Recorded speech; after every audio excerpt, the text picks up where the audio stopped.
Our judges assigned will be Enrico Licini of Italy, Michel Maxiuta of Belgium, and Marco Moscadelli of Italy. Our referee in charge will be Mikael Hook of Sweden. There we go. Hey, ladies and gentlemen.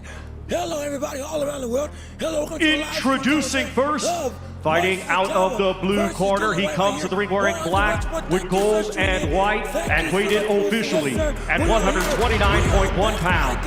A native of Carolina, Puerto Rico, he is now making his home in Santo Domingo in La República Dominicana and brings a professional record consisting of 24 wins, 3 defeats, 1 draw, with 17 of his 24 wins coming by way of knockout. Ladies and gentlemen, please welcome the former world title challenger, Abraham Supernova!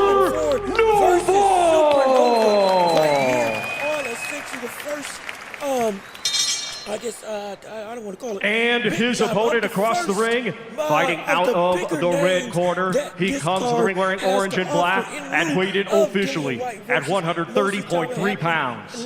Hailing from Camden, New Jersey, USA, he brings a professional record consisting of 17 wins, just 1 defeat, 1 draw, with 8 of his 17 wins coming by way of knockout. Ladies and gentlemen, ranked number 9 by Ring Magazine, here is the former WBA featherweight champion of the world, Raymond Savage Ford. We're excited you're tuning in with us. If you are just tuning in again, please leave a like on the stream, comment thoughts and opinions in the chat down below, subscribe to the channel if you haven't already, come on and join the Empire, and share the show with everybody you know, so we can keep on building up this Empire together. Intriguing, important matchup at 9 stone for Raymond Ford was due to meet Anthony Cacace, who's on such a great run at the moment, isn't he? He'd also been hoping for a shot at the WBC champion that Addy was mentioning earlier, Ashaki Foster. Neither of those came to fruition, but in comes the respectable, highly respectable Abraham Nova. 17 knockouts, only 3 defeats, and 2 of them very, very tight. There's experience between these two, and if Ford's on tip-top form, he really is a joy to watch. The Maskett sat down now. He's not shadowboxing anymore. He didn't stop, did he? I thought I seen him do the alley shuffle at one point, but yeah, Ford, very good fighter, as is Nova, but Ford's been desperate. He's been itching for this first round. He really has. He's almost at times looked frustrated during fight week. He's been eager to get this contest underway. And it's a very good test, this good battle between 2 very good fighters. Quick hands there from Ford. What have you seen, Barry, during fight week through the build-up to this one?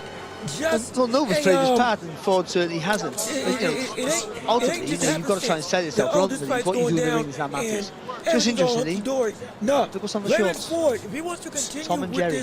Opportunity to still become a champion. Don't get a loss doesn't mean that you're done. Reference, of course, to what Yellowshake was saying about he doesn't want those Tom and Jerry fights. He wants to fight where people come to have a go. And at least Ford recently has been more committed to his attacks. And I think he can come forward. He can be aggressive, and he can do it in a smart way. That's what we saw with Shakur Stevenson, didn't we? A few weeks ago in New York. Exactly that. The excitement to go with the slick skills, the beautiful ring craft. And this one should gel very nicely. Nova looking for his 25th victory. 5 years older.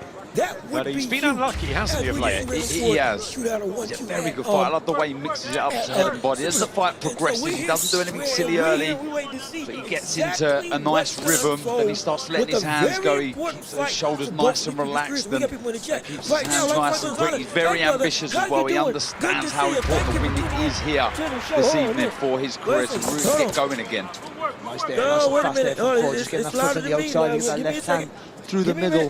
The feints are secret from Ford. You've got a guy trying to slowly walk you down, but he wants to fly. Hold on a second. How's it going to do? Good 1-2 by Raymond Ford. Okay, am I good now? Am I good now? It should be okay now. I had the TV on and I changed my audio. I didn't think the mic was going to pick up the television, but it did. Is it doing it now? Let me see. We should be good to go now. And I think we should be okay. If not, please let me know as we get a flurry of shots by Raymond Ford going through right now. I do apologize if the audio issues were a little bit awry as we're going in 10 seconds. And the round is over. Nope, wrong button. There we go. Okay, so we should be good now.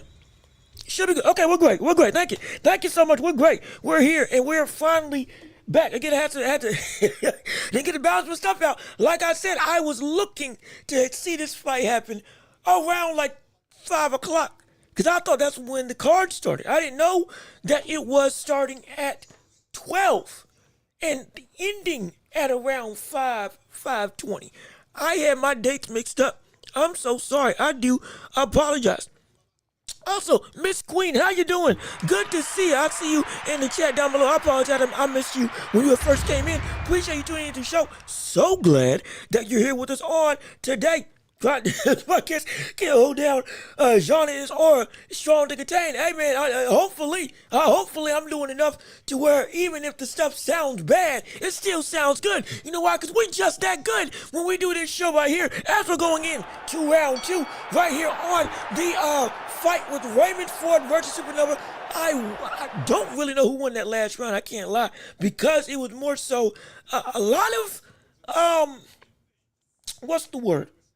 A lot of empty action going on this Sunday. Hopefully it picks up a little more in round 2 for more substantive landing for both of these opponents. As again, the back in the center of the ring, round 2, 2 minutes 30 seconds left, or 2 minutes 30 seconds in the round.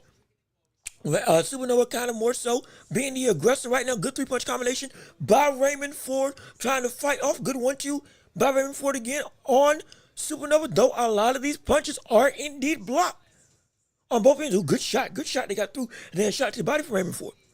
Big hook on the outside by Raymond Ford. That is again blocked by Supernova.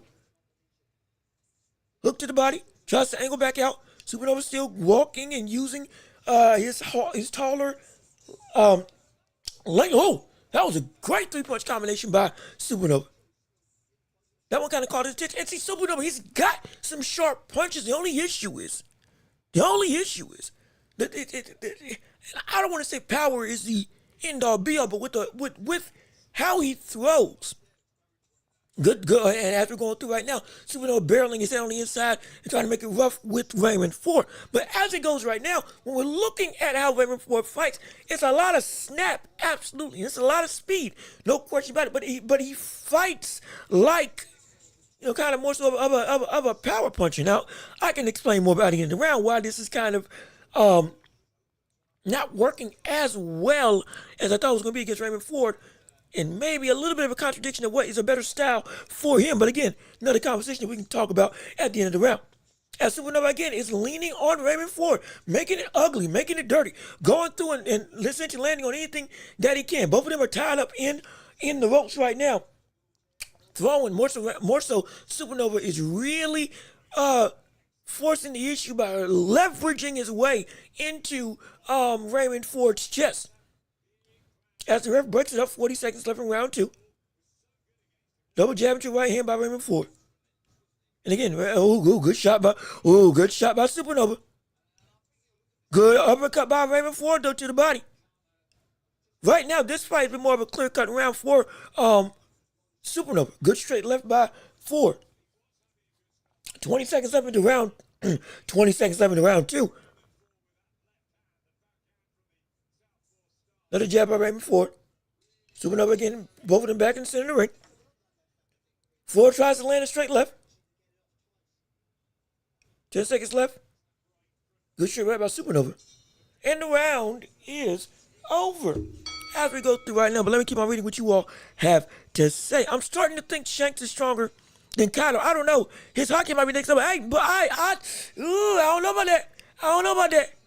Like I said, I'm still working my way up to Kaido, so I'm getting ready to see Luffy and him fight against each other. So we still got some time. Don't spoil it for me as to what happens. But I don't know about that. I don't know if if he's as strong as one of the four emperors, I think he can get up there. But even right now, though the aura is incredible, the hockey's phenomenal, the fighting style is indeed one of a kind, it is still, I don't think he's at that point yet. Let me see, Supernova is crowding Ford, making him fight in a sloppy fight. Oh, no question about it. Absolutely, he is. He absolutely is. And actually, before I do that, let me get my cup of drink real quick so I can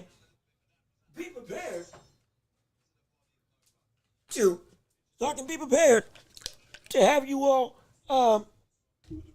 to have something on my side after going into round 3 of this fight. Oh, good shot by Raymond Ford. That was a great shot by Raymond Ford, actually. Also, I gotta make sure that I'm where the focus is on my camera. I gotta make sure I'm actually in that range, because if not, we're gonna have to zoom in and fix some things on the fly. Hook to the head by Ford. Tries to land essentially a pull counter, but misses on the pull and the counter. 2:17 left in round 3. And again, if I'm behind or ahead on your stream, I do apologize. So for different areas, the stream might be different, engaged different. So if I'm behind, I do apologize. I'm ahead of you. Please try not to get spoiled. Or pause me and then play me at the point in the fight that you are, and then we'll be calling it as if it were, or then we'll be calling it on the actual same page, depending on how it is. 156 left in round 3. Jab by Ford and misses. Ford now being the aggressive. Big swing and a miss by Raymond Ford that completely whips. And see, Ford's got the speed advantage in this fight, but it's not able to be used. Oh, good shot by the Supernova as he comes in with another sloppy yet effective flurry. Hook to the body, uppercut, and straight right. Supernova's doing some good work right now. Another hook to the body, double hook to the body actually as he angles out. Straight right. He's getting aggressive. Wait a minute. Supernova's starting to get really aggressive. Straight right to the body. 59 seconds left in round 3. Raymond Ford trying to push the pace, but we see Supernova lashing out almost. Another big straight right to the body. See that straight right, that long straight right to the body really is effective at taking the gas tank and making the opponent think about how do I get on the inside. And even when he's away, he isn't safe. Even when he's just trying to think, he's never safe because he's got to worry about essentially a javelin coming downstairs. 20 seconds left in round 3. Another straight right to the body. He's loading up on that though. Nova's loading up on that shot to the body.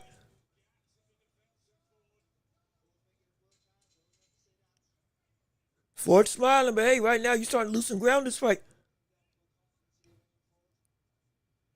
10 seconds left. And the round is over as I'm taking a quick swig of a drink.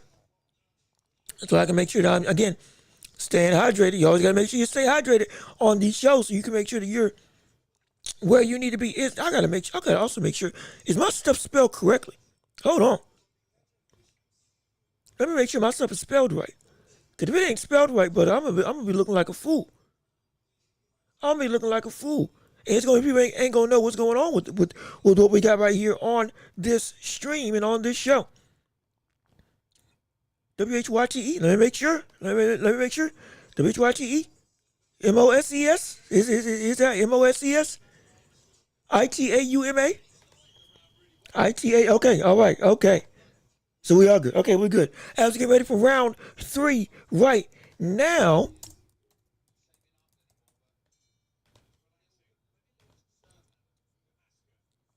All right, there we go. Okay, as we're going into round 3 for this fight. Right now, I got Supernova up 2-1. Also, if you would, please leave a like on the stream. As Supernova again has Raymond Ford on the ropes. Yeah, good shot by Raymond Ford. Good counter hook by Raymond Ford. That's where the speed can really come into play. That's where the speed can really be apparent and really be useful. But he's been missing the distance when he's been trying to land those big shots to the head by Raymond Ford. Good shot by Raymond Ford. Good 1-2 by Raymond Ford. Good hook to the body. This is some good work. This is some good combination work. That's what we want to see. Hook to the head, but again, it's blocked. Uppercut, but it's... Dang it. A lot of these shots are blocked by Raymond Ford or by Supernova. And again, Supernova with some more good inside work. Good hook to the head by Ford. Good hook to the body. Oh, wait. I see what Ford's problem is. I'm gonna say after this round, but I see what Ford's problem is. I see exactly what Ford's problem is. I know exactly why his punches ain't landing. I know exactly why his punches aren't landing against Supernova. I know exactly why his punches aren't landing. If the same problem, good shot to the body by Ford, if the same problem persists, I know exactly why his punches ain't landing. Let me see. For sure, almost forgot about this card. Hey, brother, I almost forgot that this card was at 12:45. I thought it was at 5 o'clock later on in the night. Lo and behold, I forget it's Riyadh time. So I was way off. My goodness. So yeah, it's here. We live. We watching Raymond Ford versus Supernova going through right now and going at it. But I appreciate you coming through on the stream. So glad that you're here. And if you haven't already, leave a like and share the show. Let everybody know exactly what's going on right here in the live so they can be here to tune in to everything that we got going on right here on the show. And they can be able to have a punch-per-punch account for the boxing world going into effect right here, right now. As again, 20 seconds left in round 4. Raymond Ford is losing this fight and is about to lose his 3rd straight round and be down 3-1 because of the fact that Supernova has just turned this into a sloppy clinic to some degree. Because he's not looking great when he comes in and tries to attack, but he's landing and it's effective. As round 4 ends on this fight. As we're here, as we're going through, I got my normal usual cup to hold a bunch of water so I can be sure that I'm again hydrated for this show. We back. Well, though we again, we missed the first fight. We're getting all the other ones. Now we're into, my gosh, my voice is, you know what I'm gonna do? I'm gonna get some lemon water. And I'm gonna, after this fight, I'm gonna get some lemon water and have that. Maybe it'll help me out a little bit with the vocals so I can be sure that I'm set and ready to be as best as I can be for this show. But let me see, Jean-Luc, salute to you. How you doing, Albuga? Appreciate you tuning into your show. So glad that you're with us on today. And well, listen, why is Raymond Ford losing this fight at the moment? He's losing this fight not just because he is waiting a lot longer than he needs to be to attack on Supernova, but it's also because when he throws his own offense, it's thrown at the same spot. Let me get my. I almost forgot to put my headphones on, but he's throwing at the same spot. Now, what that means is his punches are sharp and strong. Again, now he's doing some good work. Now he's going downstairs to the body. Now he's actively, throwing, not waiting around for what Nova's going to do. But at the same time, when he does throw, they're all landing on the front of, on the front side of Supernova. And by that I mean it's landing directly where Supernova's got his gloves up. So most of his work is being blocked. And he's not arching his punch out a little bit more to get around that guard when he's trying to throw through. Now, the straight has shown he can get through and break through, so if he throws that more often, hey, that can work. But when he tries to go with the flurry of hooks outside of the hook to the body, that right hook downstairs, everything else that he throws is caught because it's no matter what distance he's throwing, it lands at the same position, and it's exactly where Nova's got his gloves up. That's why he feels so comfortable. That's why he's able to just go through and yeah, I can not worry about what you're giving with the speed because I know where you're going to be at, or I know where you're going to end up when you throw that punch. So I just got to be right here. That's it. But if Ford is able to really step in and punch around the guard of Nova, now we got ourselves a situation where that speed and combination can actually land and do some damage and get some scoring opportunities in effect for him. But it starts with one. He keeps on not waiting around to see what Nova's going to do. And he starts attacking first, just like right there. As we're in the 36 seconds into round 5. 1-2 by Nova, I think, is missed. Jab by Nova's missed. Also, is it raining outside? Again? It's like what, the third or fourth time this week? Good gosh. 3-punch combination by Ford. As Nova again is still applying that pressure. Good hook by Nova. Good hook again by Nova.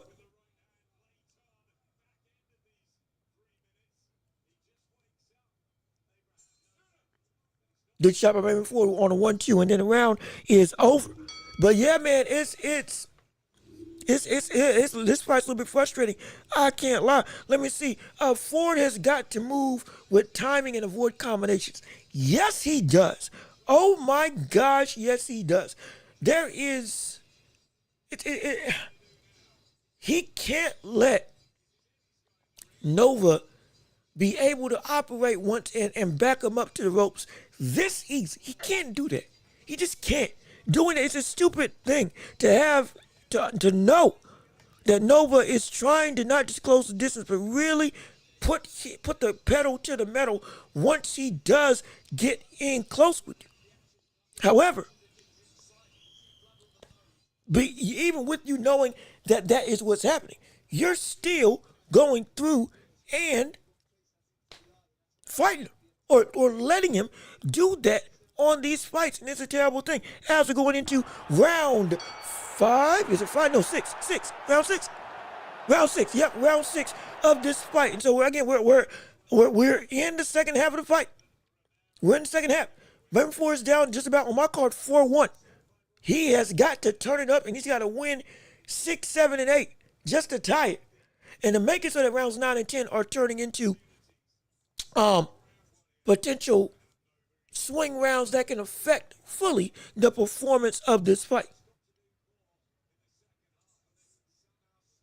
Both in trade jabs and hooks with each other. Raymond Ford again now trying to walk in on the inside. Good slip by Raymond Ford. Jab by Ford. Nova again is using that jab. Good straight right by Nova. Going through 2 minutes left in round 6. Or roughly 2 minutes left in round 6. As we're watching the fights this far. And again, it's Nova, there needs to be a sense of urgency. As again, they're breaking the clinch again. There got to be a sense of urgency for Nova at this stage right now. Another right hand by Nova.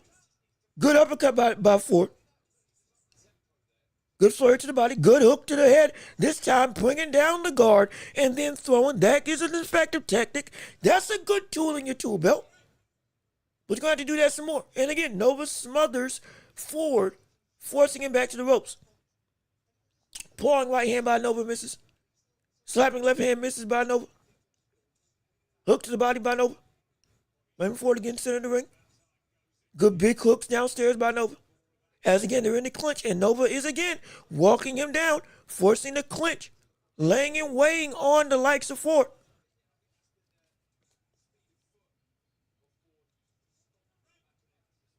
And now I think Nova's really trying to, either he's trying to keep his lead, or he's trying to wear down the fatigue of Raymond Ford by leaning on him consistently. That's what the 4th or 5th clinch that he's had this fight, or this round, excuse me. So good hook to the body by Nova. Good big swings by Nova. 36 seconds left in round 6. Hook to the body. Uppercut by Ford, misses. And now Nova's starting to work. Now Nova's starting to... Oh, good shot by Ford. That was the best punch tonight. Another good hook by Ford. Okay. And Nova responds in kind with some good shots of his own downstairs in the clinch with his head in his chest. Yet again. 1-2 by Nova. Clinching up. And the round's getting ready to end. And the round is over. See, the problem is Nova is continually not just clinching up and making it sloppy and making it physical, but also when he fights in spurts of like when he really lets his hands go and lets his offense go to work. But those spurts can be countered by Ford if he just upped his own offensive output. Even if everything ain't gonna land, you letting Nova be able to fight first like he's been able to do and being able to stay on the front foot. Because these shots like that, you've been able to punch in between those inside shots. Raymond Ford can do that. But he's got to do that some more. Because right now, when he's not doing that, I don't think he's winning in the eyes of the judges by his own raw output. I just don't see it. As we're going into round 7 of this fight. Raymond Ford now coming out a little bit more. Good hooks to the head by Raymond Ford. Now going to maybe Supernova is a little bit tired because he is indeed.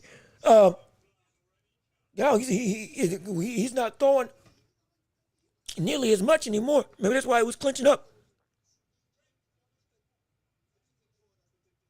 2 minutes 30 seconds into round into round 7. Good uppercut and hook to the head. Now he's starting to talk some smack. Hey Raymond, hey, keep on punching. Keep on punching. Cause see, he's able to match your work just like that. Nova's able to match the work of Ford, even when Ford does good work, when he does indeed go through with his flirts and turn it on. Right now Ford's getting outworked. And Ford is trying to be too much of a pick your shot type of guy in this fight when that style isn't working. You gotta just at this point, you gotta just throw. You have to. At this point in time, you have to just throw. Because if you don't, you're gonna be privy to just getting outworked and outpointed. And Raymond Ford, he's just putting his head down and just landing on whatever he can. Body into the head, just activity on the whole, because it's not being counteracted by the likes of Raymond Ford. It just ain't. Uppercut by Raymond Ford. Ford is a better puncher, but he's not punching better right now. Good hook by Raymond Ford. And again, Nova keeps him in that clinch. Ford cannot get out.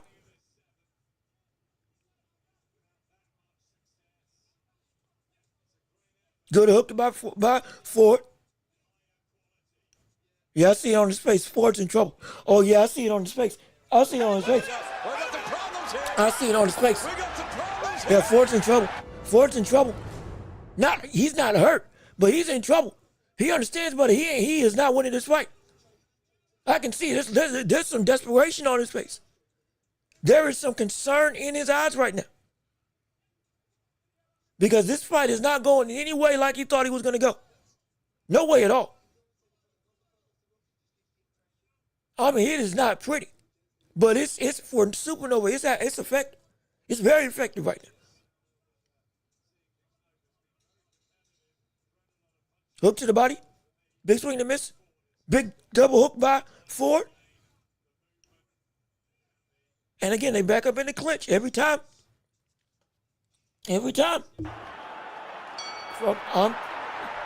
Yeah, Ford's going to lose this fight. Absolutely. Ford's about to lose this fight. Ford is getting ready to lose this fight. There's no question about it. There is no question about that. Ford is about to go 17-2 if this fight keeps going on.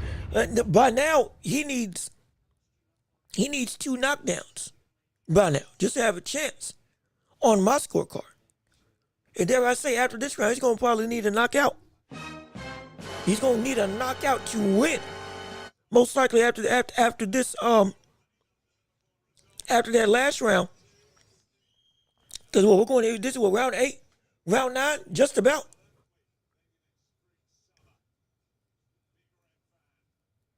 Mind you, I thought Raymond Ford was going to just wipe the slate clean with this fight. And just do, easy work. But nobody, that ain't what we're dealing with right now. As we're in round 8. We are in round 8, and Ford is in desperation mode. Ford has got to operate in desperation mode. Because at this point in time, he is on the he's in real danger of just outright losing. Just completely losing. Good 3-punch combination.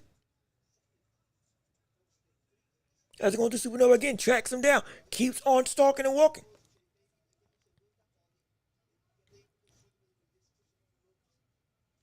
$2:15 left in round 8 of this fight. Uppercut. Going through. Good hook to the head by Ford.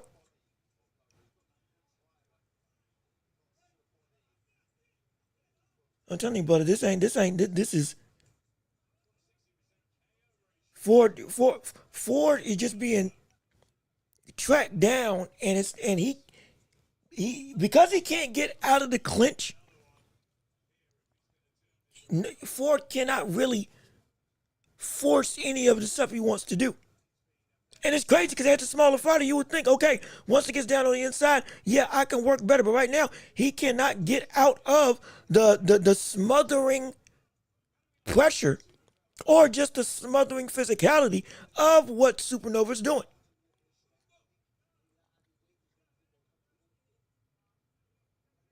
He just can't. At this point in time, he just can't. 4-punch combination lands. Minute 8 left in round 8. And again, remember, Supernova again, just looping hooks, landing on whatever he can. Oftentimes not even looking at what he's throwing, just outright throwing and just seeing what sticks. And I'm telling you right now, it's working. Less than a minute left in round 8.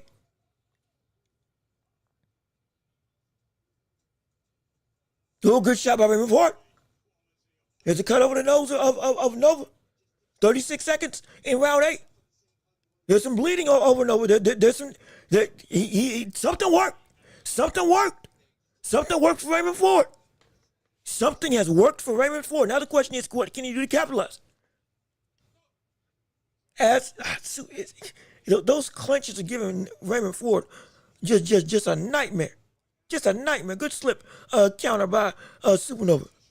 As we're going into 10 seconds left into round 8. Oh, good hook. Oh, good shots by Supernova. Oh, shoot. Oh, my gosh. Oh, man. My goodness. Talk about, but Raymond Ford almost, I thought he went out for a second. I thought he went out for a second when he was on the ropes. That was, oh, shoot. Oh, my gosh. Oh, my goodness.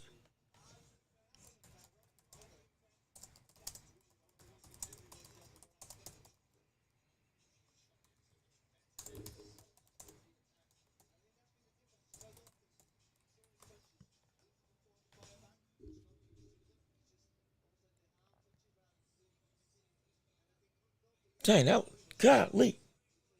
Yeah, no, Ford needs a knockout now. Ford, you got, there's no ifs, ands, or buts about it. Ford, you need a knockout. You need to get a KO now. There's no way that on my card, there's no way that you're winning this fight. As going into round 9 of again, round 10 being the last round of the fight. Let me see, Biscuits and Groovy. How you doing? Good to see you. Thank you so much for tuning in to the show. So glad that you're here with us on today. My brother Jean-Luc, how you doing? Good to see you. Good to see you too, man. Hope you're having a great day.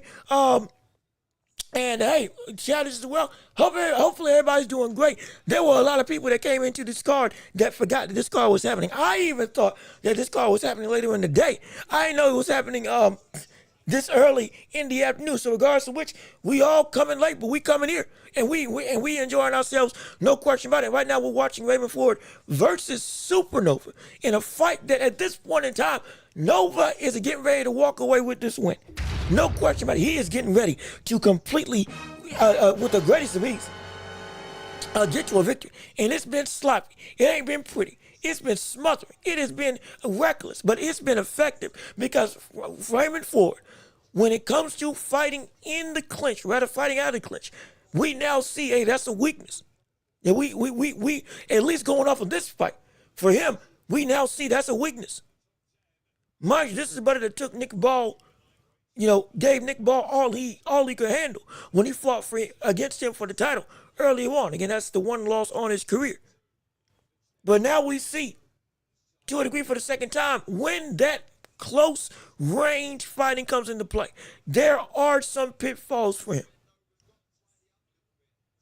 With all the speed he's got, there's if you can control him with the clinch, and if you can be able to outwork him once the inside array comes about, you can affect him, as we're seeing right now with Supernova. Good. 4 tries to land the counter. I think gets a portion of it, but not as much. Good job by Raymond Ford. 50 seconds left in round 9. Going through both of them in center of the ring. Raymond Ford again waiting around. You can't wait around. Raymond Ford, you can't wait around. You cannot wait around for this fight any longer. You don't have that luxury. Trying to just look for the one counter at this point, I don't know if that's going to work for you.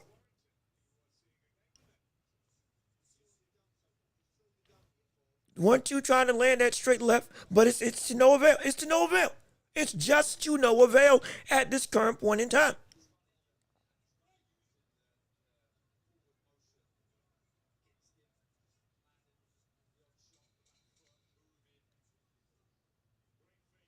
Yeah, 10 seconds left. 1-2 by Ford that misses. Nova again on the pressure. And yep. Oh, it's about to be bad. It's about to be bad. Let me get my remote so I can turn the TV up just a little bit, so I can hear a little bit of how the team feel when it comes to this fight. Because right now it's almost, I thought something was behind me for a second, but it's looking really bad. I'm not going to lie. It is looking very bad for the likes of Raymond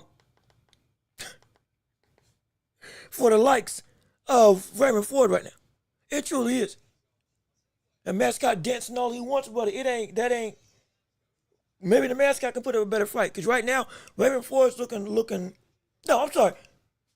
The mascot, Supernova's mascot, my bad, I almost forgot that was Raymond Ford. Supernova's mascot got a reason to dance, because he's doing everything he wants. Nova's doing whatever he wants. As we're going into the last round of this fight with round 10 now officially underway. And it's make or break. Raymond Ford needs a knockout to win. Let me repeat that. Raymond Ford needs a knockout to win this fight. No ifs, ands, or buts about it. No qualms about that. He's got to get himself ready, or there's no way he can win this fight. None at all. None whatsoever.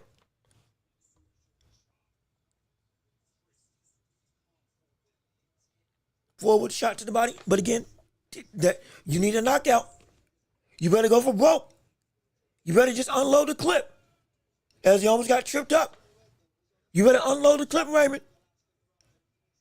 Nova's still coming in.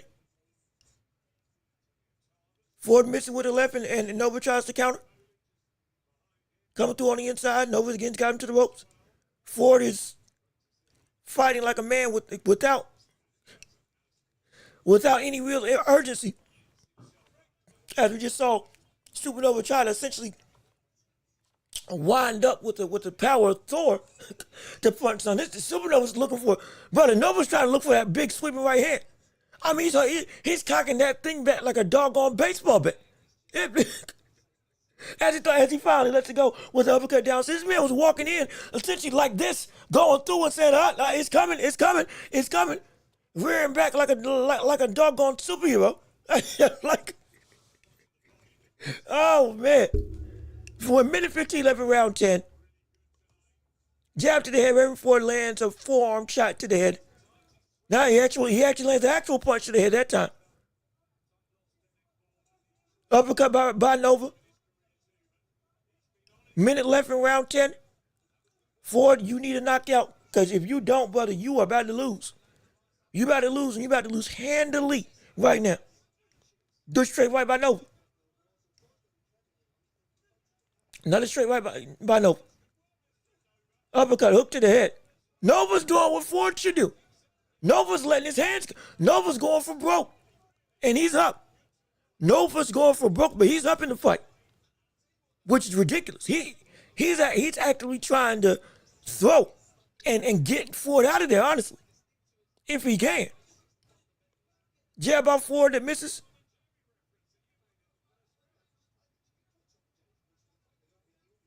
As we go 15 seconds left in round 10. Ford, this is your last shot. You need something. You need something. And again, he's waiting around in the center of the ring. Yeah, he lost his fight. Yeah, he lost his fight.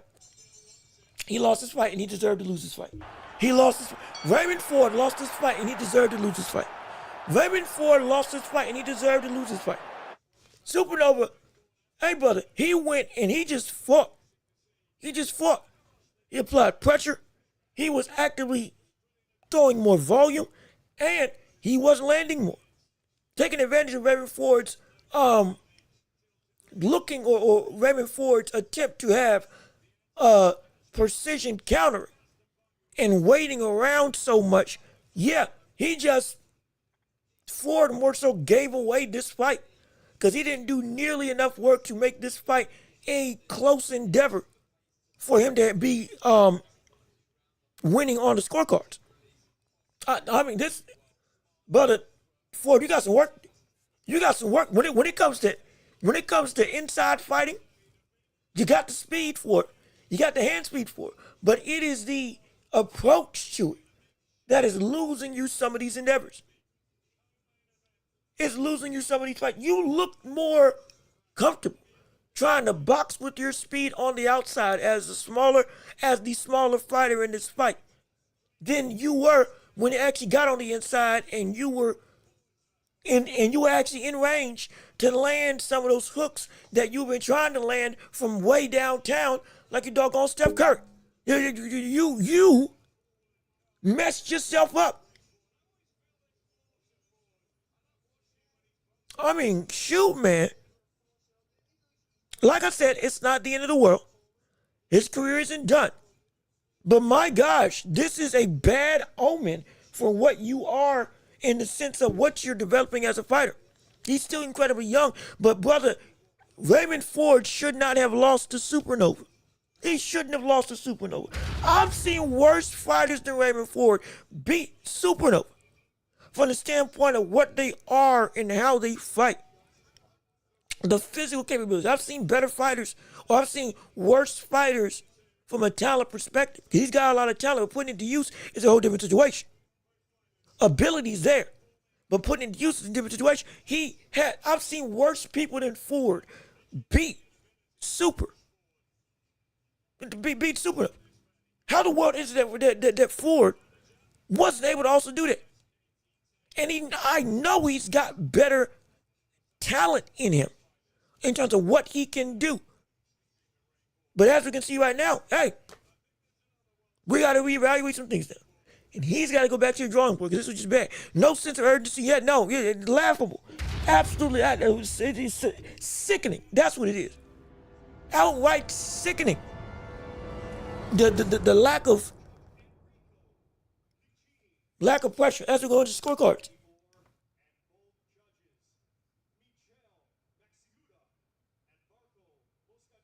As we listen to the results,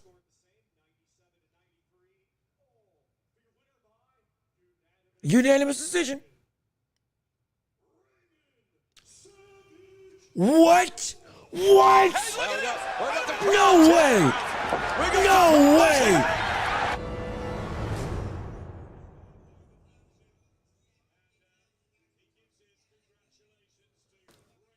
Wait a minute.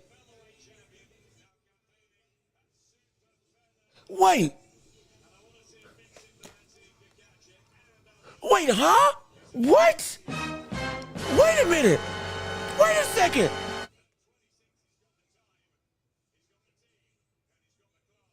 Was I watching the wrong fight? Was I watching the wrong fight? There's no way. There's no way. Wait a minute. I'm not crazy, am I? I'm not crazy, right? Was I missing shots that were landed? Was I completely blind for this fight?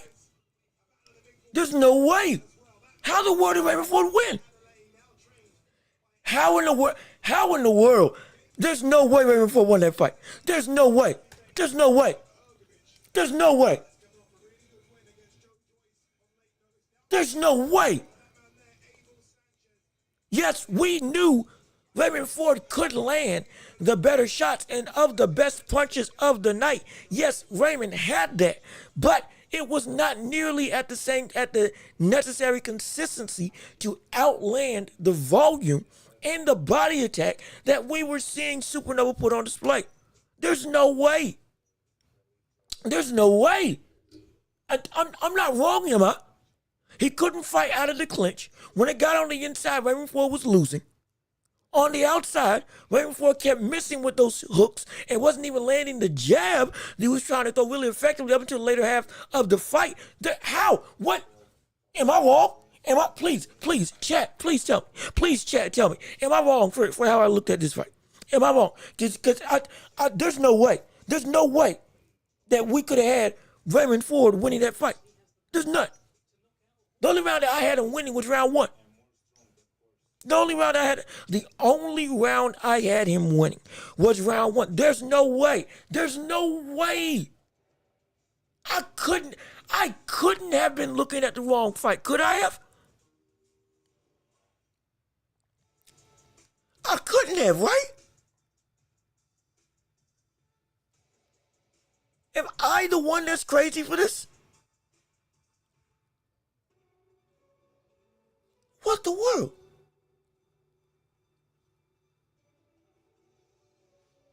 Like, I am so lost. I cannot, that is one of the strangest, that's one of the strangest and most insane things I've seen. Wow. Wow.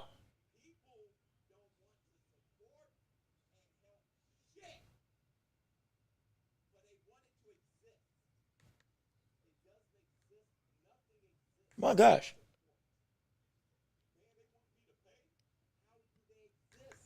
I'm actively at lost for words. I'm lost. Shoot. I had to take a second. No one there was no sense of urgency. Yeah, he knew. Hey, brother, I'm shocked. That was horrible to say. That was one of the worst decisions I've ever seen. This year. That's one of the worst decisions I have ever seen this year. That is wild. That is actively ridiculous. My goodness. But even still, we can let that go. We got Hergovich and David Adelaide coming up next. And also, don't forget, we still have the main event of Itauma versus Dillian Whyte happening this weekend. But again, I want to hear what you all have to say in the sports world. Any conversation topics and plot points you want to discuss, we can still have it right here on the show. Real quick, I also wanted to, delve into what's up and coming for the rest of the year, like with Naoya Inoue. So apparently, apparently, the winner of Nick Ball versus Sam Goodman, whoever wins that is going to be gunning for a fight with Inoue at 126 next. That's what the rumor is right now, that they're going to be. Which the champion of that is going to look to get Inoue as the next big fight to defend their title against. But I was thinking that the plan was that it's Inoue versus Junto after we see Inoue fight and potentially beat MJ or Ahmed Ali on September 14th or 15th, whatever the word the date is. Was that not the plan? Unless I'm tripping. Because Inoue also said that he was going to move up to 126 once he felt he had not just done all he could do, but also that he couldn't make the weight at 126 anymore. So essentially, as long as he can stay at 122, super bantamweight, he said he wanted to stay. Not super bantamweight. Super bantamweight. As long as he wanted to stay, as long as he could stay at super bantamweight, he was going to stay at super bantamweight. So I'm confused as to why all of a sudden this conversation is starting to shift to a division that anyway is still not necessarily committed to, or at least at this point in time, committed to going up to fight at 1. And 2, the biggest fight of his career is potentially around the corner for next year with Junto Nakatani. I'm a little bit confused. Unless you all have heard some different stuff than me, I'm trying to figure out where this conversation was coming from at all in the first place. It's ridiculous, at least to me. I'm incredibly confused. I'm incredibly at a loss. And if we do see that happen, I would be surprised. I truly would be surprised. Now, again, depending on, I will say this, that fight is going to have a very big, not impact. That fight with Inoue versus people like Sam Goodman at 122, at 126, is going to be very subjective from the standpoint of how competitive it can be for a lot of people based on how we see Nick Ball handle Sam Goodman, who was a brother who, again, Sam Goodman may say, I never got my shot, though he was injured, but was supposed to be a viable contender for Inoue's championship, but 2 times he had to pull out. If Nick Ball handles Sam Goodman in a dominant fashion, though, again, we expect it to happen. Okay, boom, we can expect that when that fight with Inoue does take place, okay, we kind of know what we're getting from the table from somebody that was around 122 before and was always talked about in the same vein as Inoue, or at least when they were competitive for a title. But at the same time, if we see him win but not look as great, hey, there's some beatability there. There is some beatability there between Inoue and Nick Ball. Though I've already said I think that Nick Ball would get knocked out if he fought against Inoue. I truly do. Shoot, at 126, if Inoue fought Raymond Ford, would it be crazy to say that he doesn't knock out Raymond Ford with how Raymond Ford looked on this night? Which I don't know how in the world people are saying that fight was that people are saying that Inoue, that people saying that Raymond Ford just walked away with that fight. I don't know how people are saying that. I do not know how. I don't know how. I am incredibly that result still has me shaken up, taken aback, absolutely blown away. I'm shocked. Let me see. Love King, let me see. How you doing? Good to see you. Thank you so much for tuning into the show. So glad that you with us on today. Again, if you would leave a like on the stream, if you haven't already, go ahead and keep on commenting, keep on chatting, keep on sharing the show with everybody you can so we can get everybody involved on this conversation, because you don't want to miss what we got going on, talking about the world of boxing and beyond. Because I promise you this is a very big fight happening tonight with Moses Itauma versus Dillian Whyte. And again, we're going to be touching on it all throughout the day, because with Whyte and Itauma, if Whyte does indeed beat Itauma, well, that very much stifles the momentum that everybody expects to see Moses Itauma do. And he probably doesn't hit that youngest champion or one of the youngest champions in boxing history at sub 21 years old. Which again, he's only 20 years old, which is insane. He would be I think he would be the second youngest champion ever in heavyweight history if he did win the title before he turns 21, beating out the great Floyd Patterson, one of the greatest heavyweights and one of the greatest fighters that we've ever seen in boxing history. But if he loses against Dillian Whyte, most likely that road is done. Most likely that road is kaput. It's no longer viable. It's no longer applicable to actually happen. But also, if he does beat Dillian Whyte, now, don't be surprised if he gets a title shot next. Don't be surprised. Don't be surprised if he gets a title shot next. Do not be surprised if there are more than just rumors that we see Moses Itauma get a shot at Usyk's heavyweight championship next. Now, he would lose. No question. At this point in time, I know he would absolutely lose that fight.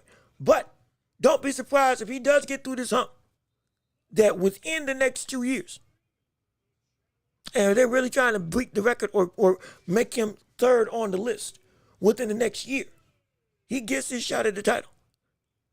And people, they keep saying that there's no rush for a title. People keep saying, yeah, there's no need to push Itauma into the limit, into the commentators and a couple of the panelists. They keep saying that there's no need to have to force Itauma into a dangerous situation for a title. But because, again, he missed the winner for Mike Tyson.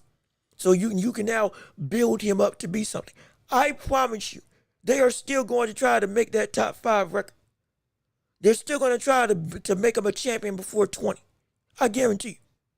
They're going to try to make him a world champion before he's They're going to try to make him a world champion before he's 21 years old. If they can make him become the second youngest champion in heavyweight history, they're going to make that happen. They're going to try. It's already been said that Turki Al-Sheikh wants to see Itauma versus Usyk. And Usyk said he got 2 fights left if Itauma was the last one instead of the likes of Tyson Fury. Okay. So be it. Now, again, between who would put up a better fight, I think Tyson Fury will put up a better fight than the likes of Moses Itauma. At this point in time right now, going up against the likes of Usyk. Absolutely, no question. But still, don't be surprised if don't let the talk of people, of promoters, trainers, they're not trying to push him to a title too soon. Don't let that fool you. Yes, they are. Yes, they still are. They absolutely still are. I promise you, I can guarantee you that. I can guarantee you that, no question about it. And also, real quick, let me go through and let me close on blind for a second. Is it a little bit too dark? Is it messing up the light? Shoot, yeah, I think it's messing up the light. Hold on. Wait a minute. Wait a second. Wait a second. Hold up a minute. What was that? Hold on. Hold on. Let me move this out the way.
Hold on a minute. Hold on, we fixing some things with the TV. Hold up. We gotta do what we gotta do. We still here. We still alive, y'all. Ain't nothing. We ain't dead. Your stream is not frozen. Okay. All right, there we go. All right, should be good. Yeah, there we go. Okay. All right, yeah. We should be good now. Okay, we're back. We should be good. Okay, my bad. I'm sorry, y'all. I had to fix something with my television. While I was getting up and doing the window. I do apologize. But still, we're going to ask. Oh, wait. I got some time. I can get some water. Let me get some water real quick, and I'll be right back so I can be hydrated for this heavyweight clash between Adelaide and Hergovich. Hold on. Give me 10 seconds. I'll be right back. Let me get something to drink so my voice ain't hoarse. Where's it? Where's that? There we go. Okay, yep. 10 seconds, and we're going to be right back.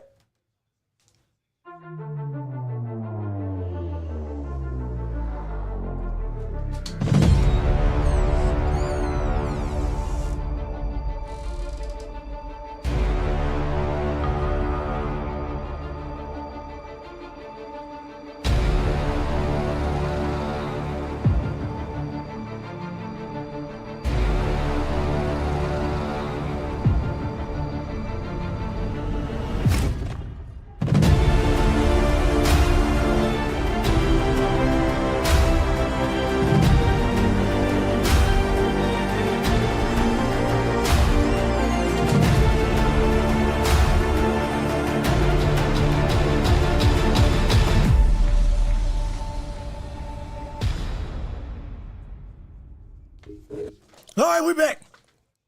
We here. Hold on. Wait. Oh. There we go. We here. We're back. Had to do what I had to do. Had to get some water. So I can be hydrated and ready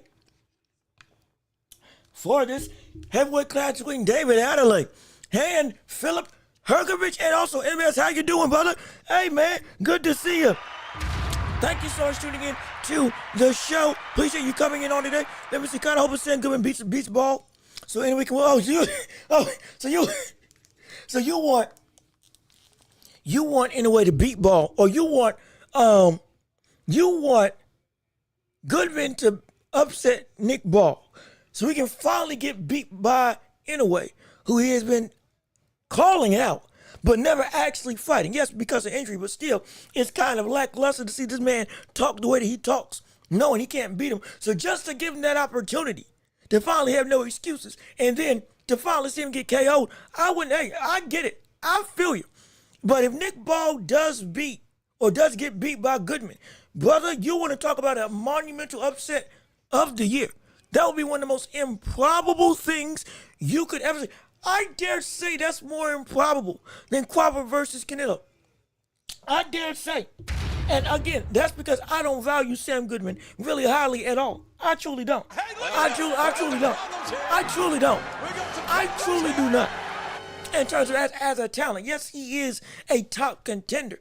But just like Richardson Hitchens, I don't like him. I don't value him. In terms of, I don't like the way that he fights all that much. And I don't think he's as good as his positioning is. I don't say it about everybody, but for him specifically, yeah. So, but if he did beat Nick Ball, insane. Absolutely insane. But right now we got to go through, and we got the fight coming up with Adelaide versus Hergovich. Yes, a heavyweight clash for the ages for the vacant WBO and WBO and WBA. I'm assuming it's the interim championship. So now let's get it started. Round one going another way, and it's already starting out fast with Adelaide dabbing at Hergovich. Hergovich with the tall and very powerful, essentially arms and guard that he's got as supposed to. David Adelaide lands another jab. Both of these people are knockout savants. David Adelaide is an incredibly strong puncher, but he, again, has been beaten and can be beat before. But like with Fabio Wardley, with sheer skill with sheer will, you can outwork his possible. But Hergovich at the same time is also susceptible to power punchers, as we saw with Daniel Dubois when he was continually getting caught and getting rocked, though he was landing at will on Daniel Dubois. 2 minutes left into round one thus far. Jab by Hergovich. Adelaide's on the ropes right now. Adelaide trades the jab of his own. Jab to the body by Hergovich. Big right hand misses. Going through Adelaide with a jab. 1-2 by Hergovich. Oh, good shot by Hergovich. Oh my gosh. You see the very quality fundamental punching that he's got. It's very textbook how Hrgović throws that straight right and sets it up. It's very good. And this is a big brother, man. Hrgović is a big cat. Good shot to the body by Hrgović. Hrgović, that is a big man. That's a big brother.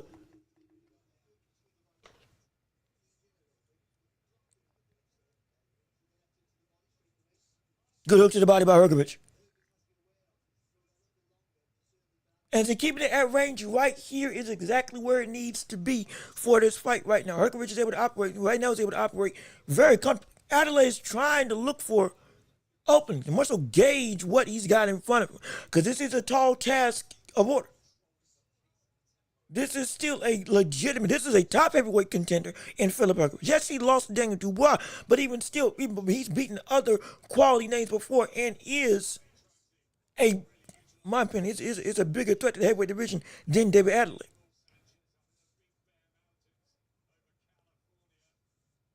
Jab by Hrgović at Lance. Big swing and miss by Adelaide. Good jab by Adelaide. 20 seconds left in round one. Chopping right hand. 10 seconds left in the round one right now.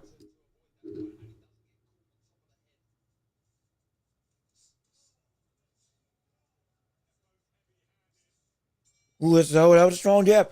That was a good jab. That's the round is over. So again, round one's going pretty well.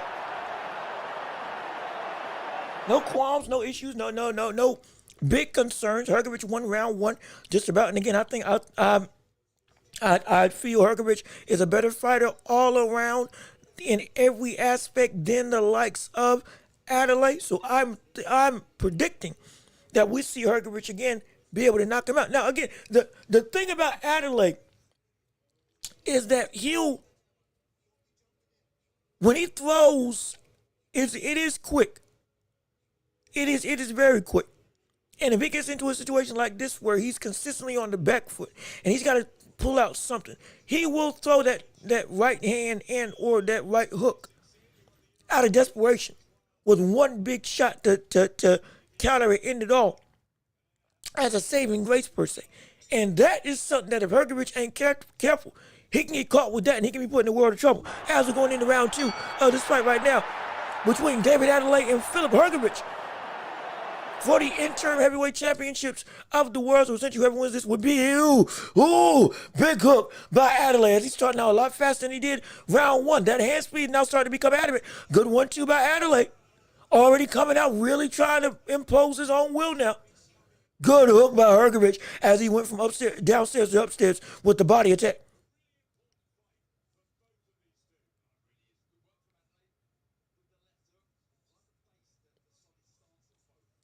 Good jab by Adelaide as he again goes in and clinches up. Hrgović again staying composed. Long uppercut by Hrgović misses.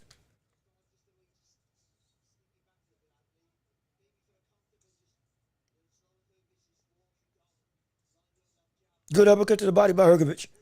Oh, good jab by Adelaide. Another good jab by Hrgović in kind. Tell you, Adelaide, this is a strong brother. Adelaide's a strong. Now, see the issue, and again, this is what I don't like about the heavyweight division. As we're in a minute 45 left in round two, the heavyweight division again, Hrgović is not moving his head at all, at all. Hrgović isn't moving his head to get out of the way of these shots, and more so eating them. And though he's got a guard up looking to be offensive, he's not blocking anything. Worrying about durability. And Adelaide, while he is trying to move and get out the way of some shots, have some different looks and move in some level of, dimensions outside of the center line. Though right now we see Hrgović going to work on the inside. We see a situation. Oh, that's a I thought I saw something. Yo, Hrgović is cut. Hrgović is cut. Hrgović is cut bad. That's the same. Is that the same cut that we saw the likes of Daniel Dubois land on Hrgović? They got the fight. Oh, good shot by Hrgović. Oh, good hook by Hrgović. Adelaide's on the ropes. Adelaide, oh yeah, see, I told you. Though it's the left hook instead of the right hook, but still, that saving grace of throwing the big hook to try to counter and land one big shot to end the show on the likes of Hrgovic. That's what Adelaide's going to try to do if he gets in trouble like this. Ooh, good shot. Good shot by Hrgovic. Stepping in with the jab and then coming in with the right hand.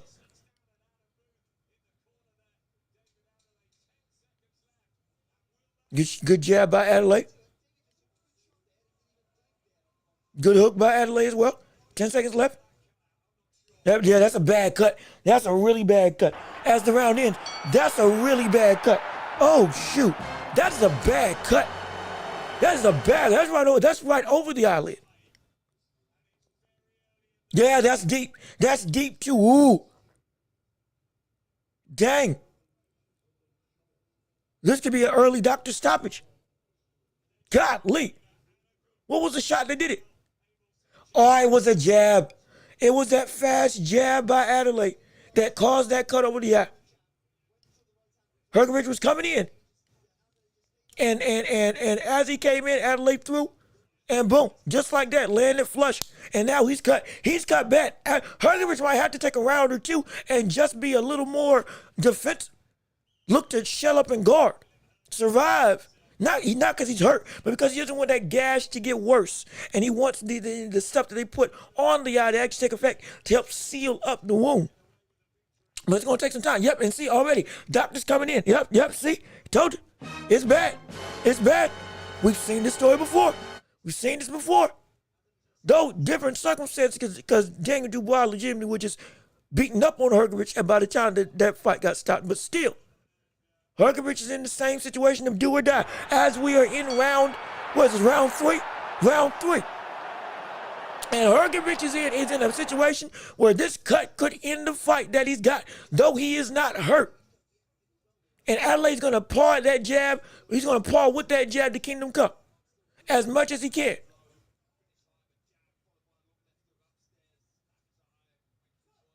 I'm telling you, Adelaide's going to come across with that hook. He's going to start flicking that jab as many times as possible. That power jab to land on the eye of Hrgovic, reopen up that gash, and making sure the doctors have to stop the fight. Hrgovic better be mighty careful. See, just like that, lunging jab to try to land on the head of Hrgovic. Good hook by Hrgovic that does land. Getting out of the way of that shot, landing with the right hand of his own was Hrgovic. And as Adelaide again is in the corner, sticking out his tongue and all that stuff. Same things that he did to that he did to Fabio Wardley before ultimately getting knocked out. So he better be careful. He better be very careful right now. 1 minute 45 seconds into round three. Or rather, left in round three. Hrgovic has a cut over his left eye. Adelaide is again losing the fight, but is in a position where he can get his. Oh, good straight right hand by Adelaide. Oh, that was a good chopping right. Oh my gosh, was it a clash or a punch? Yeah, no, it was a punch. It was a jab that landed on Hrgovic as Hrgovic was coming in on the inside when Adelaide was in the corner, and that's what cut him. So it was indeed an actual punch. But right now he's doing a pretty good job of managing it while still being in control of this round. Another quick jab by Adelaide. Another jab by Adelaide. He's trying to get that eye in trouble. Adelaide's trying to get that eye in trouble. Good small combination to the body. As they're back in the clinch, 50 seconds left in round three. Going through, finally they break it. Mind you, Adelaide is losing this fight. Be clear. Adelaide is losing this fight. Good check hook by Hrgovic. The counter. Oh, good jab. Another jab by Adelaide. Good pull counter by Hrgovic. That punch got Adelaide backing up. Good shot on the inside. Yeah, keep the pressure on Adelaide. Good three-punch combination. Good right hand by Hrgovic. Adelaide's on the ropes. Oh, good shot by Adelaide. That big counter. Oh, Hrgovic is hurt. Oh, shoot. Oh my gosh. Oh, Hrgovic is hurt. Hrgovic is hurt. Wait a minute. Wait a second. Hrgovic is hurt bad. Oh, shoot. As the round ends, my gosh, Did I not tell you that saving grace of a right hand? That saving grace of, that saving grace of a hook. I got the hand wrong, but I got the punch right. That saving grace of a left hook that David Adelaide is going to throw is the thing. When he gets in desperation, he is looking to land that when the pressure builds on top of him. And it finally connected fully. And that's the effect. That's why I was saying, Hergovich, you better be in trouble. You better be careful. That's why I was saying, Hergovich, you better be careful, because that is the shot that can put you out when you're facing up against David Adelaide. Adelaide may not have much to give against you, but he definitely got that. He got faster hands than you. And if there is an opening when he's desperate, he can get there. He just like that. No question about it. As we're going into round 4 of this fight. What's going on, Sergey? How you doing? Good to see you. Thank you so much for tuning in to the show. So glad that you're here with us on today. Please leave a like on the stream if you haven't already. Please keep on sharing the live. Get everybody involved with this whole show and let them see what we got going on for this live stream commentary. As we're into round 4 of this fight, we got Hergovich up 2-1 in my estimation. Right now, I didn't think that Adelaide really had won a round in this fight in my estimation. But again, I was wrong about the Raymond Ford fight apparently. In the judge's eyes, I might be wrong about this one too. But regardless of which, right now Hergovich got a cut over his left eye. He's been rocked, but he has been winning the fight for the majority of the time against David Adelaide. David Adelaide has been caught flush a couple of times. And if he keeps posturing in the corner like he's been doing, brother, he is going to be, it can be bad. It can be bad. It can be very bad. It can be incredibly detrimental. Go video translation. I forgot. Some people may be watching this with subtitles. Let me slow down my talk. My apologies. I want everybody to be able to hear what I'm saying clearly so that it can be easier to process if indeed English is not your first language. Let me try this again. David Adelaide is losing to Philip Hergovich. We are a minute 40 into round 4 of this fight. Hergovich is winning on my card every single round thus far. But he is cut and he has been rocked by David Adelaide's left hook. If he gets caught with that again, it can be a very scary situation for Hergovich. But right now, he's doing some great work landing right hooks over the guard of Adelaide. Good 1-2 by Hergovich. Another jab by Hergovich. Adelaide is just not able to mitigate. And again, see that big swing and a miss. That big looping left hook that Hergovich is now starting to get privy to. Adelaide still pawing for that jab to attempt to open up the cut. Hergovich is keeping him in the corner. Adelaide intercepting a right hand by Hergovich with the jab. 50 seconds left in round 4. Going through, it's a little bit of a slower pace. Adelaide looks a little bit winded, I can't lie. This high pace that Hergovich has been dealing is a lot. Adelaide taking the punishment on the ropes. Again, look at another big swing and a miss. Another big hook that misses for Adelaide. And he's wincing. Ooh, that's a good right hand by Hergovich. 22 seconds left in round 4 of this fight. Jab, 3-punch combination by Hergovich. 10 seconds left in the round. Waiting to see what's going to happen. Both of them in the clinch. Hook to the head by Hergovich. And the round is over. Yes, indeed. So now, we're in a situation where Hergovich has won 4, on my card, all 4 rounds thus far with this fight. And it is Adelaide's only got one move, and that one move is the left hook. That left hook from Adelaide at this point in time is the only thing keeping them competitive in this fight for potentially a turnaround situation we can go through and gain a knockout and or knockdown. But beyond that, Adelaide is outmatched. Like I told you, Hergovich is just a better fighter than David Adelaide. He's got better punch selection. He knows how to use his length a lot better. He's a better combination puncher from the standpoint of putting stuff together to make openings on the body and head and manipulate where your guard's going to go and take advantage of what is available in that moment in time. He's better at it than that.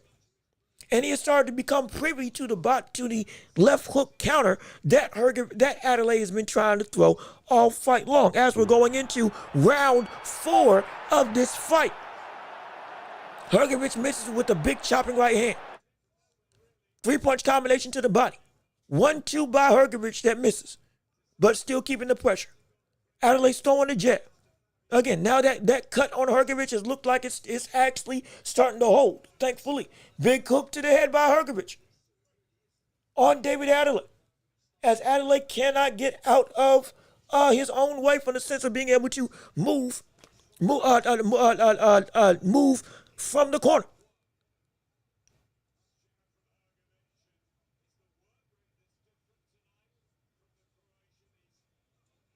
Oh, good right hand by Adelaide. The outside of the left hook, that was the cleanest punch that he's landed all fight. Jab, 3-punch combination by Hrgović. 1-2 by Hrgović misses. Another 1-2 by Hrgović misses. But he's now walking down Adelaide. Good right hand around the guard. 1-2 by Hrgović. Good 3-punch combination by Hrgović. Oh, that was great. That was great. That was a great shot. See, and out of it, and see that right there. Now, and that caught him. That hurt him. That hurt Adelaide. See, this is why I always say you need to punch out of the clinch if you're the opponent, because you have a chance to land on a brother when they don't expect a punch to come. Dave Benavidez does a phenomenal job of that. If more boxers did it, there'd be more susceptible danger. Good 1-2 by Hrgović that lands. Another right hand that lands. A good chopping or good looping left hook that lands by Hrgović. 59 seconds left in round 5 right now. It's been all Hrgović all fight long. Power and combinations, fluidity and legitimate picking your shots. Good left hook by Hrgović. Adelaide's on the ropes yet again. 44 seconds left in round 5. Right hand by Hrgović lands. Uppercut by Hrgović lands. Adelaide has to clinch up. Adelaide is in a world of hurt right now. Adelaide just getting picked apart by the likes of Philip Hrgović with no real response in sight, with his best weapon in the left hook essentially being nullified. And he looks tired. Good shot by Hrgović. Good cross right hand by Hrgović. Good hook by Hrgović again. Great right hand. Another right hand. Adelaide's trying to will himself through. Adelaide's trying to will himself through, but at this point in time, good right hand by Hrgović again. Oh! That was a good shot with Hrgović on the ropes, but even still, the round's over. Round is over. And at this point in time, brothers and sisters, ladies and gentlemen, Hrgović is in the driver's seat.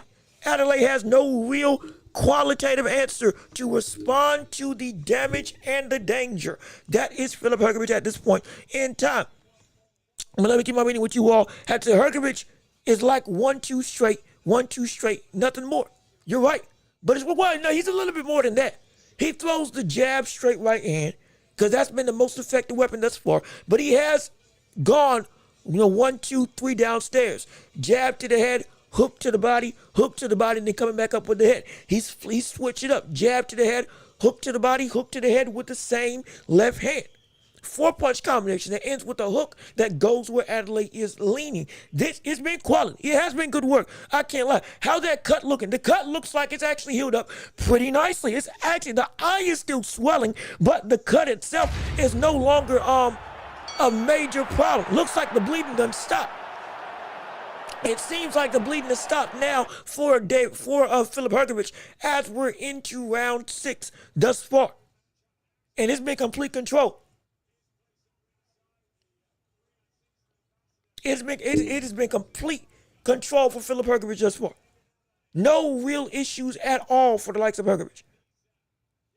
And again, if you are enjoying this live stream, please leave a like on the stream if you haven't already. Keep on sharing the show. And subscribe if you haven't already to come and join the Empire. And help us build up a great community together, all with you and your support. Because we got fun, we got excitement, and we are indeed having a blast on this show every single week. But I promise you, you ain't going to know unless you subscribe. So please, go ahead and subscribe. Let them be a part of this great community that we got going on. As we're getting 2 minutes left in round 6. Adelaide with the jab. My gosh, 118 punches thrown for Hrgovic. Oh, excuse me, 118 landed for Hrgovic. 38 landed for David Adelaide. 82 punches landed for, or power punches landed for Hrgovic, and only 12 landed for Adelaide. Hrgovic done, outside of that cut, Hrgovic actually done a really good job defensively. Good hook by Hrgovic. That looping hook has really been working as a combination ender to land on the head of Adelaide all night long. Good job by Hrgovic. Adelaide again is getting tired. Good right hand by Hrgovic. Right hook by Hrgovic. Another right hook by Hrgovic. And smothers David Adelaide. That's smart. Use that weight. Use that body. Adelaide's breathing heavy. Adelaide he's still dangerous, but Adelaide is definitely feeling the fatigue of what's going on right now. He's definitely feeling the fatigue. It's getting dangerous right now. No question about it. 40 seconds left in round 6 of this fight. Going through, Hrgovic has been cut over his left eye. He has been rocked, but he has been outside of round 2. He's been winning this fight outright. Adelaide is getting sloppier and sloppier. He's getting more and more tired. He's looking to land a left hook still, but even that has become a waning weapon for him because he's yet to throw it for the last 3 rounds because he is, again, too winded. He threw a right hook there, but even still, that took a lot of energy out of him. The pace that Hrgovic has been landing, which I didn't even expect from this brother. My gosh, it's insane. It's ridiculous. As the round is over, and we're going into round 7 thus far. Saucer, hey brother. Hey man, what's going on with you? How you doing? Good to see you. Thank you for tuning into the show. Hey, I'm so glad you're here, man. Oh, I ain't seen you in a minute. I've been meaning to call you. I actually need to reach out to you because again, we've been boys going back for a hot minute, and I've been needing to say what's up to you, but I just haven't gotten the chance because I've been busy. I do apologize, but nah, I'm glad to see you, man. Hopefully you're doing well. Hopefully you're enjoying the stream, and hopefully you left a like because you're a good friend and you actually care about my well-being.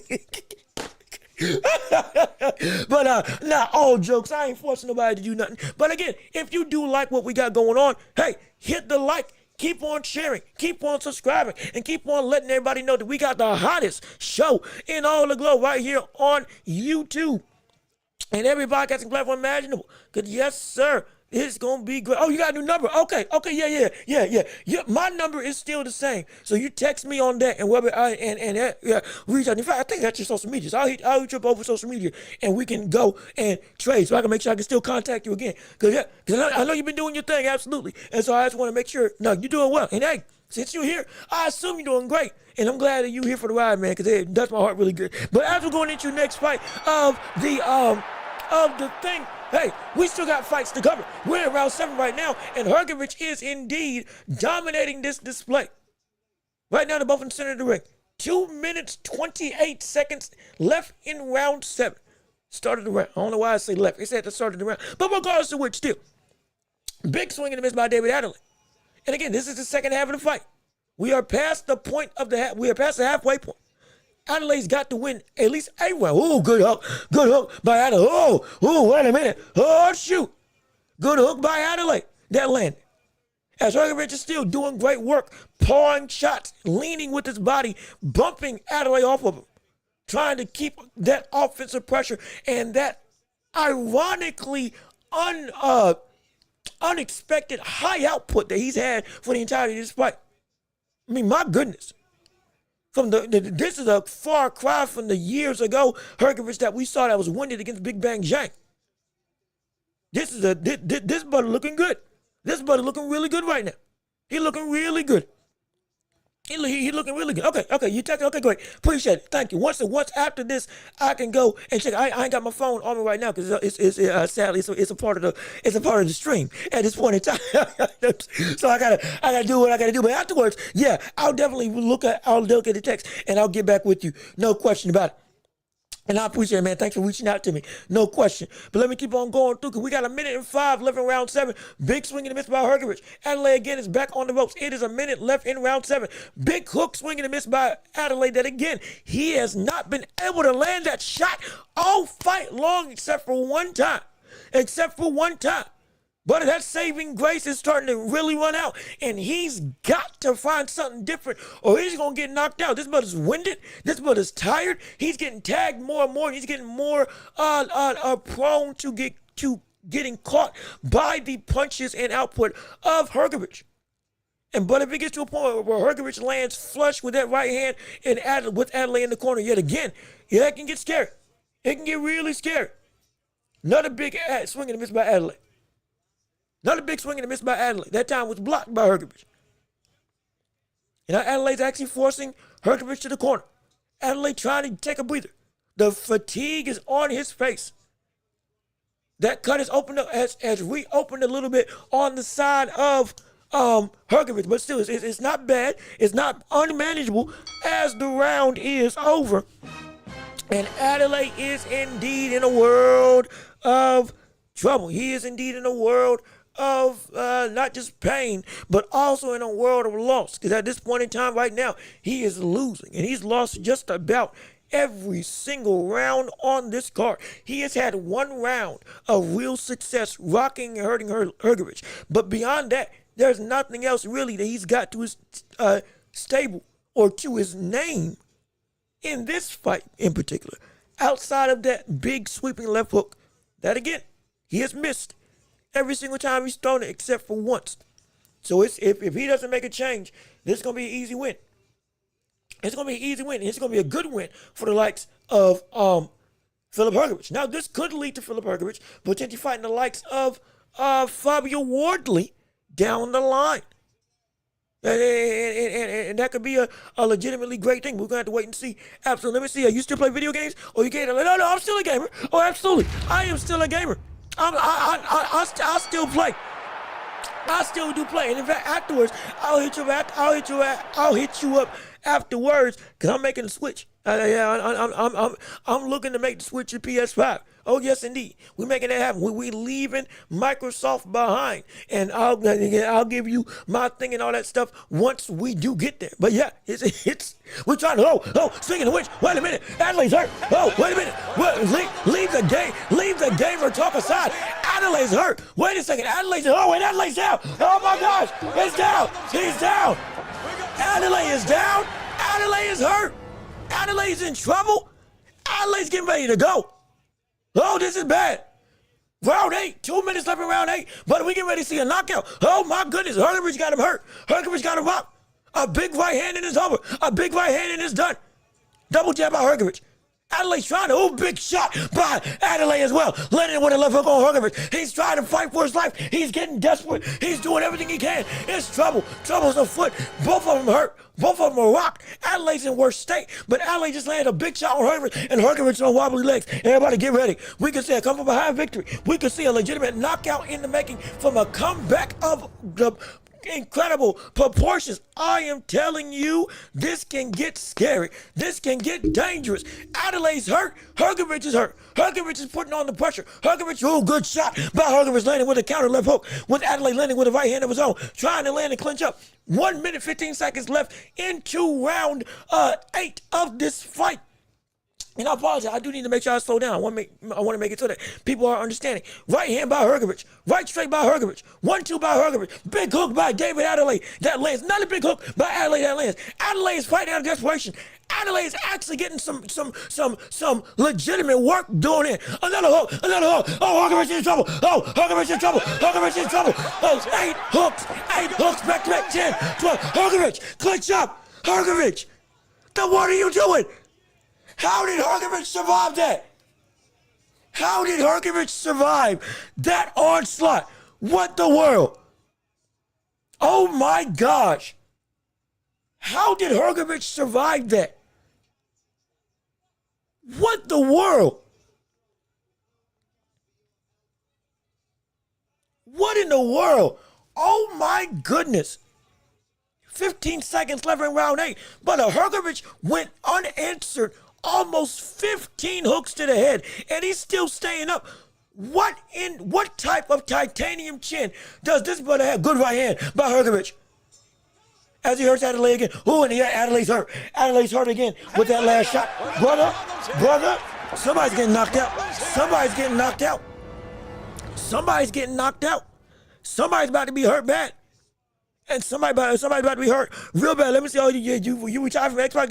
Yeah, man. Hey, look, I've been going against Xbox for the last couple of years because they have, as a company, been horrible in making their consumers worthwhile in their investment in what they do with gaming. I never liked that, but I'm telling you right now, when we make the switch, I'm gonna let you know, and I'm gonna text you what I'm doing, how I'm going about to make it. And I told it. No, this community also knows as well. Hey, we gamers on here, we love anime. We gamers, we do it all right here. But yeah, I ain't got no ties to nobody. We'll make that switch. Oh, that's a perfect right hand, right on the ear of Adelaide. I mean, that was insane. That was ridiculous. By the time I came to the dark side, yeah, man. Hey, right now it's looking mighty light to me. That PlayStation Life looking mighty bright to me at this point in time. I tell you what. But as we can see, let me see. Jericho TV, what's good with you? How you doing? Good to see you. Thank you for tuning in to the show. Hrgovic is winning right now almost every round. He just knocked down David Adelaide in round 8 as we are currently in round 9 of this fight. Adelaide just had an absolute revival of his own accord, trying to go through and knock out Filip Hrgovic, landing almost 15 straight hooks unanswered, and yet Hrgovic was still able to stand. And this was after Adelaide had gotten knocked down. So it's a highly contested affair, though Hrgovic is winning nearly every round on my scorecard. Absolutely. Outside of maybe round 2, maybe round 3. Even then, I got Hrgovic more so leaning towards winning that round. But somebody's getting ready to get knocked out. Good hook, 3-punch combination by Hrgovic. Oh, that's a great combination by Hrgovic. 2 minutes left in round 9 of this fight. Right hand, big swing and a miss. And left hook that Hrgovic tries to land in kind as well. Also misses. Adelaide is winded and is in trouble. The gas tank of Adelaide is on E. Hrgovic's gas tank, because the output is also a little bit worse for wear, but it's not nearly as bad. Adelaide is really looking to land a damaging shot on Hrgovic again to try to go and get another 1-punch KO. And if it can make it happen. But my gosh, it's looking bad. It's looking real bad right now. Hrgovic is winning this fight. We're in round 9, a minute 20 left in round 9 of this fight. Hrgovic has won every round on my scorecard of this fight. It's been a great war though, because Adelaide in the last round is gonna be able to come back. Another double right hand by Hrgovic is going through as they're both clinched up and going against the ropes. A minute and 5 left in round 9 with Hrgovic in control fully. Good 3-punch combination by Hrgovic. Uppercut misses by Hrgovic. Adelaide's on the ropes. Another right hand just barely misses the temple of Hrgovic, or of Adelaide. As they're back in the clinch, brother Adelaide is looking bad. Adelaide's looking really bad.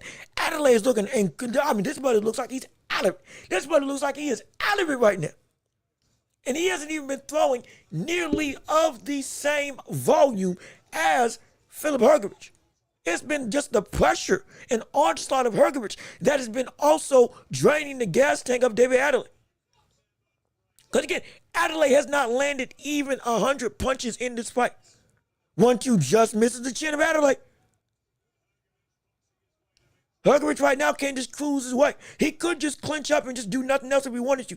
10 seconds left in the round. Big swing and a miss by Adelaide. Ooh, Adelaide's trying to go for broke. As the round is over. Yeah, it is Hrgovic's fight to lose. It's Hrgovic's fight to lose. At this point in time, as long as Filip Hrgovic doesn't get knocked out, he wins the fight. He wins this fight. Absolutely. He can go for a knockout against a tired David Adelaide. That 1-2, though it's been one of his main weapons, has been a working weapon for Hrgovic in this fight all fight long. All fight long. Anton, let me say thank you, buddy. Hey, I appreciate it. Like I said, we're here. We talk about the fights as well as color commentate. We're doing both sides of the coin. We can debate about Tank, about Lamont Roach, about what's going on with Lamont and Tank right now, because that fight is officially off. Yeah, I told y'all it was going to happen last week, and lo and behold, We see what's going on now. Lamont's going to bigger and better things, and Tank is still unknown of what you're going to do now that that rematch that we thought was going to take place is no longer happening. It's completely done away with and in the dirt. We can talk about that on this show as well, or on this live stream as well, as we do every single week in the boxing and sports world as a whole. But we're going into round 10. It's the last round of the fight for the interim WBA and I think WBO, one of the two championships. In terms of you win this fight, you become a #1 contender for one of the 4 belt commissions, or in this case, 2 of the 4 belt commissions in this boxing arena. But as we're going through right now, it's round 10. 2 minutes, 28 seconds left in round 10, and it's a fight where Hrgovic is his fight to lose. He ain't got to do nothing but just stay up. He can clinch up for all I care, and he can win this fight because Adelaide is completely outmatched, outclassed, outworked, outpowered, outmuscled, and essentially outboxed in every sense of the word. Big right hand misses for David Adelaide. Hrgovic again, punching with flurries. Landing with, again, that now scoring shots, just doing quick 3-punch, 4-punch combinations around and through the guard. Not with a whole bunch of power at this point in time, but to keep Adelaide occupied. And look at that. Adelaide's landed 81 punches in this fight. Not even cracked 100. Hrgovic has landed 210 punches all fight long, with 152 being power punches. To put that into perspective, Hrgovic has landed 210 punches in this fight. David Adelaide has thrown 215 punches in this fight. It's ridiculous. Hrgovic has landed as many times as Adelaide has thrown. Literally. It's ridiculous. It's insane. Adelaide looks like a bum. At this point in time, he does it. Look, I told y'all don't be surprised because Adelaide looks like a... Hrgovic is on a different level than Adelaide. Good hook, good counter hook by Hrgovic. Again, that slapping counter hook off of the end of combinations has been the main thing that has given Adelaide a lot of trouble, on top of the 1-2 down the pipe against the guard of Adelaide. Good 1-2 again, that lands for Hrgovic. 51 seconds left in round 10. Adelaide with another swing and a miss. Desperation, fatigue, just trying to throw anything that he can do. Hrgovic is just taking it easy. Right hand by Hrgovic. But none of our hand by Hrgovic that lands flush. Adelaide can't get out the way of anything. Adelaide can't go through and do anything. And there's nothing. Adelaide has done not a thing. It has been so. I don't even think. And again, I see you with you saying that could it be in the judge's hands with how dirty boxing is. Oh, Adelaide's on shaky legs again. 10 seconds left in the round. Adelaide's again on shaky legs. Hrgovic, all he got to do is stay up. All he's got to do is stay up. Yep, and that's it. And the fight's over. Fight's over. And the fight's over. This, and again, it could be in the judge's hands. You know how dirty boxing is? Absolutely, I do. But I'm telling you this right now. This was so one-sided. Even if the judges wanted to, they couldn't give David Adelaide anything. They couldn't. They couldn't give it. The only round they could potentially give him was round 2. Outside of that, they couldn't give him a thing. Even the fight that he landed 15 unanswered hooks, he still got knocked down in that round. So it wasn't a even round or a round that swung back in his favor. No, it was indeed a 10-8 round. And honestly, if Filip Hrgovic had some more stamina and was able to keep that same power and output that he had in rounds 1 through 5 or rounds 1 through 6, he probably would be able to actually knock out Adelaide instead of just taking it easy. Which again, he didn't need to do anything special because he was so far ahead and was continually doing everything that we wanted to do. So it's like it wasn't a big deal. But even if they wanted to, they couldn't give Adelaide this fight. It was such a one-sided affair. Adelaide did not crack 100 punches landed in this fight. Hrgovic literally landed a 1-to-1 punch ratio. For every punch that Adelaide just threw outright, Hrgovic was landing a shot. Not that if Adelaide landed Hergovich also landed in kind and matched him. No, he didn't match the punches landed. He matched the punch output of the amount of punches that Adelaide threw. Hergovich landed almost as many punches.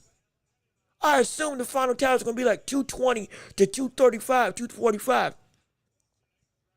As we're going into the decision. As I'm trying to hear the decision right now. And it should be fairly easy. Fairly simple.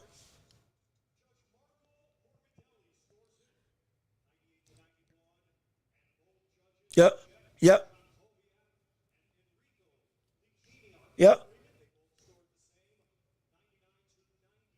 98, 91, or 99, 90. All three. It's Philip Hergovich. It's Hergovich. Yeah, it's Hergovich. They started putting the belt on the brother before the brother finished his announcement. They put the belt on Hergovich before the fight even finished because it was that one lopsided. It was that lopsided. It wasn't a contest.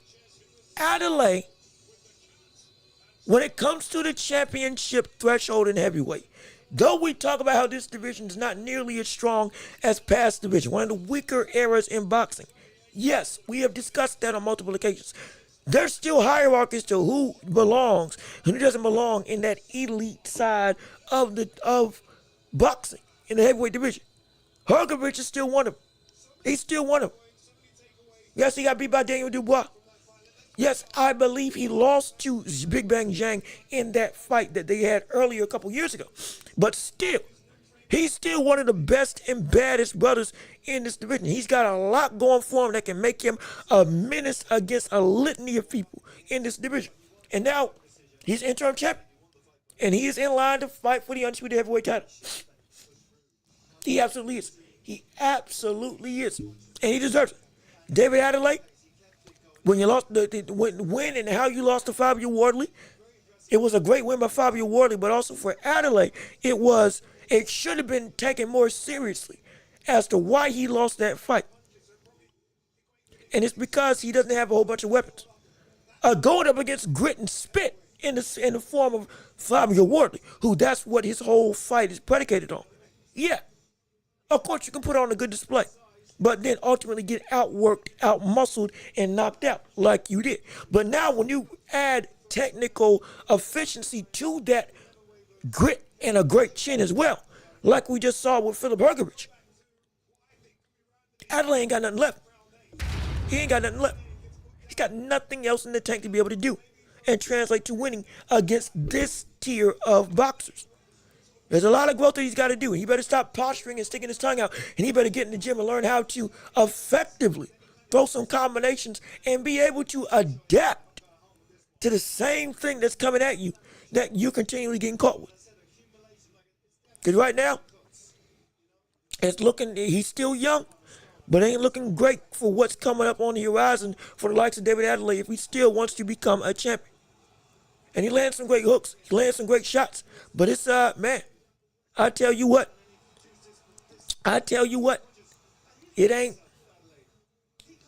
this ain't pretty. This ain't pretty at all. I promise you, let me see. I assume you're still getting the new 2K. You know what? The only reason why I'm getting 2K is if it's on sale or if it's free. That's the only way. That's if it comes free with a subscription, somebody gives it to me, or if it comes on sale drastically low. Because I'm sick of that company. I'm sick of how they've been scamming their audience, scamming their family. I'm tired of it. Oh, I'm sick of it. Yeah, they ain't about to get a cent out of me unless it is indeed on sale or it's dirt cheap. And in fact, if you plan on buying 2K, don't do it. Save your money. Wait till it becomes $20. Force 2K's hand into actually making a quality game that ain't broken, where defense actually matters like in 2K19, and offense isn't so overpowered, but also offense makes sense. Reward good defense and reward you making proper adjustments on the offensive end without stripping one way or the other. Make it so that, finishing at the rim is effective when you should finish at the rim. Don't let steals be so overpowered, but then also don't let them be so nerfed when you do read and react properly. Fix all that stuff, and yeah, we can make it happen. I'll still play it. I will. But only when it becomes on sale. I promise you that. I'm taking a stand. I'm just like I did with Madden. I'm taking the same stand with 2K. And there's a whole world of games out there, no question about it, that we can still go through. Listen, who said the fight's off? Roach said that. I don't believe him, but the contract ain't been signed. The contract could have already been signed by Tank. And even right now, Tank has done nothing to show, yes, he's still interested in that fight. And Lamont himself is going at other options of opponents. And Lamont has already signed his end of the deal. And so, and the date for when the fight was supposed to happen, which was today, has officially gone through. It's over. There seems to be no intrigue on the side of Tank to go and renegotiate talks for a new date in lieu of this whole debacle with the domestic violence situation, the alleged case, now the case getting dropped. Okay, he's free. Let's see what he can do. Like I said yesterday, there's no excuse for this fight not to happen. Let's be clear. And it's all in Tank's court, because Tank is the only buddy that ain't signed on for the rematch. He hasn't done nothing. It's all on Tank. And if Tank, with no issues abounding, doesn't go through and make something happen, then he's the one that's holding up this fight. It's the truth. It's the truth of the matter. He could have signed on for this fight and made it officially official a month or two after the fight with Lamont Roach when they first had their fight earlier in the year. Yet it didn't happen. And so now, yeah, it's not going for it. It ain't going. And I warned y'all about that this was going to take place, and how Tank moves, it just falls in line with the other stuff the Tank has done, not going after the competition when it should be happening. He did the same thing with Isaac Cruz. When Isaac Cruz deserved a rematch for that fight, he did not give him the time of day at all and did not give him an opportunity. Next thing you know, Isaac Cruz moves up, goes to 140, wins the title, loses the title, wins the title again. Made his own way, but never got his shot like he deserved in a rematch with Tank, which is what fans wanted. Now, Lamont Roach, same things happening right now. I don't like it. We're gonna keep it a buck and we're gonna call a spade a spade. That's what's going on.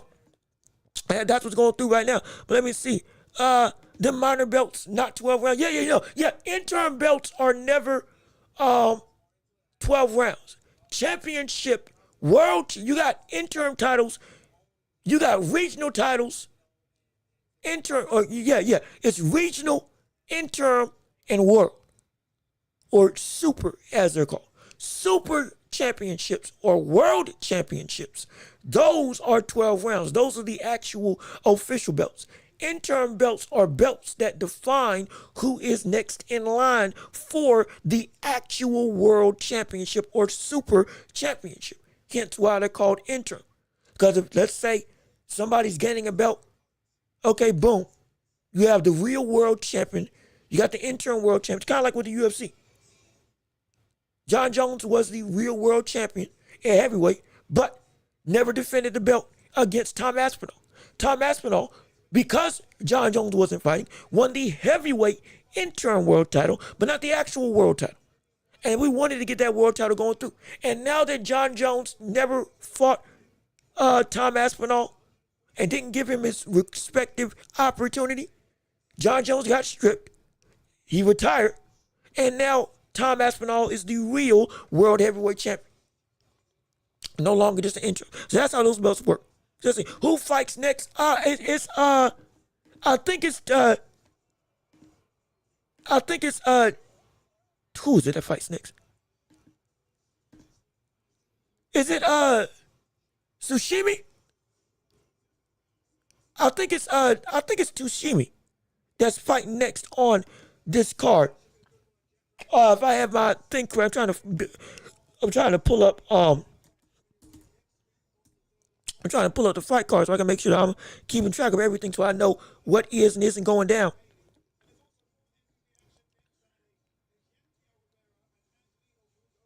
Yeah, I'm sorry. It's Haito Satsumi. That's what it is. Haito Satsumi.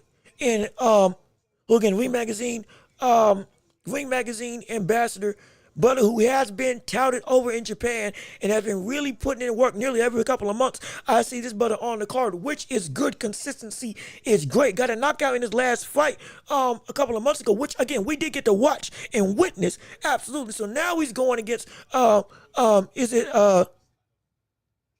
is it Qais Asfawak? Is it Qais? I think it's Qais Asfawak. If I'm saying his name correctly. If I'm not, I apologize. Excuse me. But that's who's fighting next. And then after that, we get Nick Ball versus Sam Goodman as the co-main event. And then Itauma versus Whyte happens at the end of the night. But we got some time thus far. We're waiting to see how things go through. As we are still watching and calling this card right now. Japanese dude next should be easy working. Yeah, it should be. Again, based on what he did in his last performance, actively showing some power and actively showing a better punch placement than what we had seen in the very first time we had seen him since his fight in New York City a couple of months ago earlier in the year. Yeah, he is looking good. I'm not saying it's going to be the best thing since sliced bread, but he is building up a quality body of work from the sense of what he does in the ring.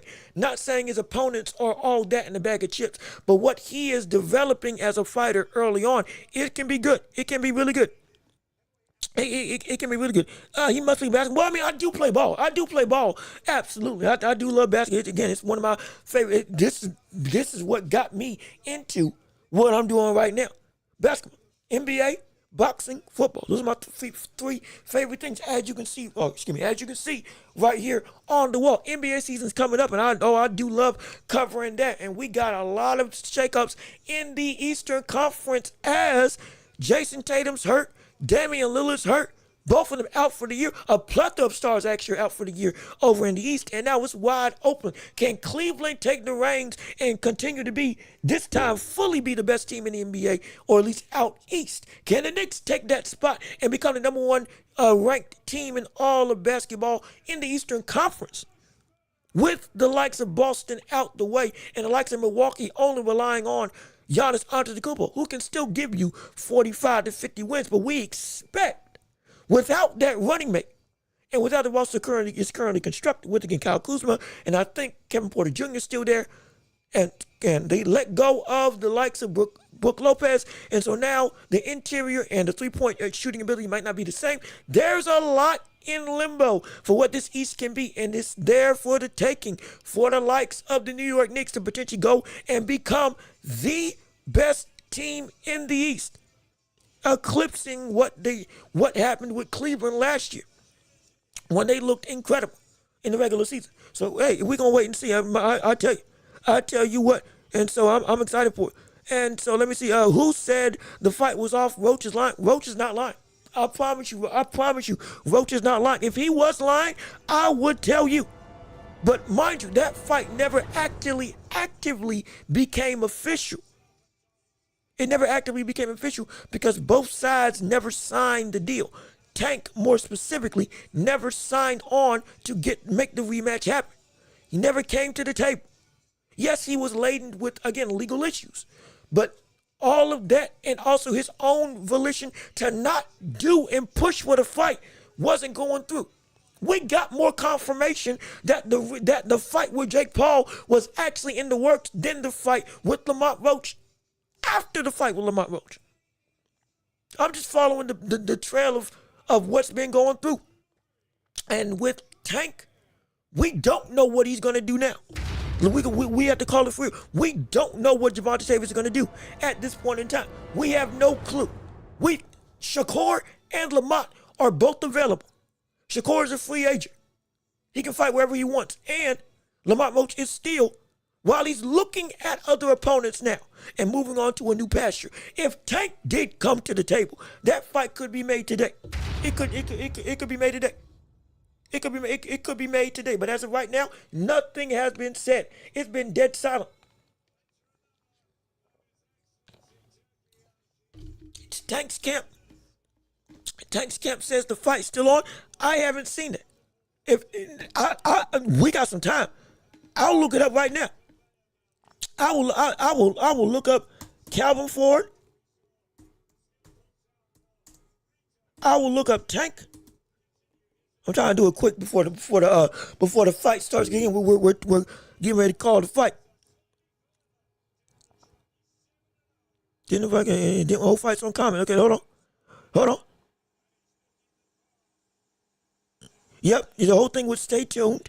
We had that pulled up, and we talked about that. We did that clip earlier in the week. August 7th. I'm looking.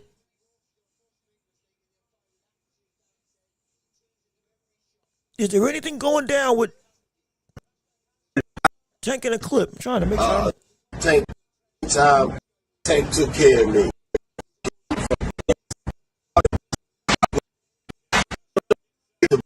Yeah, I'm not seeing y'all need to stop that. I'm looking. I'm not seeing anything. The last thing that we've seen for talking about Tank from his camp, from what I've been able to gather, has been that clip that we showed earlier this week in talking about how Calvin Ford was saying Tank has big plans, but we're going to keep everything close to the chest, but stay tuned because something's coming. That's the last thing we've heard of. Outside of that, that's the most transparency we've had coming out of their camp. So yes, they haven't said the fight is off, but they haven't taken the fight. That's the thing. Something you can't say something's off if something never was in the first place. And while Lamont Roach had committed and was there, now Lamont Roach, who has actually signed on for the rematch, has moved on. Tank, who never actually signed on to make that rematch official, and the only thing that we've gotten from Tank's camp is them saying stay tuned. Yes, they didn't say that the fight was off, but they're not actively looking to make that fight happen. If it was the case, we would be seeing, or if with how much we've heard Lamont Roach talking about this fight, we would at least see somebody from Lamont Roach's camp saying, hey, yeah, they're reaching out and they're trying to make a deal happen. They're trying to make something go through. But at this point in time, it's been nothing. Dead silence. Just stay tuned. And we're not waiting around for Tank. I definitely ain't. Not because I don't want to see him fight, but because of the fact that, hey, brother, we don't got time to wait when we're having the rest of the boxing world go and evolve and change and adapt, and you are just there. So, yeah, Lamont Roach ain't lying when he's going to be looking at other people to fight, because now that this Tank fight is almost assuredly dead in the water, because Tank's side is not making any move, and he's waited almost 6 months, and there's nothing that's came out. He's been streaming and streaming and training. That's it. Waiting to see if this fight was actually going to happen in August. Today's the day that the fight was supposed to happen. It was supposed to be that today is the day, August 16th, that we get Moses Itauma fighting today against Dillian Whyte. And then at the end of the night, guess what? It's Tank versus Roach in the rematch. That was what the speculated date was. And we were all hanging our hat on. Even the ring themselves have reported that, yes, that was the fight date talked about for Tank and Lamont Roach today, August 16th. But now, it's no. Ever since that fight date got announced roughly 4 months ago, nothing came above it or about it. And it fell dead in the water. So, yeah, this fighting, it ain't happening. It is not happening at all. Let me see what you all got to say. I doubt Tank gonna accept the fight. Yep, absolutely. You're doggone right, I doubt it. I'm right there with you. That brother ain't gonna do nothing. And again, Tank can beat him. I don't think at this version of Tank, I don't think beats Lamont Roach. I think Lamont Roach does have his number, and I think Lamont will beat Tank in that rematch. But Tank can beat Lamont. Tank can beat Shakur. Tank can beat Abdullah Mason, Floyd Schofield, and any of the other champions or contenders at 135 or going up to 140. He can beat a plethora of people, but the brother's got to do it. But he ain't. That's the issue. He ain't taking an issue. He just wants the easy fights. That's why I was going to fight Jake Paul. And that's why now this big fight deal is probably going to be against a brother who isn't that great, but is indeed a name.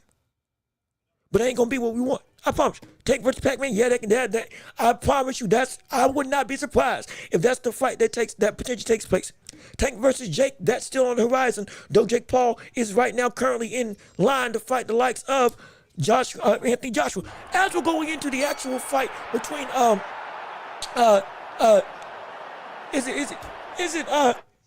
Sutsumi, that's what Sutsumi going against Sutsumi going against is it Ash? Is it Ash Fuwak? And again, I do apologize, and I'm saying his name wrong. We'll call him Ash for now, just for the sake of time, so we ain't constantly stuttering over stuff. But also, Dry Turkey, if I didn't say, hey dear, how you doing? Hey bud, I'm so glad you're here. Appreciate you tuning into the show. Again, keep on liking the stream. Keep on sharing the show. We want people involved in the conversation, having them talk about the fight, having them hear our commentary, letting them see what we got going on this community. It's indeed great and phenomenal. As we have Sutsumi going in and fighting against Ash right now in round 1. He is 7-0, 4 KOs on his resume. Has had a great amateur background over in Japan. Has looked to be a very much a budding star potentially for this division. But in the meantime, we're still wanting to see him develop and grow. We're not saying he's elite yet. We're saying we're watching his growth before our eyes. Because he's been on just about every card that we have talked about on this with the Ring Magazine. And every card that we've been watching thus far. And so it is intriguing. As again, he's posturing through. Good jab by Ash. As Ash is circling the ring. Ash in the green, in the white and green. Sutsumi is in the white and red with the red gloves. Hook misses by Sutsumi. 1-2 by Sutsumi misses. Jab by Ash. That I think that was blocked. Going through 1 minute and 10 left in round 1. Tries to land a counter to the body is Sutsumi, but he misses. Ash is really circling that ring, using that length, and he's got some good hand speed on him. It's going to take a minute for Sutsumi to actually adapt to that. Good hook to the body by Sutsumi. Going downstairs, meeting him where he's circling, which was very good, very smart indeed. As they clinch it with each other, 46 seconds left in round 1 of this fight. Tank versus Gambo, please don't let that happen. I don't even know Gambo's still fighting. Good uppercut to the body and good hook combination downstairs. That's good work by Sutsumi.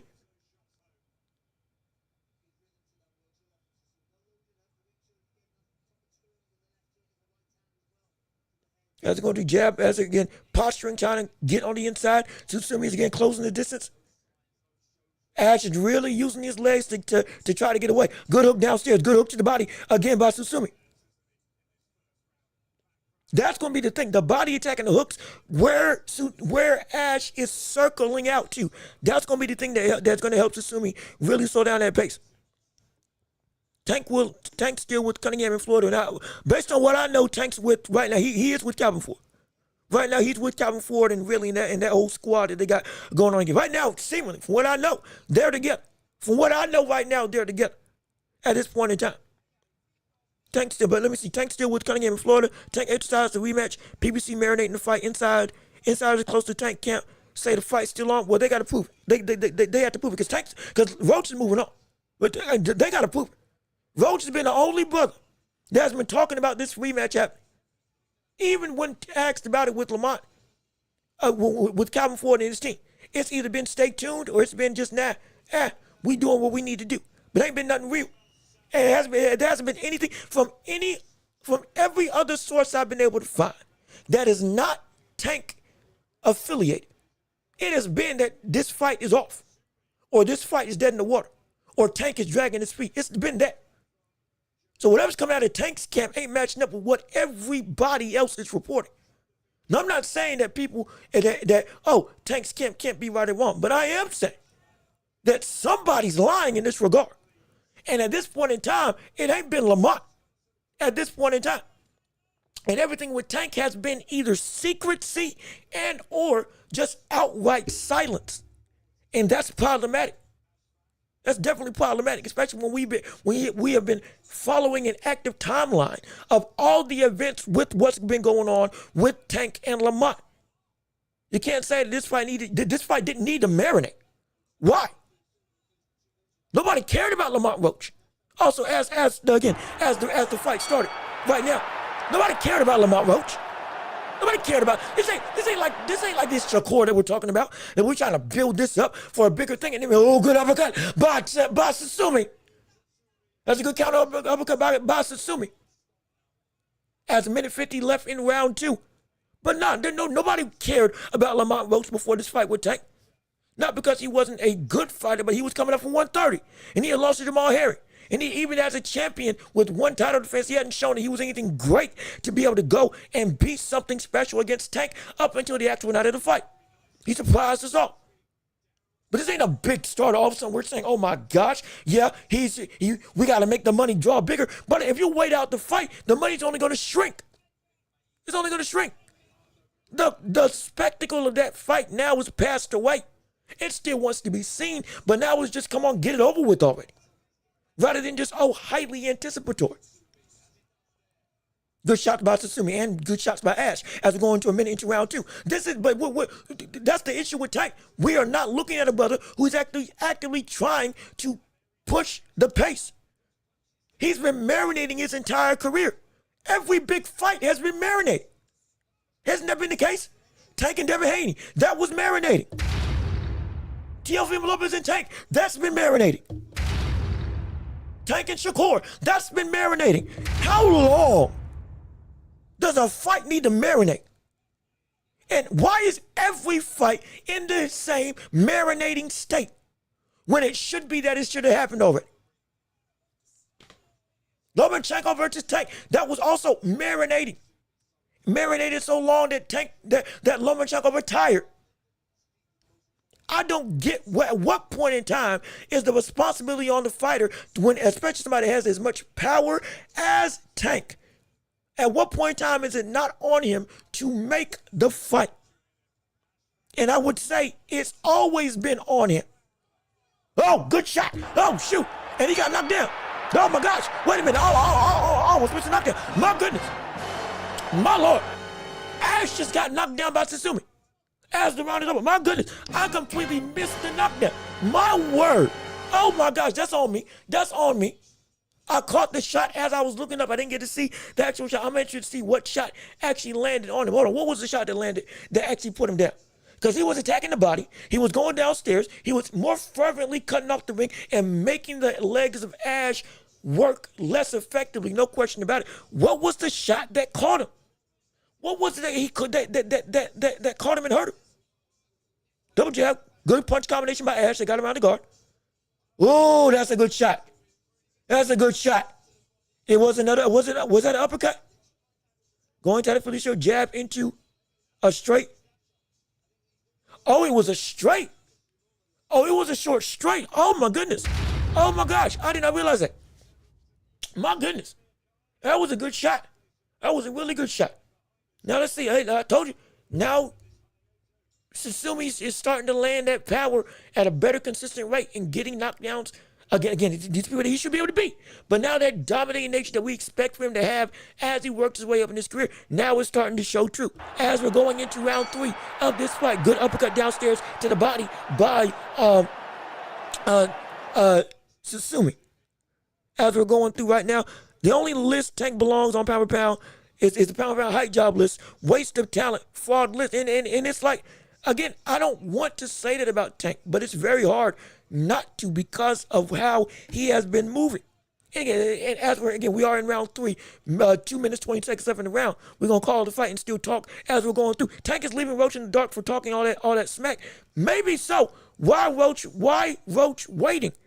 Like I said, Tank's camp said the fight is on. Tank's camp is lying. What? Tank's camp is lying. Because if the fight was on, they would have signed the deal. If the fight was on, we would have gotten a complete negotiation confirmation from the PBC that this fight is on.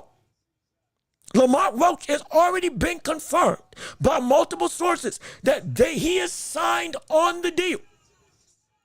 We talked about waiting people out, keeping them in the dark. Sugar Ray Leonard did that same thing to Roberto. Good uppercut to the body by Susumi. As another knockdown takes place, Sugar Ray Leonard did the same thing to Roberto Duran in their second rematch and signed the fight 2 weeks out, like 2 or 3 weeks out after Duran was celebrating that win. Another knockdown. Yeah, this is over. It's over. It's getting ready to be over. Susumi is doing quick work on this brother. He's doing quick work of this brother right now. Everybody get ready. We about to see another knockout on display. We about to see another knockout, and before Nick Ball, uppercut to the body, hook to the head, hook to the body. Sasumi going for broke. Sasumi, this fight about to be stopped. It's about to be stopped. It's about to be stopped. Yep, it's stopped. The fight got stopped. Yep. As we see, Sasumi again with another dominating performance, with another knockout performance. This is what his third one straight. I believe this makes it 3 straight. I believe this makes it 3 straight for Sasumi. This is a good win. This is a really good win. He got clipped with the hook more than I would have liked. Absolutely. But the pressure and the shot selection going downstairs, being able to pepper, and then being able to land in between the punches and in between the guard of Ash, very impressive. Very much I do like that performance. That's good. Good building blocks to be built for this. But now he's 8-0, 5 KOs. That's quality. That's some good quality. Props to him. Absolutely. Now we're getting ready for Nick Ball. But again, as we continue, Roberto Duran waited out, or Sugar Ray Leonard waited out Roberto Duran before their second fight up until the very last moment and signed the deal. And then Roberto Duran was forced to have to, because Roberto Duran signed, but then he was just partying and doing whatever. And then it wasn't until months later, a couple of weeks before the actual date that was agreed upon,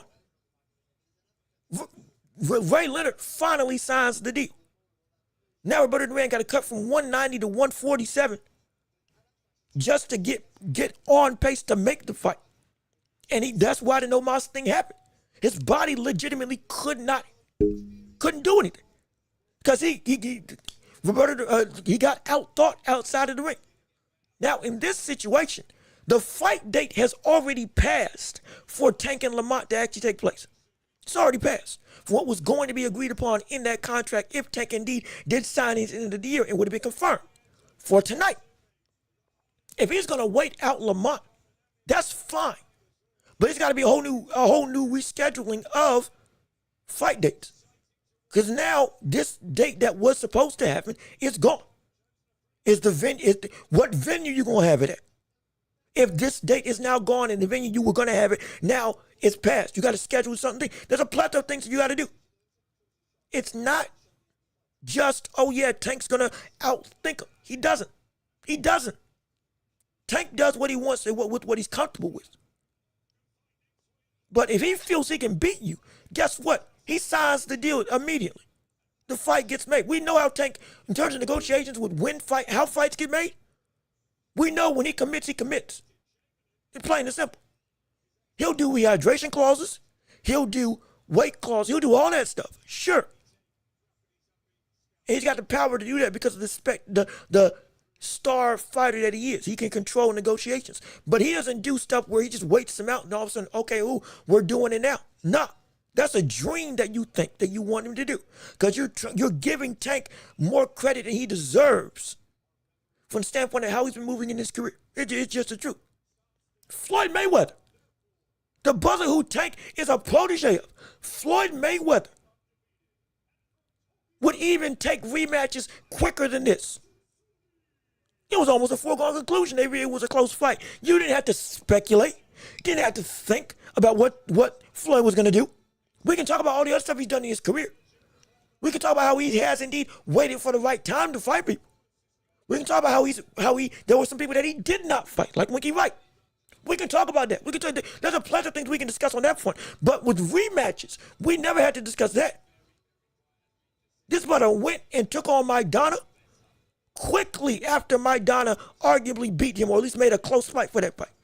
When Castillo should have beaten him, when he fought him the first time, he immediately fought Castillo the second time. No wasted effort.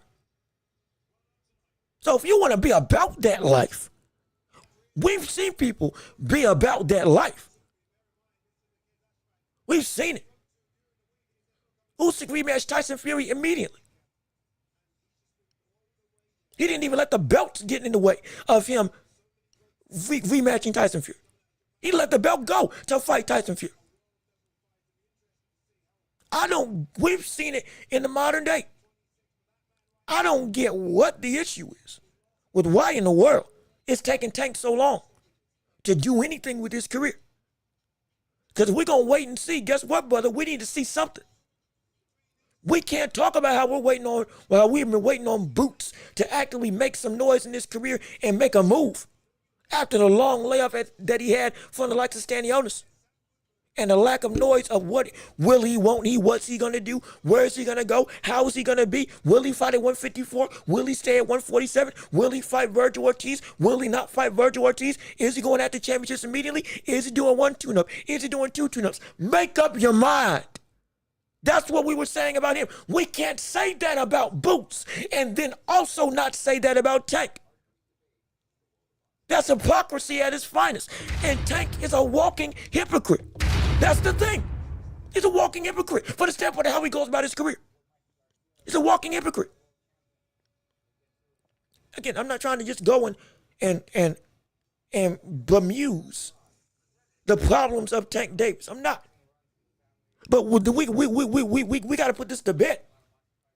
Because if this isn't understood, Tank's gonna keep being able to get away with this stuff. He just is. And if Tank keeps getting away with this stuff, guess what? The next great boxer that comes down the line, he'll be able to get away with it. And then other people will be able to get away with it. And the next thing you know, the sport is ruined because everybody's moving like Tank. Next thing you know, the sport is ruined because everybody's moving like Tank. And if everybody's moving like Tank, guess what? But nobody's doing anything. If everybody moves like Tank, nobody's boxing. You understand that? If everybody moves like Tank, nobody's fighting. If everybody moves like Tank, the sport dies. If everybody moves like Tank, the sport dies. A quiet, stupid death. Because Tank isn't trying to fight. At least he's not trying to fight contenders. He's not trying to fight contenders. He'll rematch Frank Martin before he fights Lamont Roach. I guarantee you. I guarantee you. If I'm wrong, great. I hope I'm wrong. He'll rematch Frank Martin before he fights Lamont Roach. He'll rematch Hector Garcia before he fights Lamont Roach. He's had a hit list of some of the 8 biggest names in the sport, and he's only fought one of them. And that brother at that point in time was also injured, was also weight drained. And we all understood as a talent was nowhere close to testing him. Nowhere close. Nowhere close. But at least the name fit the bill. At minimum that. But now with everybody else that's a name and a talent, he's not fighting him. He'll never do it. Because in that regard, he is a bum. In that regard, he's a bum. And I ain't say that in a minute. He's a bum. Fighting-wise, he's great. Not questioning his talent.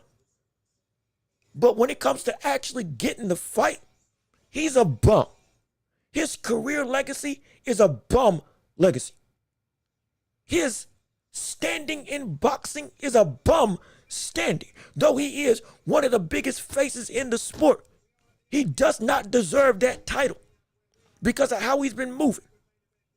It should not be that a brother who is this incompetent with trying to go about his career against killers when you should be going about your career against killers right now. And that should be the only people that you fight against. And you got 8 or 9 names that would sell out whatever stadium you want with the drop of a hat if you fought them because they are quality, they fit the bill, and they are worth the money and the time and the talent, and they can actually beat you. You got 8 of them. And you ain't doing nothing. Yet you'll compromise what you say with how far you'll fight at 135, 140, 147. Well, you say you'll never touch any of those divisions again outside of 135 because you're comfortable there. They're too big for you up there. Yet you fought Mario Barrios at 140, and you were going to fight Jake Paul at 190 at cruiserweight. How stupid can you be? How ignorant can you be? And apparently, it's very. Apparently, it's very. It's a terrible thing. It is a terrible thing because now we are missing out on the quality of production that we all believe that we can see Tank achieve. It's a quality. We all believe we can see Tank do something great, but he's got to do the great thing. He's got to do the great thing. You can't be great and don't do great stuff. Ali was able to call himself the greatest because he did great things. Sugar Ray Robinson was what is, in my opinion, the greatest because he did great stuff. Joe Louis did great stuff. Roberto Duran, who's also 135, went to light heavyweight and won and did great stuff. Leonard did great. Everybody did great stuff. You can't be that. You can't talk the talk and not walk the walk. You can't do it. And you don't, and you shouldn't let a brother get away with it. Or a sister. Women or men, don't matter who. You can't let somebody get away with hyping themselves up as the greatest thing since sliced bread, but they ain't nothing but a bum when it comes to actually doing the work. They can't do it. And then when you actually get tested, when you fight Lamont Roach, when you get pushed to the limit, when there's a brother that just showed when he wasn't supposed to give you any tests, he almost, and in my opinion, did in fact beat your behind. Close fight, but he should have won. That knockdown should have been countered. The punch didn't land. You should have obviously gotten disqualified because you went to your corner and got help before the round ended without the ref's discretion and or allowance saying, yes, go to your corner. You should have been disqualified with it. 2 instances should have lost you that fight. This is a stupid sentiment that this brother has been able to get away with because his fans are blind. His fans are blind to it, and the casual fan that doesn't know any better doesn't have the ability to say something more because they don't know, which I can't knock them.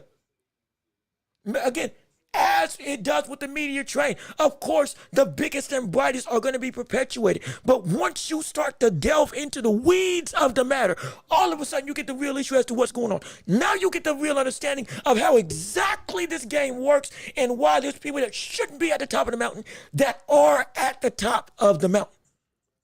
And Tank is one of them. This brother, I don't care how great of a talent he is, and he is great, but you don't deserve the acclaim that you do when you don't do the work that you should do. If Boots is 31 years old, and we're saying get on the ball, it's time to fight some competition, where's that same inclination to push Tank? When Tank is 31 years old, 30-0, same record as Boots, and we're saying he doesn't got to do a thing. What type of stupidity is that? What type of ignorant mess is that? It's like, Hey, look at this. We got some problems here. This is what we got. We got some problems It's here. nothing but problems with Tank. And now Tank is again not fighting Lamont Roach. That rematch at this point in time is officially done.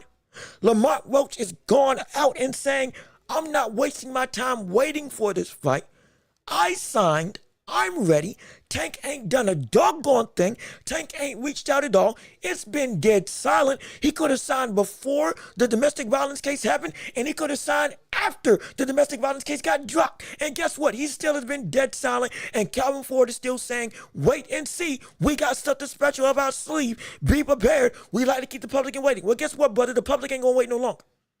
The sport was here with you, and the sport will be here without you. The sport doesn't need you, though you make the sport better. But are you really making the sport better when you ain't fighting nobody that's worth our time in watching for your talent and skill level? If you got 4 names at 135 and you got 5 names at 140 and you got potentially 6 and or 7 or you got potentially 2 or 3 more at 147 if you did put yourself that far, guess what, brother? At minimum, you got 5 minimum names that you can fight all within your division. 4 of them are all in your division alone. Shakur, Lamont, Abdullah Mason, Floyd Schofield. That's 4 right there. Shakur, Lamont Roach, Abdullah Mason, Floyd Schofield.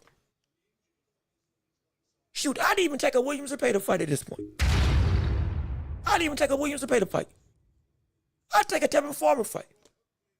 I'd take somebody that at least got some respect from the boxing public at that division. Because at this point in time, it's stupid. It's so ridiculous. My gosh, it's so ridiculous. Again, I do apologize. I've been rambling on. I do apologize so much. Let me see. Yo. Ball, what's going on with you? How you doing? Good to see you. Thank you so much for tuning in to the show. So glad you was on it. I'm sorry. We're waiting on Nick Ball versus Sam Goodman. The co-main event coming up next. I do apologize. We don't need to go on a rant. We still got more that we can talk about in lieu of waiting for this fight to happen. Sometimes I gotta feel like I gotta hear in my mouth. I do apologize, but it's. I do apologize for going on a tangent, going on a reckless thing. It's just before y'all came in, we were talking about Tank, and it's like it came to that sentiment of we gotta break this brother down as to why exactly this is a problematic thing for how Tank goes about his career, and it's incredibly frustrating that just it grinds my goat every time. Let me see. Melissa, how you doing? Patty LaBelle, how you doing, girl? Thanks for tuning into the show. So glad you're with us on there. If you haven't already, leave a like on the stream if you would. Keep on commenting your thoughts and opinions. Keep on subscribing to the channel. We appreciate all the support. And hey, if you a shameless plug, I gotta do it. While we ain't got monetization right now, if you want to give and support to the show, we got Cash App, we got PayPal, we got links down below as well. If you want to give and support and help make this thing great, hey, means the world to me, and we can make this thing grow and be grand, all with you all helping us out, and we appreciate it so much. Come join the Empire, come build this community, and let's make this thing great as we're watching one of the bigger rising stars in the heavyweight division, Itauma, making his claim against his biggest test in Dillian Whyte, and Nick Ball versus Sam Goodman coming up next, and we appreciate all of you coming through. Oh, you liked it? Hey, I appreciate it. Hey, welcome to the Empire. Climb aboard. We're so glad that you're here. We appreciate it. We got another soldier in our army running through, getting ready to take on the world with us, and we appreciate it so much.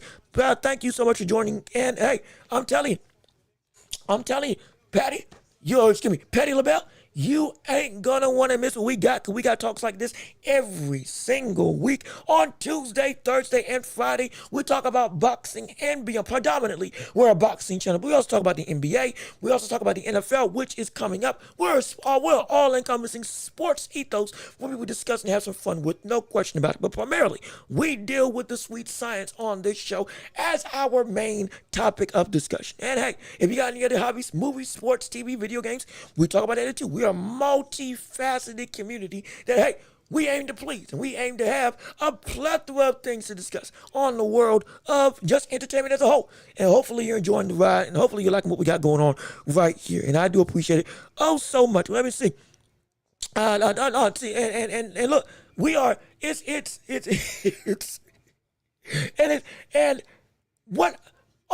More specifically with Nick Ball.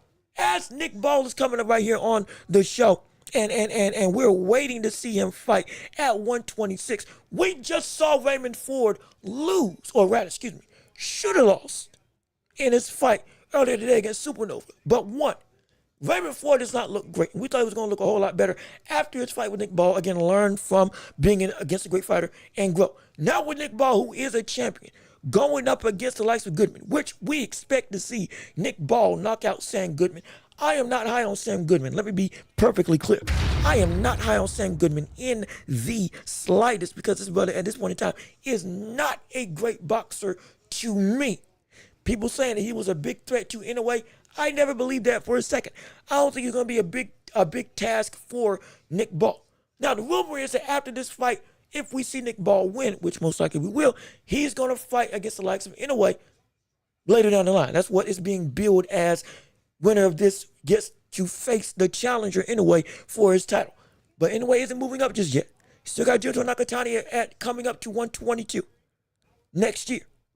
Junto has already confirmed he's coming up there, relinquishing his belts. It's happening. So get ready. We're excited for that. But at the same time, because Inoue, Nick Ball, and Inoue versus anybody at 126 at this point in time is not necessarily going to happen. Now we get to see Nick Ball against the other greats at the division. Like with a potential Rafael Espinoza. Hey, don't forget that.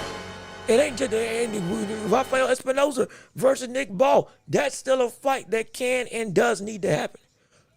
Nick Ball versus the likes of who's the brother? Who's the brother?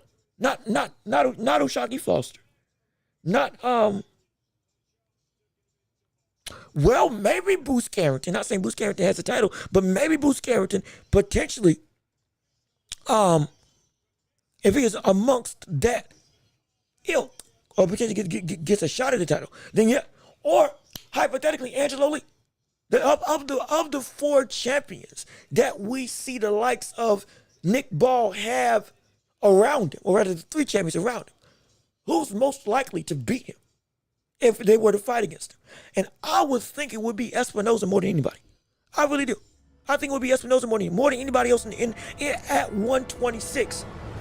If there was anybody to stop this run that Nick Ball has been on, I think it would be Rafael Espinoza. I do. I truly do. And I want it more than anything. I want to see that fight happen. After this fight with Sam Goodman, I want to see them unify. I want to see them go at it. I do, because that would be great. That would be phenomenal if that fight did take place. Let me keep on reading, because we got people in the chat right now. Are Nick Ball in my top 5 UK boxers? Yeah, right now he has to be. He has to be. Right now he is the only UK champion in all of boxing. And again, you got Tyson Fury, who now is back. You got Anthony Joshua, who now is back. And you got a couple others as well. But you can't really argue that Nick Ball shouldn't be top 5, dare I say top 3 of the UK fighters, and him having the only champion being the only champion in the UK. But I might just put him at number 1 at this point in time, because he's the only one that's been able to hold on to his stuff. Now, do I think he's better than a couple of the other people? No. But still, the current production, it's hard to fight against it. But he's definitely, he's top 3 in my opinion. I'd rather see Junto than move up to 126. Hey, stop y'all. What's going on with it? Hey, how you doing? Good to see you. Thank you so much for tuning into the show. So glad that you're with us on today. Rather see Junto than move up to 126. I'm of that same thing. If anyone can stay at 122, stay at 122. You still got a lot of work that you can do. At 126, it would still be some great action. But I don't want to see you push yourself before you get the likes of a Junto or even a Bam Rodriguez, who sooner rather than later I think is going to move up to 118. Now, him doing that right after Junto moves up from 118 to 122, a little bit ironic, because I wanted to see that fight between Bam Rodriguez and Junto Nakatani. The triangle of pain that they can all have with each other is incredible. They're some of the best in the world. And they're all right there at each other's feet. I want to see all of them go at it if I can make it happen. I mean, I'm discussing with these Arab cars always be empty. But, and see, like, it's not, it looks empty, but they're always, just like with any other card, they always fill up by the time the main event comes around. I've seen co-main events now have, in America, in Las Vegas, for big fights, have half the stadium go through. I've seen it. Shoot, what was that fight? What was that fight down in it wasn't Australia? When Masvidal fought against Crawford, even that fight wasn't filled up when it was supposed to be. And it was. I think that was in the States, or that was in a non-Arab city and stadium. Even that one wasn't filled up. Even Crawford versus Spence wasn't filling up as quickly as I thought it was going to when that fight was going through the card. It's a shame. And so that's more so, I've always attributed that to not just not location, more so than it's the fan problem. And it's been a global thing. I'm talking about with any sport. I've seen the NBA Finals be a situation where it's for some reason it ain't filled up like it needs to be. Playoff games not filled up because, and it's a big time game. It's a problem. It's a fan issue more than anything. Though location has a output on it, it's still, I've seen that same problem for a plethora of years in multiple situations. And so, but thankfully, a lot of the other big cards are still going to be around the hotbed areas that we all know and we all want to see them, like in Las Vegas, like in New York, like in the UK, Wembley Stadium, and others. So yes, these cards happen over there, but they're good. I could care less where they are. They're good cards. Thank goodness. Thank goodness. We at least get consistency with quality. Because there used to be people who would pack out stadiums in the States or in the UK for fights that were bums in terms of the matchups. And we don't want that. At least we're getting quality. I can take people not showing up in the stands to make it seem like, oh, we wish there were more people. But at least we're getting the fights that are qualitative, that are worthwhile, that actually mean something. Let's get that stable. And then we can worry about making sure the fans get there afterwards. But we're at least getting the consistency that we didn't get for upwards of a decade from qualitative fights that we need to see. Let me see. Salute. Heaven sent. What's going on, brother? How you doing? Salute. This is my first stream with you, commentating. Hey, man, I'm glad you're here. Appreciate you tuning in, and you are going to love it. It's going to be a time. You got Goodman. Well, Lord, hey, I don't know about that. Hold on there. I don't know about that. I don't know about that.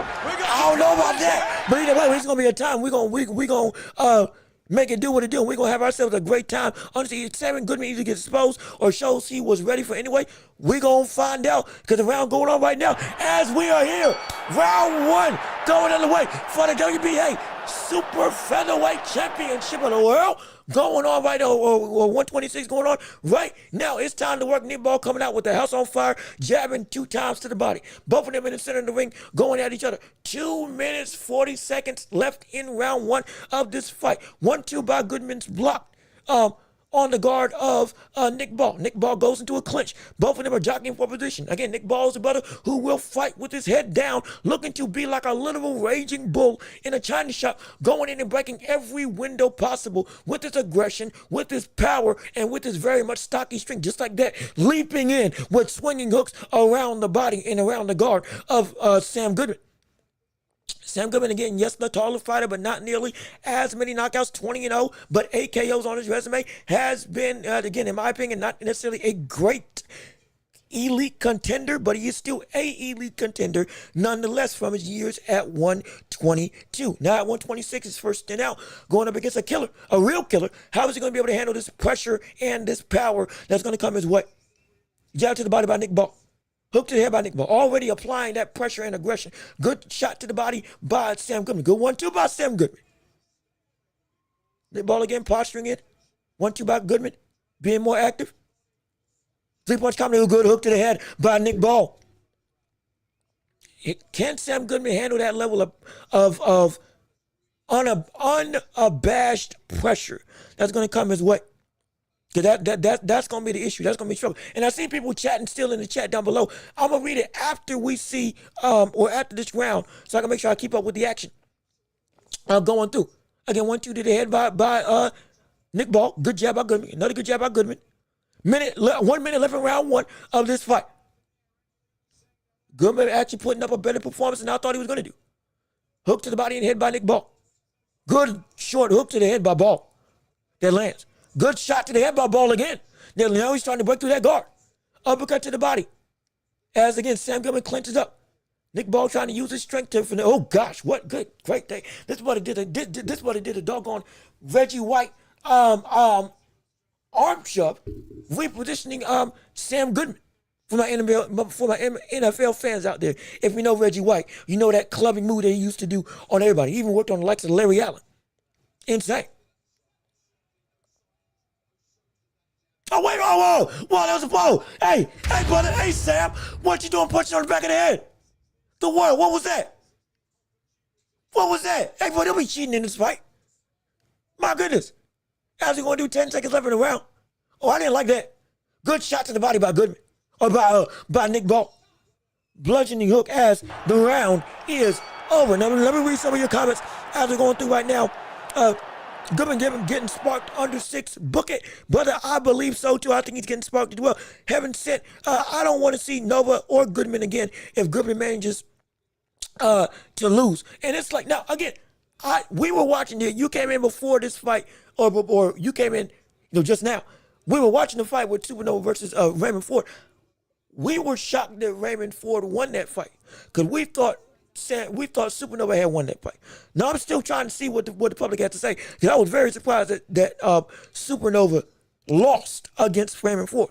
But I'm trying to figure out what the judge was saying and what I was saying and where the disconnect was. That's a little bit of a different situation. Let me see. Goodman needs to use his skills. If he starts trading, he loses 100%. No doubt. He tougher than Ford. We're going to find out. Like, again, we just saw him getting caught with some good hooks on the side of Nick Ball. So we're going to see what happens as well as we're going into round 2 of this fight going forth right now. Goodman has to get dirty, and I'm all for it. Nick Ball isn't shy on dirty boxing. Yeah, that is true. Nick Ball will go not below the belt, but he'll use, some physicality in some very, some would say, uncouth ways to get advantage on it. But again, it's part of his style of being very physical and, I don't want to say reckless, but very much forward thinking. Good hook by Sam Goodman. Good job by Sam Goodman. As we are in 2 minutes, 20 seconds into round 2 of this fight. Sigma with a good jab. 1-2 by Nick Ball that misses. Nick Ball again trying to find, switching stances now. Double jab by Nick Ball. Jab by Goodman misses, trying to use some feints. Good straight right by Goodman. Really trying to make it physical. Really using his forearms and body to be able to frustrate the likes of Nick Ball. As he's going through minute 50 left in round 2 of this fight. Good jab by Nick Ball. 3-punch combination misses by Goodman. Both of them in center of the ring right now. Minute 35 left. Straight right to the body by Goodman. Double jab by Goodman. That is blocked. Good 3-punch combination by Nick Ball to the body into the head. Nick Ball trying to scope in. Starting to push the pace a little bit. Squatting down. Jab to the body by Ball. Minute 18 left in round 2. Both of them clinch up now. Again, Goodman is trying to walk and be physical with Nick Ball. Trying to play the same game that Ball plays on his opponents all the time.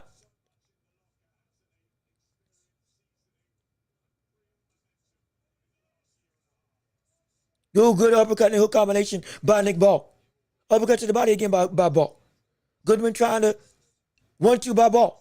We're going to say Goodman trying to throw a jab at Nick Ball. Oh, good uppercut. Oh, that lunging uppercut. That awkward lunging uppercut that goes into a right hand by Nick Ball. That was a quality shot. That was a quality shot by Ball. I can't lie.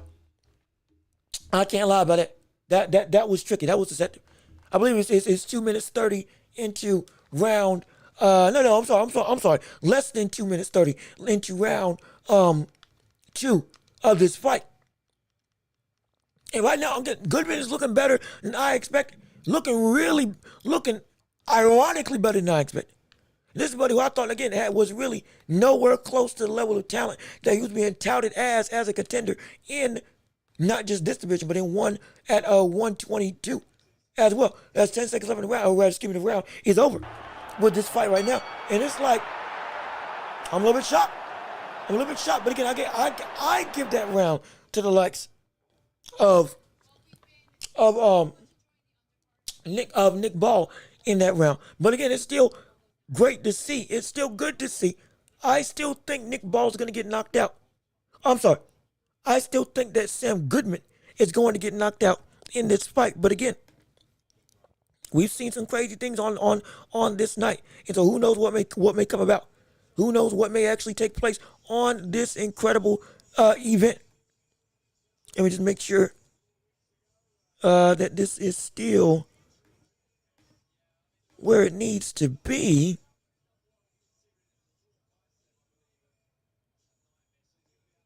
Okay, yeah, I was just making sure of my stuff when it came to my stream. Just doing a quick check real quick. But no, we good. We all good, and we all set, and we all ready to go forward. As we're going into round what's round 2? Round three of this fight right now. As we are delving into round 3.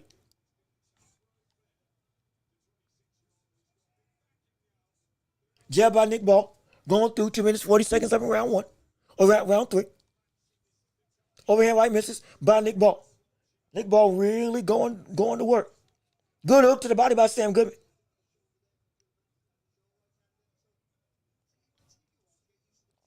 Jab to the head by Nick Ball, misses. Good double jab by Goodman. Good hook, good hook to the head by Nick Ball. After Sam Goodman landed a good shot to the body. Nick Ball's just missing that distance with that hook. If he feints and then works his way in, then there's an opportunity for that hook to actually land, because then the distance will be even more, a little bit more manageable for him to close. Jab to the head. Straight right to the body by Goodman. Goodman doing some quality precision work with this, especially with this body attack.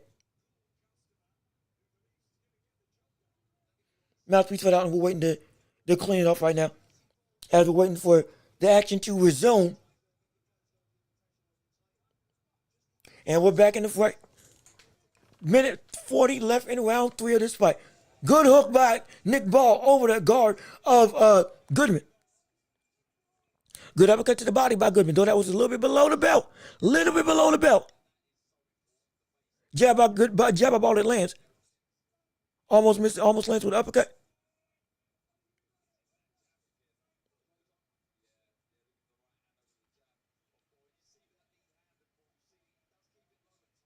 Going through right now. Jab to the head by Goodman. Another 1-2 by Goodman. Jab to the body by Goodman and jab to the head by Goodman.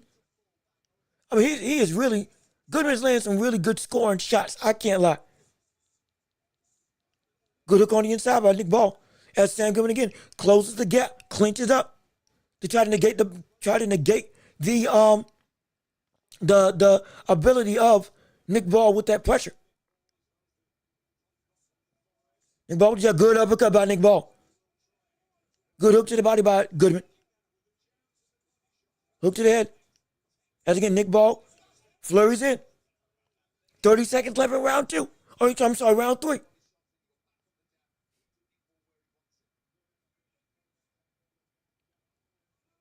As he's going through right now, 20 seconds left in round 3. Nick Ball stalking and walking. Sam Goodman using his legs. Trying to keep Nick Ball off balance. Those are double jab and misses.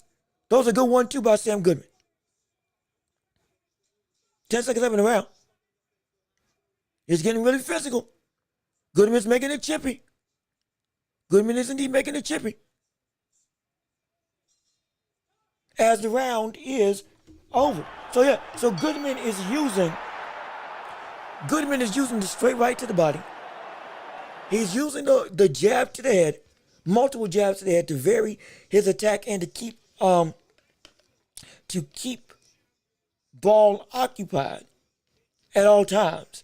And then when Nick Ball does close the distance, either he uses his legs to get out the way, or he goes through and clinches up and then tries to outmuscle the likes of Goodman or outmuscle the likes of Ball.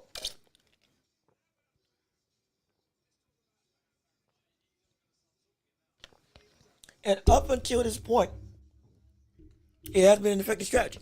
It has been working well. It has been working great. It has been indeed caused some trouble for Nick Ball. I dare say, because though Nick Ball landed the better damaging shots, Goodman did land more often and had cleaner work. So I think I gave Goodman that round. As we're starting round 4 right now. Hook to the body by Nick Ball that lands. Jab to the head. Excuse me, a good uppercut, right hand combination that lands for Ball. That might be his bread and butter. That might be the thing that actually. Yeah, it's really starting to get chippy in there. Jab to the body by Ball. 1-2, 4-punch combination to the body by Goodman. 3-punch combination to the head by Goodman. Uppercut by Goodman's block. Hook to the head, misses by Ball. Double jab by Ball. Going through right now, jab to the body by Ball. Goodman with that jab to the head. Oh, good 1-2 by Goodman to counter Ball.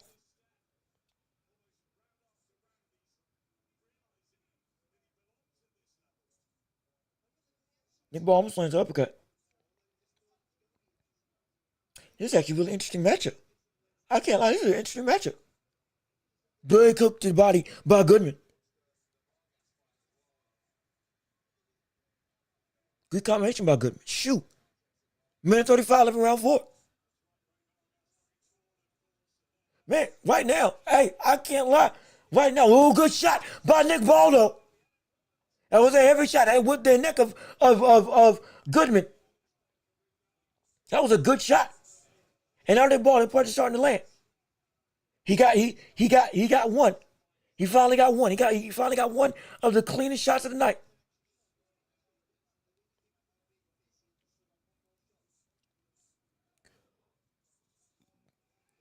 Going through right now, Sam Goodman again still putting up some good work. Minute 11 round 4. Jab to the body by Ball. Right hand by Ball.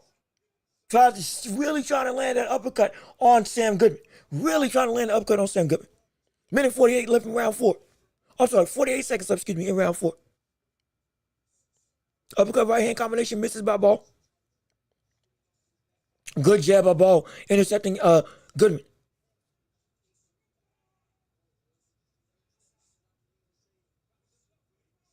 $30 seconds left in round 4. Goodman is actually putting up a really good display right now. I might have been wrong about how good Goodman is. Good hook to the body by Goodman. Because Goodman, he has no power at all, but he is able to land really quality shots. And that hand speed is really, really good.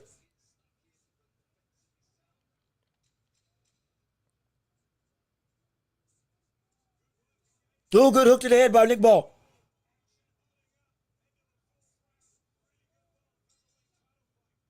As the round ends this far. Yeah, man, nah. Nick Ball's losing this fight. It's hard to believe I'm saying it, but Nick Ball's losing this fight. Nick Ball is actively losing this fight as we see Dillian Whyte getting ready to prepare for his walk to the ring as he's watching the current co-main event. But not Nick Ball's losing this fight right now. I can't believe I'm saying it. I'm shocked. I'm shocked. I am shocked. I am shocked. Like that's insane. The amount of talent I didn't know that he had. And I think Ball's got a little bit. It's a small welt. But he's got a little bit of a welt under his left eye. Sam Goodman right now looks great for wear. And also he's able to outpoint Nick Ball as we're going into round 5 of this fight.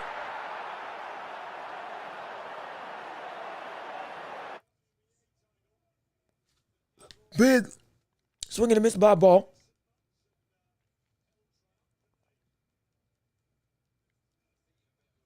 As they're going through, Sam Goodman uses his legs, getting away from the hook. Jab to the body by Ball. Or jab to the body by Goodman. Straight right by Goodman that lands. Goodman lands a jab. Both of them in the center of the ring. Nick Ball really trying to look for that uppercut, but is not up to no avail.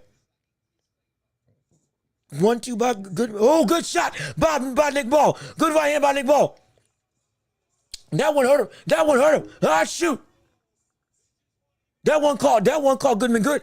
That punch in this fight called Goodman real good. 2 minutes left in round 5.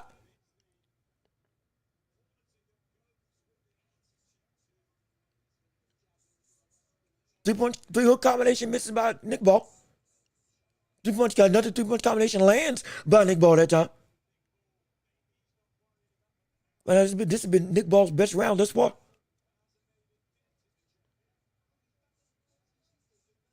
Good uppercut on the inside. Finally, the uppercut landed for a second time. Now, third time, actually, it just landed again. Minute 30 left in round 5 of this fight. Nick Ball pushing it back. Good right hand by Nick Ball on Goodman. He's starting to land now. Ball's starting to land more consistently. That distance is starting to close. Nick Ball, go to the body a little bit more if you really want to go and really keep this consistency up and stop that movement of Goodman.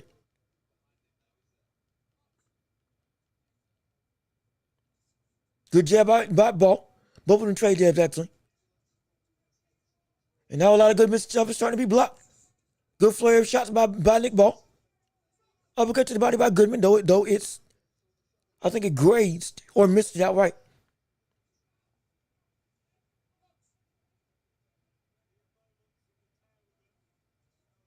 Jab to the head by Goodman. Another jab by Goodman. 30 seconds left, center of the ring. Nick Ball again pushing the pace. Jab by Nick Ball.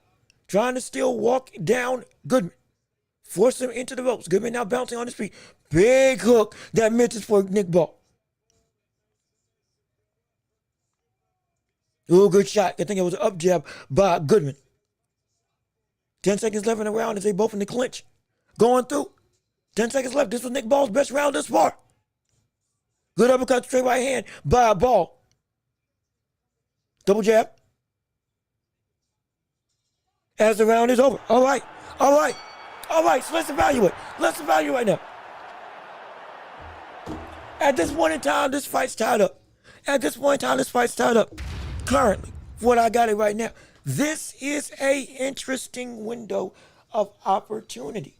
So Ball is starting to land at will for his ability against Goodman. Goodman no longer is able to have his ability of evading and blocking all the stuff that's coming his way. That's not working the same no more. It just isn't. It's just the truth. It just isn't right now. And because it's not, now there's a little bit of danger. Are we seeing the feet of Goodman potentially start to wane a little bit? I'm seeing it just a little. Not great, but just a little bit. If Ball wants to expedite that process, this man has got to commit to going downstairs more fervently than ever in this fight. He's got to. Also, stop. It's a great fight. Yeah, it's a great fight, absolutely. As we're going into round 5 of this fight right now. And round 6. I'm sorry, round 6 of this fight right now. Last round was round 5. TV commentators got this fight,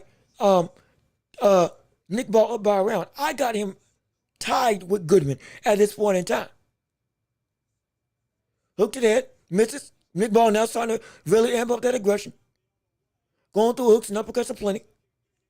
Double jab, both of them trade jabs with each other. Jab to the body by Nick Ball.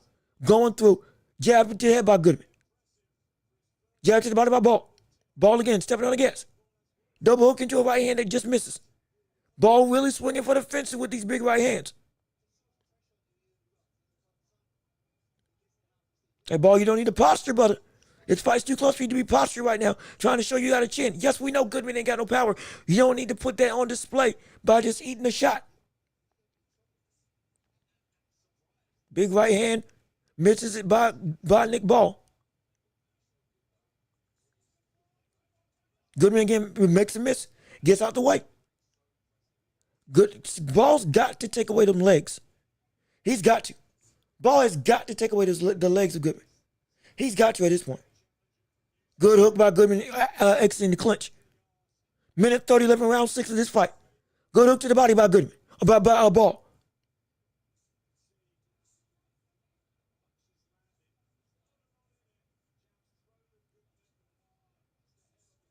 This is actually, even by the numbers, this fight is actually incredibly close. Good hook to the head. Good hook again by Ball upstairs. Minute 6 left in round 6. Ball's got Goodman on the ropes.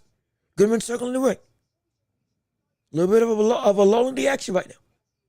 Nick Ball looking for an opening. Good jab by Ball. Good jab by Ball again. Goodman with good shot.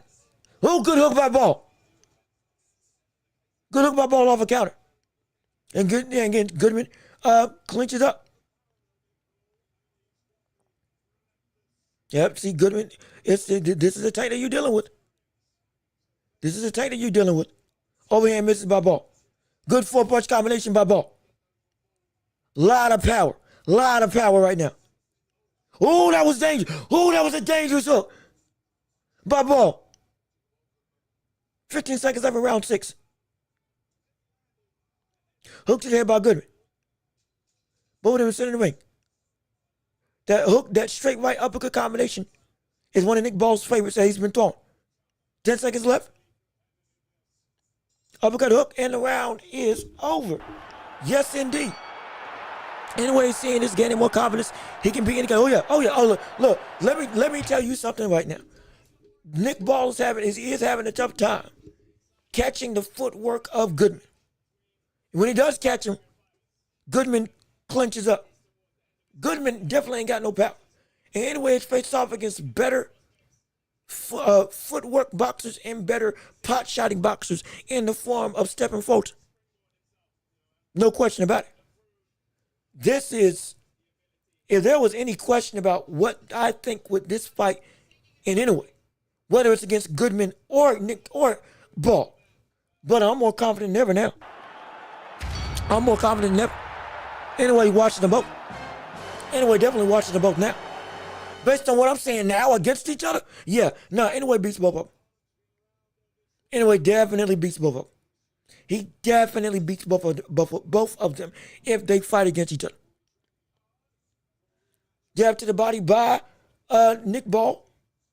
Jab to the body by Goodman. Round 7 of this fight going forward right now. Almost got to say the round. That's my fault. That's my bad. Hook to the head by Nick Ball. Both of them in the center of the ring. Going through jab to the body by Goodman. Hook to the body by Goodman. Big swing and a miss by Nick Ball. Hook to the head by Nick Ball. That just misses.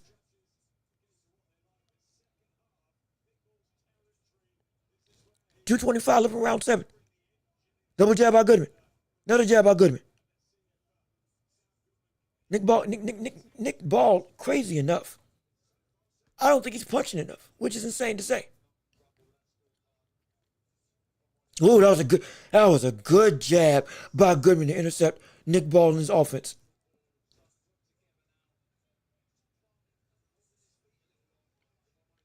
Good double jab into a right hand by Nick Ball. Both of them in the clinch. Nick Ball fights in the clinch. Goodman punches in the clinch. As they break, minute 51 left in round 7. Ooh, almost lands with a counter hook of his own by Nick Ball. Jab by Goodman. Goodman and his feet are a lot better than I expected. Goodman and his feet are a whole lot better than I expected. League's better. 1-2 by Goodman. Another jab by Goodman. Good 4-punch combination to the head by Nick Ball. Good 1-2 by Goodman, or by Ball, excuse me. Jab by Goodman. Almost lands with an uppercut. I think that landed on the chest section. 3-punch combination by Nick Ball. See, this is the activity I want. This is the activity I want to see for Nick Ball. Minute left in round 7. Both of them back in the center of the ring.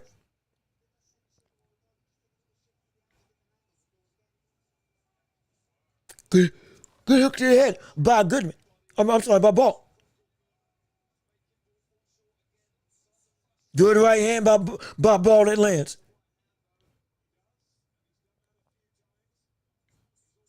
Good right hand by Ball off the uppercut. That uppercut straight right combination has been really effective this whole fight. Extremely effective.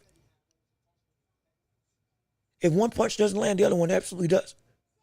20 seconds left in round 7. As they both break the clinch. Another back in.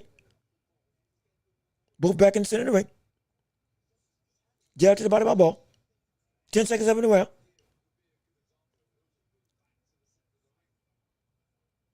Goodman still using them legs to keep out the way.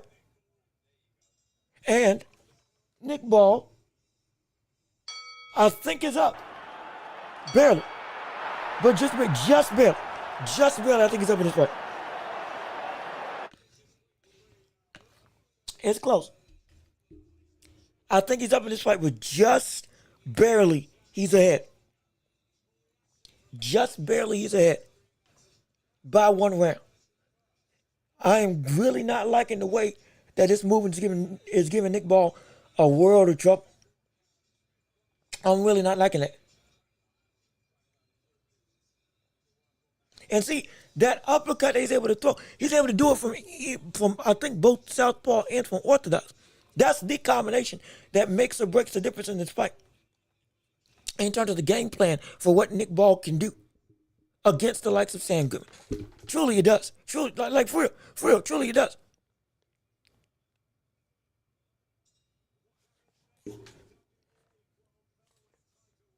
As we're going through in the round 8.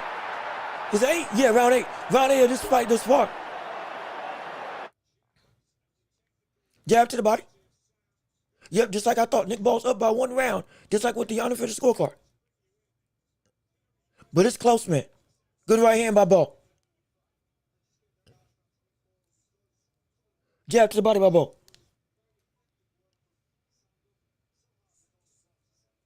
A good hook to the head. In a way, not in a way. Sam Goodman's in the corner. Getting pressure with a flurry of hooks. Lavish block, but the activity is looking flashy. Good uppercut that I think Goodman just gets out the way from. Jab to the body by Goodman. Jab to the head by Nick Ball. Jab to the head again. Jab to the body. 4-punch combination by Nick Ball that lands. On the end of that combination, another 3-punch combination that lands. Now this is what I want to see from Ball. This is the Ball that I'm used to. Well, below the belt. That was another shot below the belt by Goodman. Good uppercut, good right hand, good left hand combination, excuse me. As we're going to a minute 30 left in round 8 of this fight. Jab to the head, hook to the head. Going through jab to the head again. A jab to the body, hook to the head by Nick Ball. Sam Goodman now on the front foot. Nick Ball with a 6-punch combination, most of it blocked. Hook by Goodman. 1-2 by Goodman. Uppercut by Goodman. Hook by Ball. Minute left in round 8.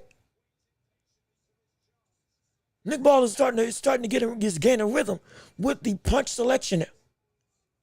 And he's using that. See that uppercut. That uppercut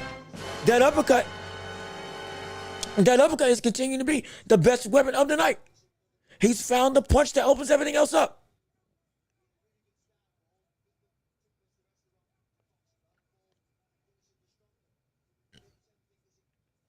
$30 seconds left in round 8 of this fight. I think the Ball's winning this round comfortably. Going through, but that uppercut has opened up every other avenue for Nick Ball to finally have some success with landing some consistent shots.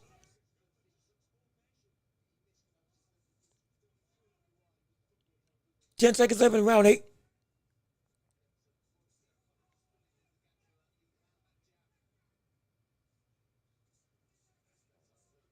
Oh, good hook around the guard by Nick Ball. And the round is over. Yes, sir. Yes, sir.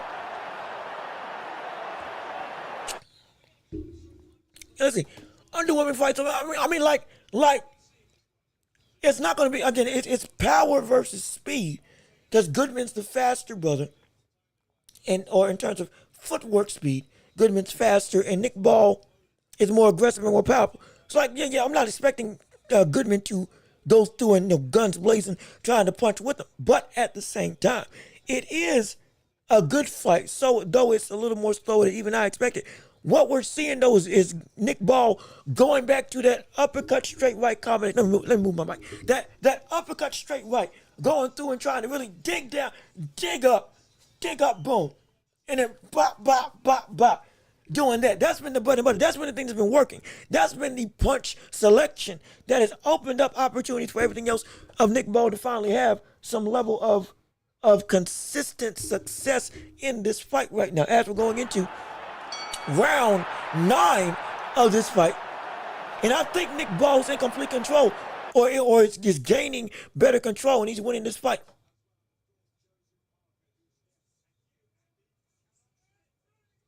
Unofficial scorecard has the fight as a draw right now. I mean, I'll tell you what, even though Nick Ball is doing some good stuff, he is having a time figuring out the likes of Sam Goodman. He is having some kind of time trying to figure out Sam Goodman. He really is. He really is.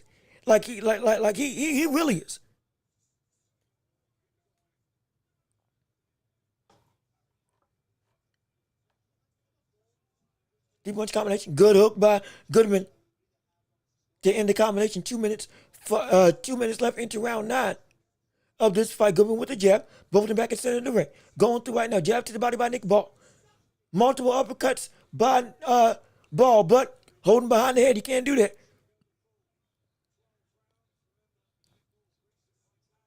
Good uppercut that time by Ball. That was clean. Hook to the body. Flurry of shots that are landed. Good uppercut by Goodman. By Ball on Goodman.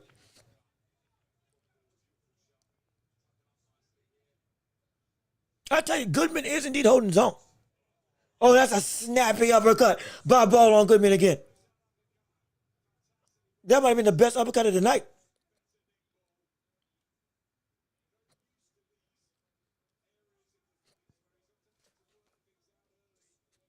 One-two by Goodman. Good straight right by Goodman. Nick Ball again throwing that insane level uppercut. Good 1-2 by Goodman. Again, that was below the belt. That's another shot below the belt, but a good right hand by Goodman. Also, I think I got the hiccups. Shoot. Good 1-2, 3-punch combination by Goodman. 45 seconds left in round 9. Goodman with some good work on the inside.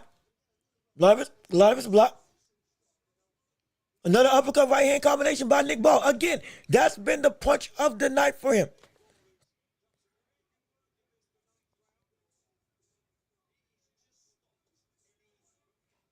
Good uppercut again.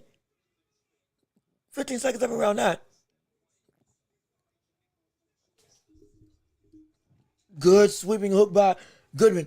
10 seconds left in the round.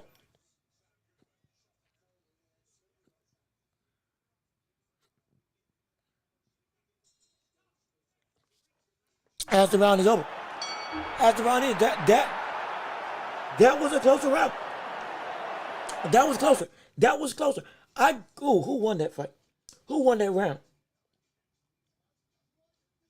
Nick Ball had the better damaging uppercuts and was able to land them at a better rate. But Goodman with that jab, and again, those intercepting shots, the right hook, the left hook, some of the better body attack. I think Nick Ball still got the better of that one, but it still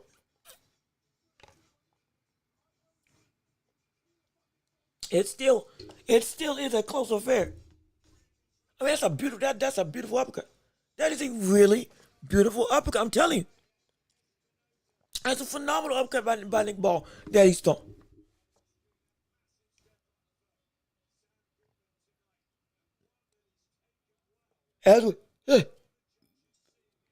Woo! Shoot! Did I end up sleep last night? Dang. I shouldn't be yawning. My gosh. As we're going into round 10, we all about excitement. We don't do yawns on this show. We all about excitement on right here on the World Report. Now, unofficial scorecard got Goodman up by 1. I still got this fight a draw. Going into round 10, this is really shocking what I'm seeing from the likes of Nick Ball. I did not expect it to be that we see Ball putting up this good of a fight against the likes that we see Goodman put up this good of a fight against the likes of Nick Ball. I am very much shocked. Punch stats are showing that Ball should be ahead because he's landed more, thrown more, and has more power shots in terms of the full body of work. But again, the punch stats don't tell everything do not tell everything with the fight. It don't, not at all.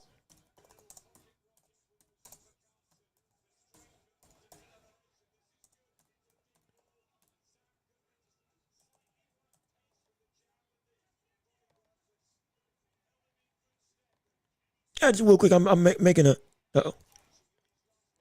Oh no.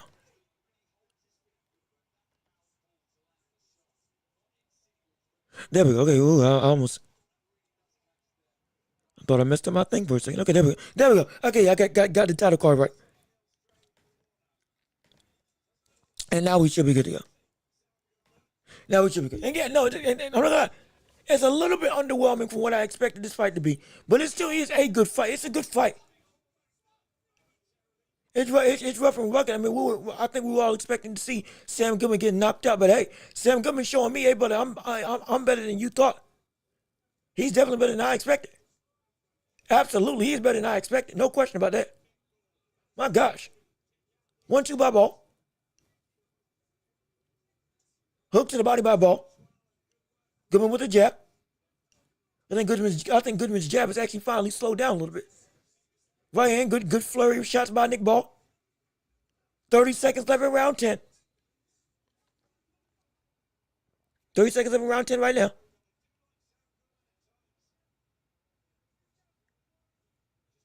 Both of them in center of the ring. Jab by Goodman. But it's blocked. Big hook by Ball. Jab to the body by Goodman.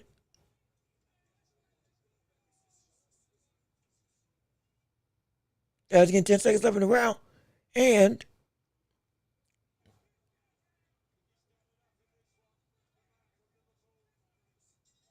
gosh, it was a long 10 seconds. Shoot. And the round is over. All right. So now we're here. Championship rounds. I'm interested to see who y'all got up. Because after that round now,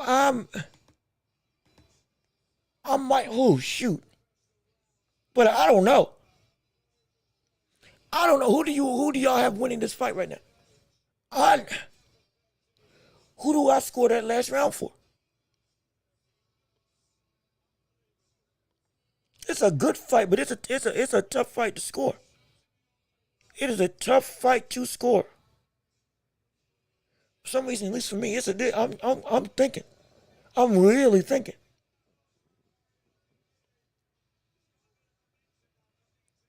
I think I got Goodman up. Yeah. I think I got Goodman up by a round. I think Goodman's up a round. And now we're here at the championship round. Yes, sir. Yes, ladies and gentlemen, we're here. It's time to work. It's time to go. Championship rounds are upon us. Round 11 of 12. Nick Ball versus Goodman, a very much highly contested knockdown drag out affair thus far. They got it a draw, 95-95 on the unofficial scorecard. For sure, I got Ball so far. I don't know. I might have it a draw. It's been every round that I think somebody wins, the next person takes the next round. Either way, these last 2 rounds are probably going to decide it. These last 2 rounds are probably going to decide who wins this fight. No question about it. Absolutely. I guarantee you that. I promise you that. I promise you that.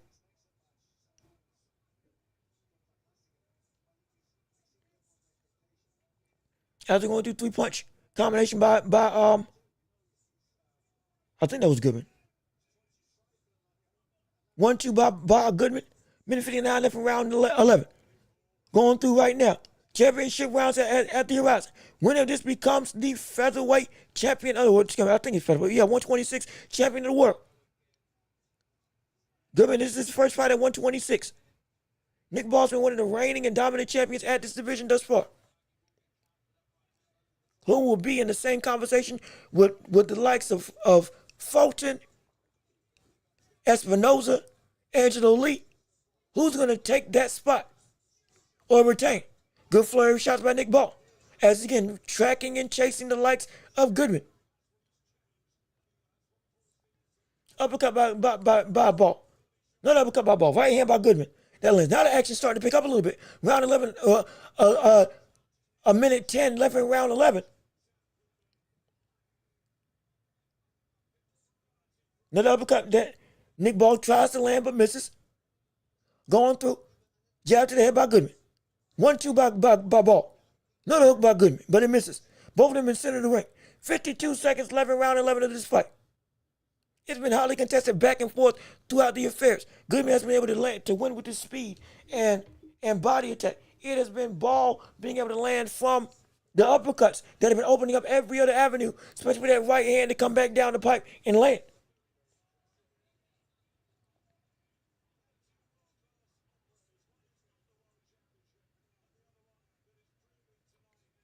As they're going through 22 seconds left in round 11.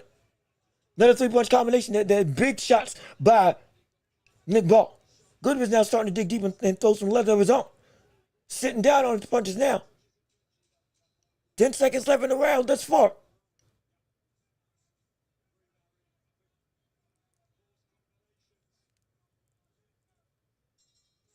Yeah, that's round 11. All right. All right.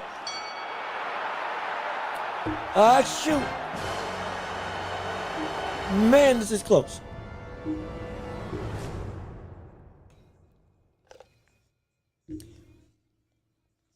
Man, this is incredibly close. This is incredibly hotly contested. I am wanting to see this fight go in the way of Nick Ball. I think Nick Ball is winning right now. I think. But I got a sneaky suspicion that the judges got Goodman winning this fight. But I wouldn't be mad at them for doing it.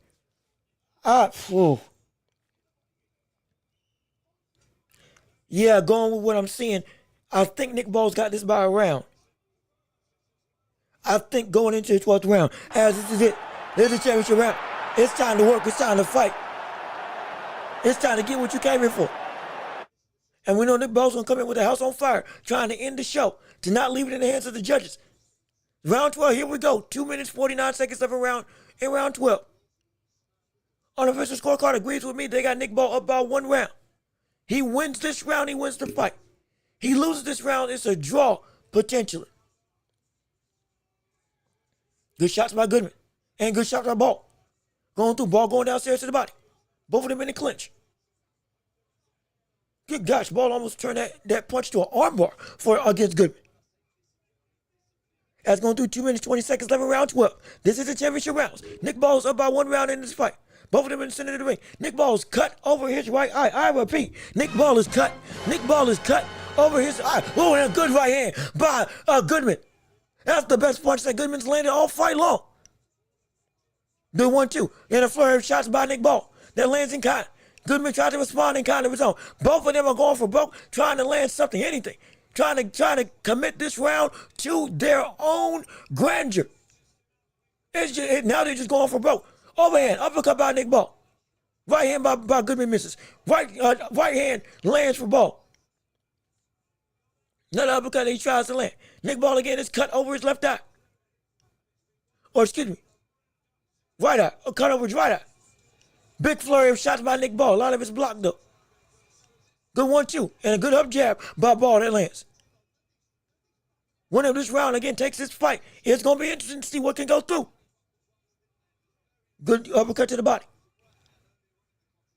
Good 1-2 by Goodman. Oh, good shot by Goodman. I thought it almost buckled Nick Ball.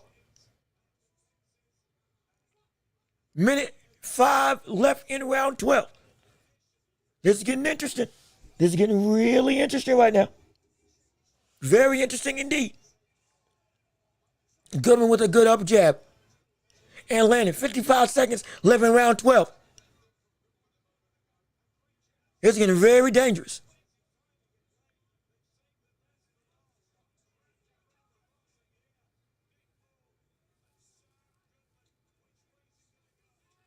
Hook to the body by Ball. 1-2 by Ball. Uppercut by Ball. Less than 30 seconds left in round 12. This is it, y'all. They're going for broke. They're doing whatever they can to land this fight. It is getting incredibly hotly contested. And Nick Ball shoves Goodman back to the ropes. 10 seconds left in the round. Goodman going for broke. Nick Ball throwing. Goodman throwing. Both of them trying to end the round strong. That's it. That's it. Round's over, fight's over. A different fight than I expected to see happen. Goodman went the distance with Nick Ball. I was not expecting that in the slightest. No way. Not at all. I was not expecting that at all. Nick Ball went the distance with Goodman. And we thought that Goodman was going to get a knockout. No question at all. Now, I mean, shoot. Great day. I think that we saw Nick Ball retain his title with that 12th round flurry. But again, I don't know how the judges are going to take this. I've already been wrong before. And I thought that I've already been wrong about this fight, about a fight on this card before. I could be wrong again, absolutely. Both of them have no chance against Inoue. Yeah, nah. Based on this fight, nah, none of them are beating Inoue. Both of them are losing to Inoue. Goodman's definitely getting outboxed. And Nick Ball is also going to get outboxed, but he's going to get countered. And also, if the speed of Goodman made a world of pain for the likes of, or made a world of confusion for the likes of Nick Ball to have to adapt to, mark my words that we will see the likes of Inoue do leagues better than that. And also, Inoue is not going to have nearly as tough of a time finding the punches necessary to land on the likes of a Sam Goodman. And again, it was a good scrap. Goodman elevated his game absolutely by showing something I didn't think he had in his repertoire as a fighter. No question about that. No question about that. No question at all about that. But at the same vein, I'm telling you, these people are food for Inoue. These people are, they are food for Inoue. Absolute food for this brother. Absolute food. They're going to get eaten alive. And both of them going to get knocked out. I promise you. I mark my words on it. Mark my words on it. Both of them getting knocked out. Both of these people are getting knocked out if they ever fight against Inoue. It's supposed to my mind at ease for what Inoue can do against this level of competition. It really does. Really does. And I'm excited for that. But again, I think Nick Ball retained. And Sam Goodman looks a lot better.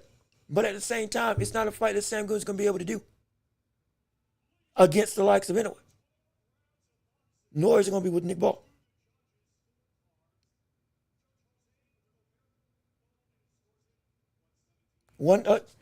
As they go into the scorecard right now, hold on. 118, 110.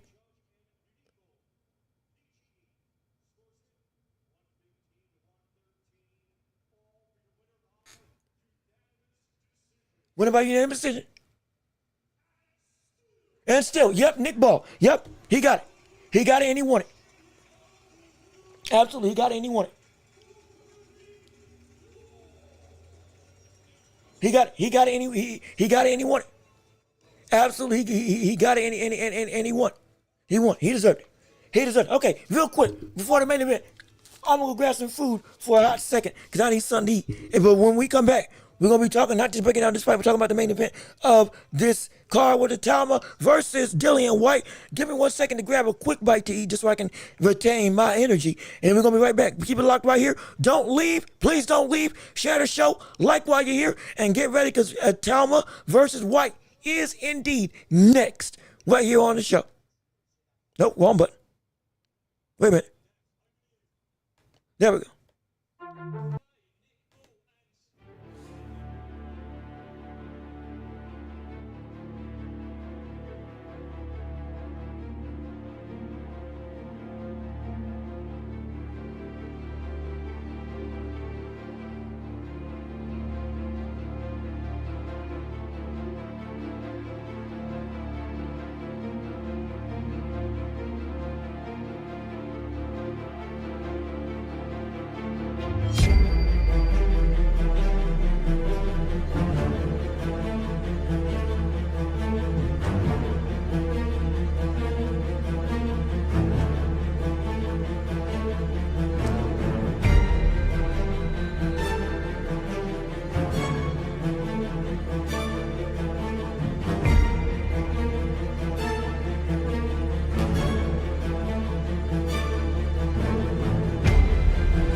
All right, ladies and gentlemen, we're here.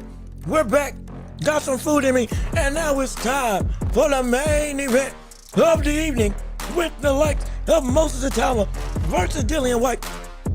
Fighting in one of the most important fights in both of their careers. More so for the likes of Moses Itauma, because if he beats Whyte, there is a fast track to a road to a world championship opportunity potentially down the line, and we're all excited to see if that indeed can be accomplished. But again, he's got to get through this test of the veteran who's been in there with the likes of Tyson Fury, of Anthony Joshua in his prime. Anthony Joshua has been there with other greats around the boxing world, like with Povetkin and others, though again, Povetkin, PEDs, all that stuff. He's been there. He's done that. He's been around the world. He's got experience to boot. This is a brother who is a dangerous stopgap for the likes of Itauma. And as much as we may tout that Itauma is the next best thing, and we do believe that, I do believe that at minimum, as much as I do believe. It's because I want to take some water. As much as I believe that Itauma is indeed the focal point for the next generation of the heavyweight division, and will look to be, when the likes of Usyk and others are gone away, will be the man that will hold the reins as the next it guy in this division, that the whole division will revolve around. If this indeed happens, it's going to be because of this fight right here, in a make-or-break opportunity with the likes of Dillian Whyte being his opponent.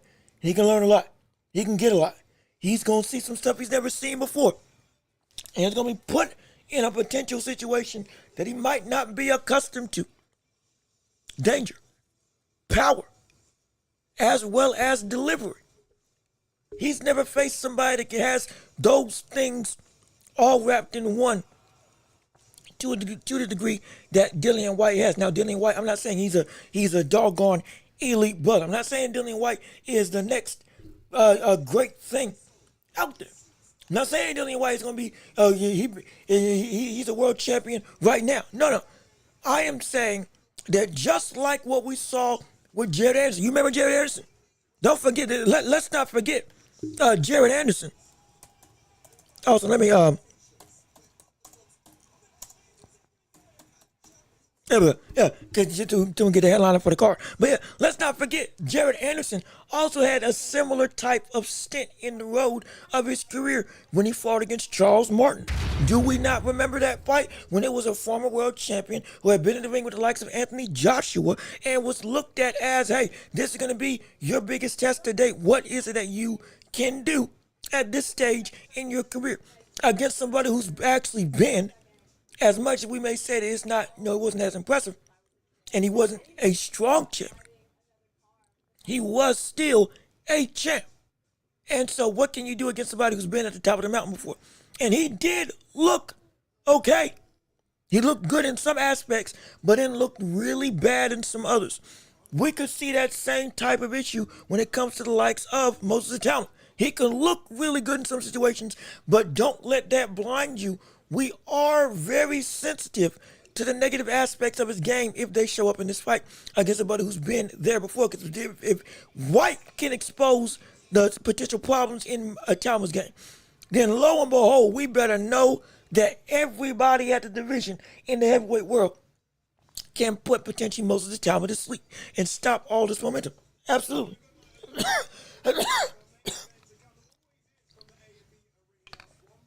Absolutely.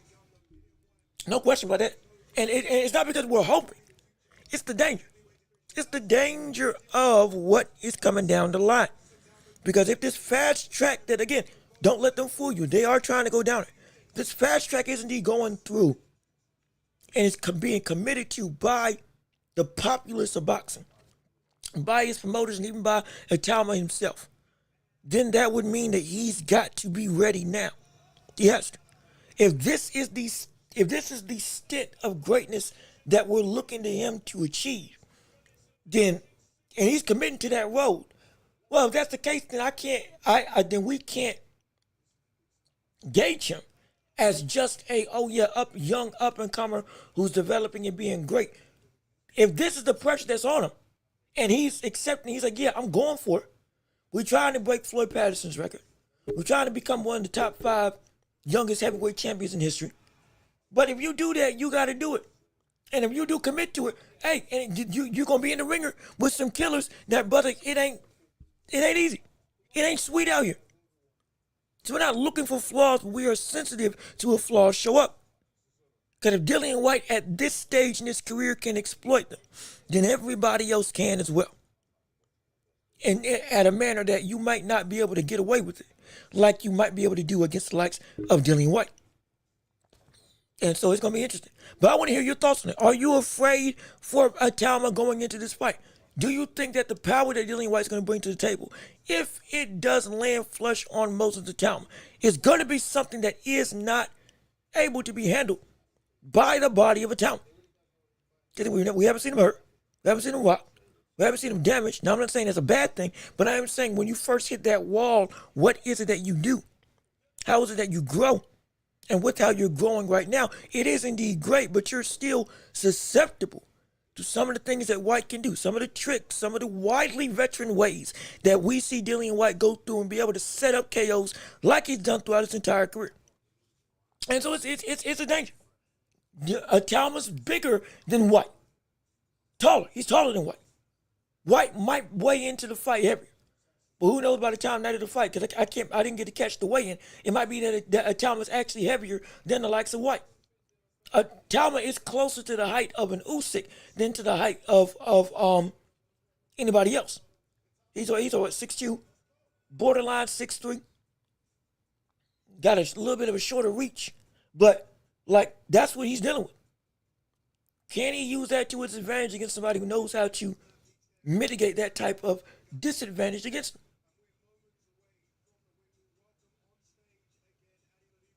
Okay, I thought something was going on. So it's very interesting. See how this fight's going to go. And if so, what's next for that? Again, we keep on asking because it needs to be asked.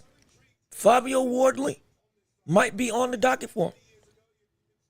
It could be a situation if he gets, a Caballero. Then if he beats Caballero, boom, down he gets a shot at Joyce.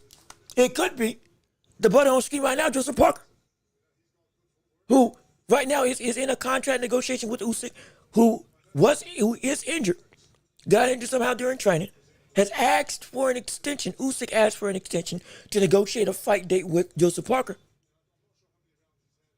And so with that, and also I'm trying to listen to make sure that if he says anything about that, I can catch it. But as he could fight him and say, Joseph Parker, you beat Itauma. Now you get the right to fight the likes of Usyk and get your shot that you deserve. There's so many different avenues to this game.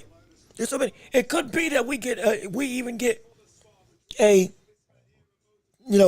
situation where Tyson Fury, Itauma, they fight each other, and the winner of that potentially gets to fight against the likes of Usyk for the title. If they are still going after, again, making him one of the 5 youngest heavyweight champions in history. Like I said, we've been saying he's 1 or 2 fights away from potentially getting a title shot. Even Turki Al-Sheikh himself says that he wants him to get a title shot. He wants to see Usyk versus Itauma. He's got the money to make that fight happen. He definitely does. So because of that, it is a real concerning situation that this brother is going to be put into harm's way from the jump. And these types of matchups are not just pipe dreams. They can be reality. I dare say even Moses Itauma versus Anthony Joshua. I dare say that. I dare say that. Imagine a old versus new British prodigy facing up against each other. Joshua, who was the darling of the UK, at one point in time was looking like, hey, this brother is close to the face of the sport. At least he is the face of the UK and Europe for all the boxing. Beloved, commercials everywhere, name, talent, you couldn't get away from it. The hottest ticket in town was the likes of Anthony Joshua. And he had it all. Itauma coming up. Yes, not the same darling. Yes, not a gold medalist like with Anthony Joshua. Yes, not the same acclaim per se, but from the standpoint of the next up, the next guy, the next it man who is going to dominate the boxing world in the heavyweight division. He is looking like that guy that Joshua was when he came up in his career. Imagine an old versus new guard change type of fight. Joshua fighting for the last to show, I'm still around.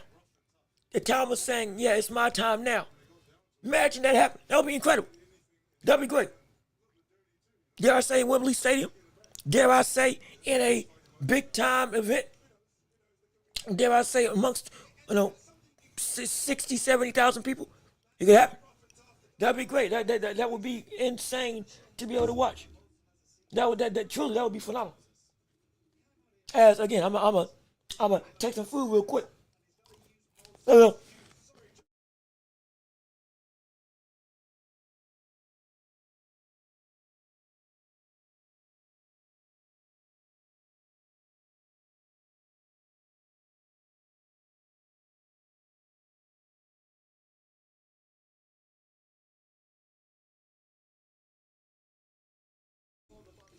I probably should have had some more burgers. Don't worry. We eating crackers.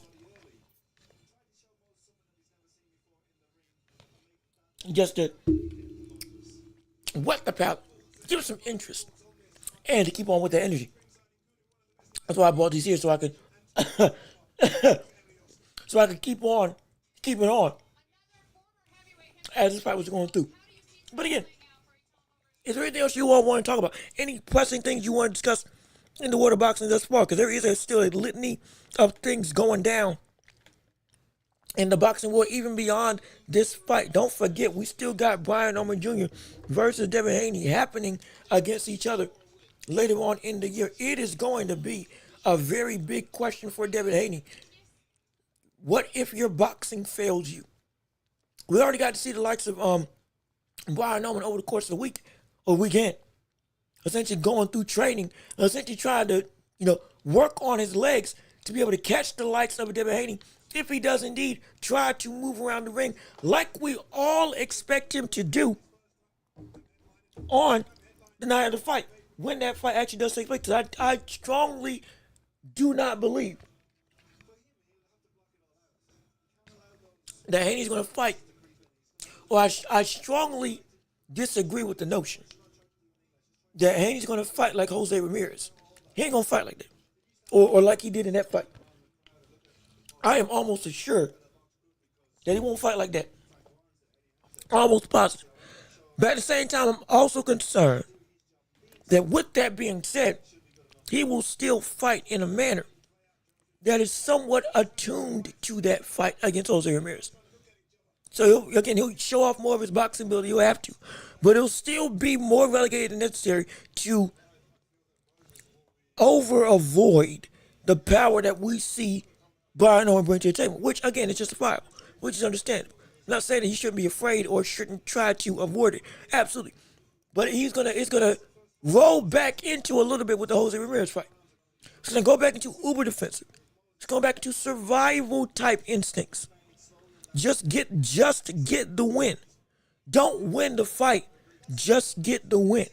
It's a difference. You win the fight, you take it. You take the fight. If you win the fight, you take it. You take the fight. You pluck it with your work. If you win the fight, but on the other end of the spectrum, to win in that other regard, you're doing it in a manner that you are hoping that you're doing just enough to get by with the win, and you don't want that. You don't want it, because if you do that, it's more than happy to get stuff taken away from you. More than happy to get everything just like that. Doesn't work out. And it can definitely happen. It can definitely happen. But as we're going through, we're getting ready to have this fight going on right now. I'm checking to see if anything's going on in the world of news that we can discuss and potentially Well, hold on now. Apparently, we got something with Virgil Ortiz. Wait a minute. Wait. Oh, what's going on? While we're going through with this fight, hold on.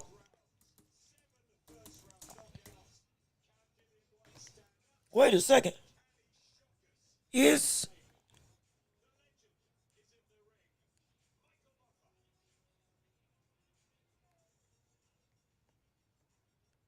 Oh, okay, so there's drama with Xander Zayas and Virgil Ortiz with that fight either happening or not, with them saying that this hasn't been agreed upon. But somebody saying that the offer ain't a real offer. Was Zayas saying the offer ain't a real offer? Virgil saying the offer is a real offer because it got a time, date, location, what the split is, and all that stuff. And so we got, again, I think Virgil Ortiz has been, of the last week or two, he's been right in the midst of a whole cavalcade of essentially conversation regarding what's going to happen with him in his career as a fighter. So it's something to behold, absolutely. But again, we're here. We're finally here for the fight that we've all been waiting on. Itauma versus Dillian Whyte well, it's not necessarily a championship fight, but it's a fight to build to a champion. Now, I will say, if Dillian Whyte doesn't win, one, should we be surprised? To some degree, yes. But at the same time, no. If Dillian Whyte doesn't win, it shows that, yes, there's still experience to be done. That's why I brought up the Jared Anderson situation, because we've seen boxers get exposed before as to what they lack and what they need to grow with. Losses aren't everything, but it shows you where you are. That can absolutely happen. We could see Itauma get knocked out in this fight. To be perfectly honest. Though we don't expect it. Though I think we're going to see Itauma knock out Dillian Whyte in 6 rounds. It is still entirely possible that Itauma gets beat. It is. If Whyte wins, now what's next for him? I think we failed to even discuss that. And I think the thing with him, he fights, honestly, it's a who's who. He's back into the contender status. He may get a rematch with Anthony Joshua. Especially where Anthony Joshua is at this stage in his career right now. He might get a rematch with him. He gets a shot at fighting against a Big Bang Jang hyperthet. He works his way back up the ladder against the people at the bottom of the rung. Because again, at this point in time, Dillian Whyte was incredibly outside of the room of contenders in the first place. He was a gatekeeper. He's acting as a gatekeeper right now. If he beats Itauma can't cross that gate, and you also elevate your own status as well. But if you lose to him, well then, Itauma crosses that threshold, and he's able to become everything that we think he is. As, hey, he belongs with the upper echelon of the boxing world. So we're here and we're excited for it. But that's the risk, and and I promise you, he definitely feels that he can win. In terms of Dillian Whyte, he definitely feels that he can win this fight. He definitely feels that this ain't too big of a stretch. That this is his moment. That it's his time.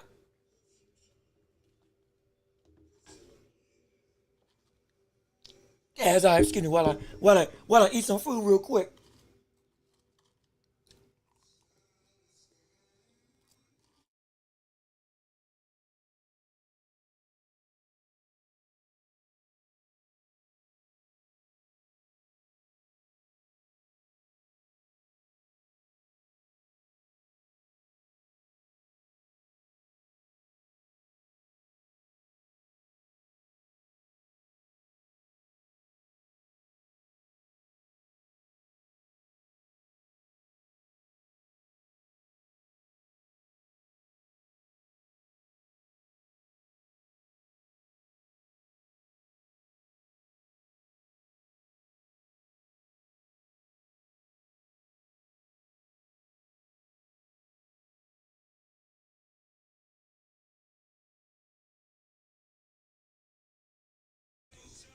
All right, there we go. My bad. I'm so sorry. I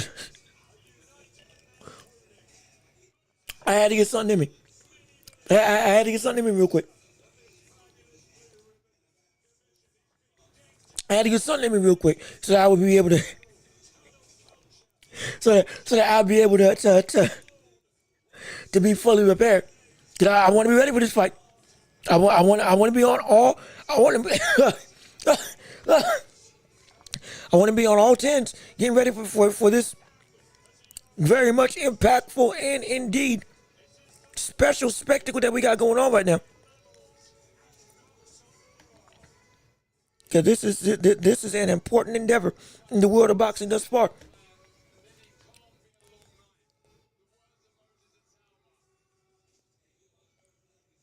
Now, that's interesting. Most of the time I was saying, at least part of the commentators, that this fight cannot be a long night. It's got to be short. Now, does that speak to the potential stamina issues that Itauma may have with him not going 8, 12 rounds or 10 rounds on average, and have to go in 6 just about every fight of his career? And that could be concerning. And with Dillian Whyte being able to, again, last longer in this fight, with him being used to going 12, having gone 12 before. Not saying his gas tank is great, but it's a real concerning issue. It's a real concerning issue. The stamina of the likes of Itauma, what is that going to be like? How is that going to, how is that going to fare if this goes past 7? And what if, and also, if the skills that he uses doesn't work, and what he thinks should put out Dillian Whyte doesn't put him out? Now, that's mentally, that's a toll. Mentally, that makes you think. Mentally, now you gotta dig to a new place. Will he be able to get there?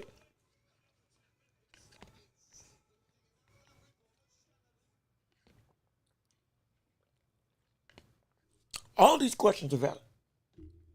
All these questions are important. And all these questions are necessary for Itauma to answer. Because if he can't answer those questions, we're going to have ourselves a really long conversation come next week.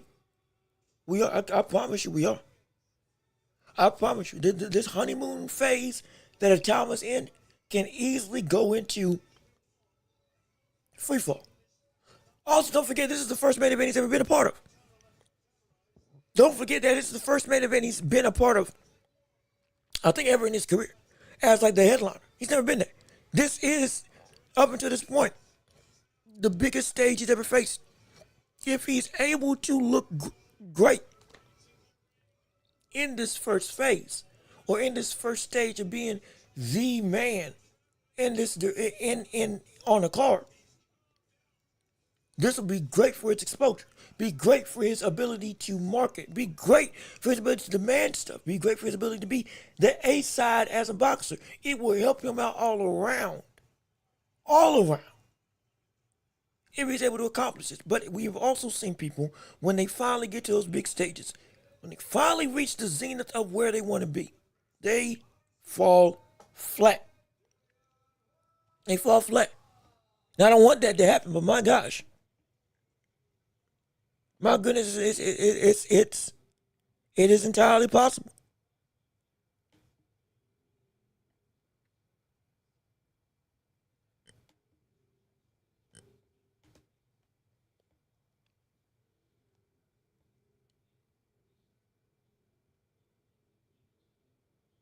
Okay, there we go. Okay, I was just making sure something with the stream real quick, but yeah, but it's we've been waiting. We've been waiting on this type of moment. We've been waiting on this type of opportunity.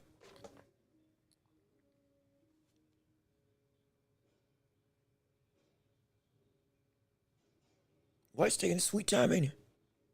Shoot.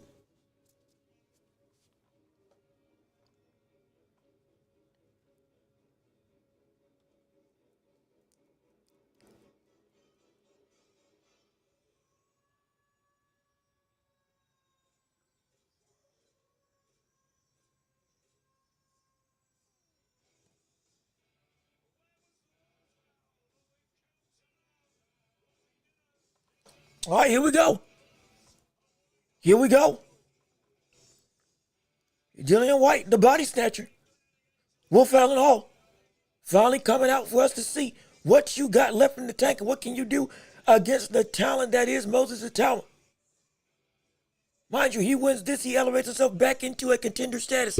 He loses though, well, I'm not going to say it's over, but I am going to say it's a little bit concerning of what he can do next in terms of being able to finally get himself back into a title opportunity. Because if he loses against Itauma, it's gonna be like, yeah, you're part of that bygone generation, and there's not enough room at the top. He'll still probably fight, but his chances of being able to be at that zenith, get back to an interim title shot, get back to a potential championship opportunity, most likely get wiped away. Most likely get wiped away. Most likely. If, again, he fails. But if he is able to succeed and upset, we got ourselves something serious. You really do. And I'm actually willing for Whyte. And I mean, hey, look, I'm not knocking it. Be clear. If Whyte gets this upset, that'll be insane. If Whyte gets this upset, you doggone right, I want to see him against some of the other people in the division. If he can beat him, shoot, put him against Caballero. If he can beat Itauma, put him against the likes of Daniel Dubois. Put him against all of them.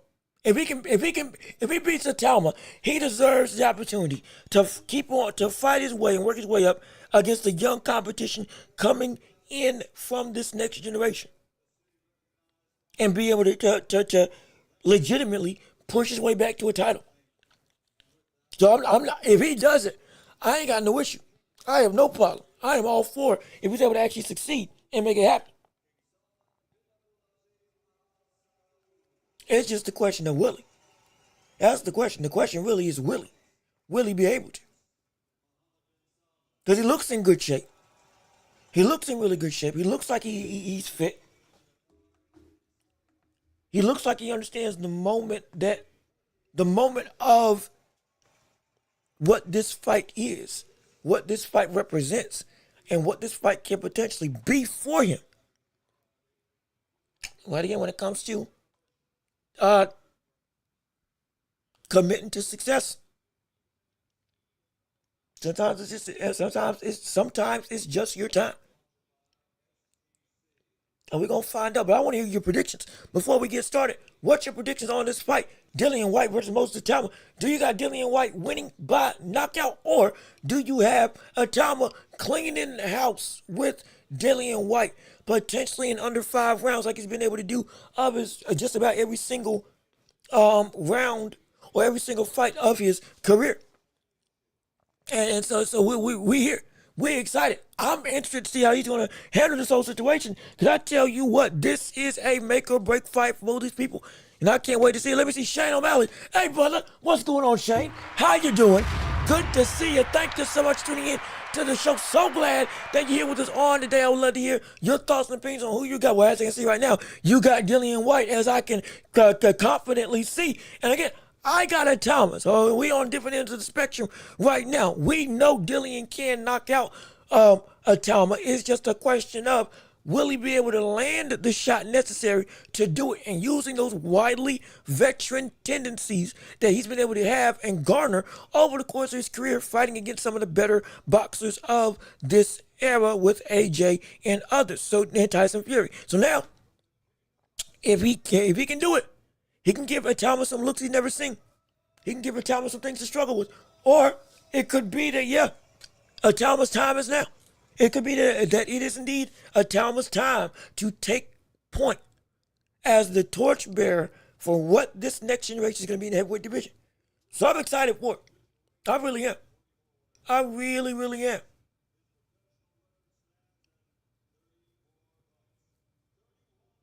I really am. And again, be on the lookout. The stamina of Itauma, if this goes past 6, it's going to be very interesting to see if it reaches that point. It's going to be very interesting. Let me see. Who you got to win? I got Itauma by winning. I got Itauma winning by knockout, but I'm afraid if it goes past 6, what it's gonna be like. How far you reckon it's gonna go? I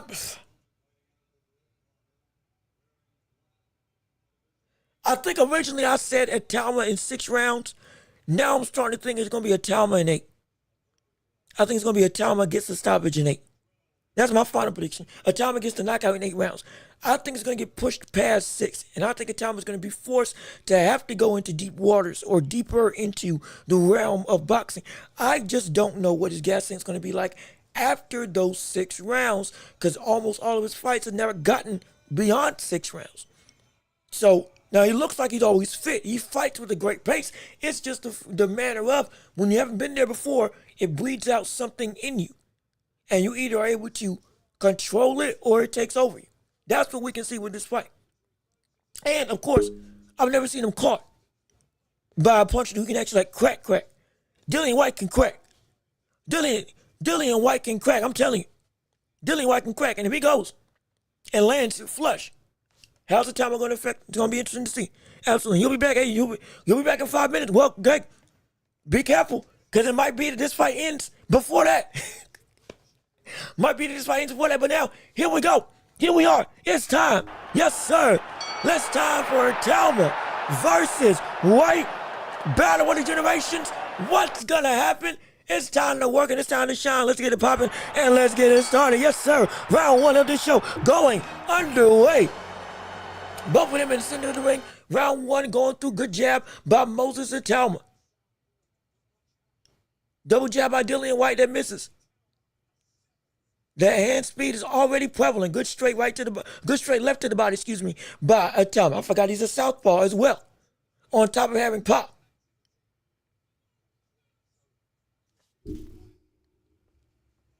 I forgot he was a southpaw as well. Doing good 1-2 downstairs to the body. Is this can you hear me now?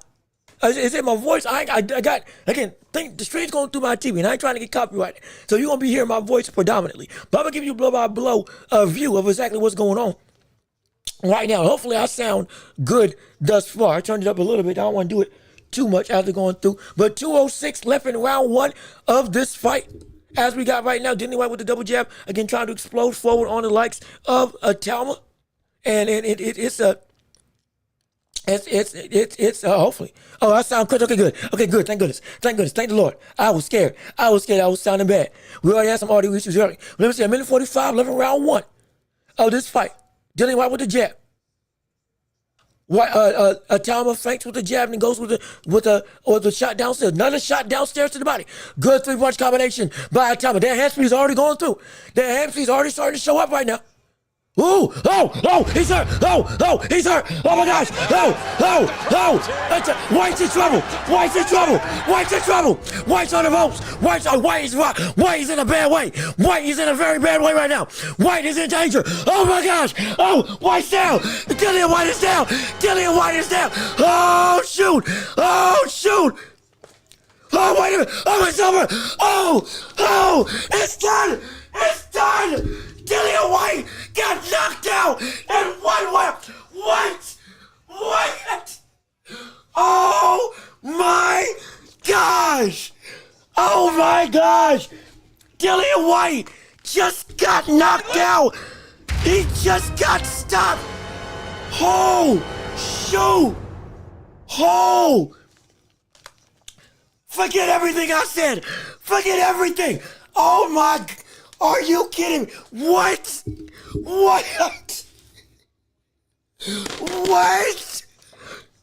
Oh my gosh. Brother. Dillian Whyte. Dillian Whyte just got knocked out in less than 2 minutes into the first round. Oh my, it took one flurry. And Itauma got comfortable. And then, boom, just started, lay the letter. I'm talking about jabs and hooks, uppercuts and straights, going through, had him ducking, had him wobbling already. Big hook downstairs, and hey, shoot, I thought that was a knockdown right there because he had the ropes holding him up. And then Itauma just went for broke. He just went for broke. He just went for broke. Oh, my goodness. Dillian Whyte couldn't recover. Dillian Whyte couldn't throw back. The hand speed was too big. The hand speed was too fast. The hooks were too good. The punishment was too damaging. The power, we ain't got to question the power no more. We ain't got to question the power no more. Not after this. But I'm telling you right now, this man is a scary brother. This is a bad dude. This is a bad man. This cat's a bad brother. I tell you what, he didn't have to worry about what was coming back at him. That's what's the craziest thing. This man did not have to worry about what was coming back. He didn't even care about what was coming back at him. He didn't even give Dillian Whyte time to throw something back at him. Oh my gosh. Oh my goodness. And we've seen Dillian Whyte get beat. But the people that have beat him are indeed heavy-handers. Again, he got knocked out by Povetkin. He got knocked out by Anthony Joshua. Then he got knocked out by Tyson Fury. All of whom are indeed big punchers. Outside of that, he ain't been stopped. But my goodness. But this man did it in one round. This man beat him. He knocked him out with sheer power and just power and speed. Sheer power and speed. One round. Done. Ended the show. I'm telling. All right. Well, throw whatever I said out the window. Forget my prediction. But I said he was going to knock him out. I should have stuck with it. It's going to happen in less than 6. I am now fully convinced this man is going to be the next great heavyweight for the next era. He's going to be it. He's going to be it. I tell you this right now, brother, Fabio Wardley, you better watch out. Fabio Wardley, you better watch out. Justice Hooney, who I thought was going to beat Wardley before getting knocked out himself, you better watch out too. Everybody, Daniel Dubois, you better watch everybody in the heavyweight division. Anthony Joshua, y'all better watch it, man. This cat's coming, and he's about to be something dangerous. This brother, and I didn't buy into it because I was trying to wait and be more methodical. But now, if he's handling Dillian Whyte like this, in a manner that even some of the other contenders at heavyweight would not be able to handle Dillian Whyte in that type of dominant fashion, then what I have been saying about Itauma is indeed true. He is indeed built like a back-in-the-day fighter. And he has, similar to Usyk, he's got the footwork, the hand speed, the balance, the combination punching, the ability to be fluid and not just be big, which has been the only thing that all heavyweights of this era have currently been doing. Again, outside of like Usyk and others, even Tyson Fury, though he uses his feet a lot. Again, size is what is his biggest asset than everything else.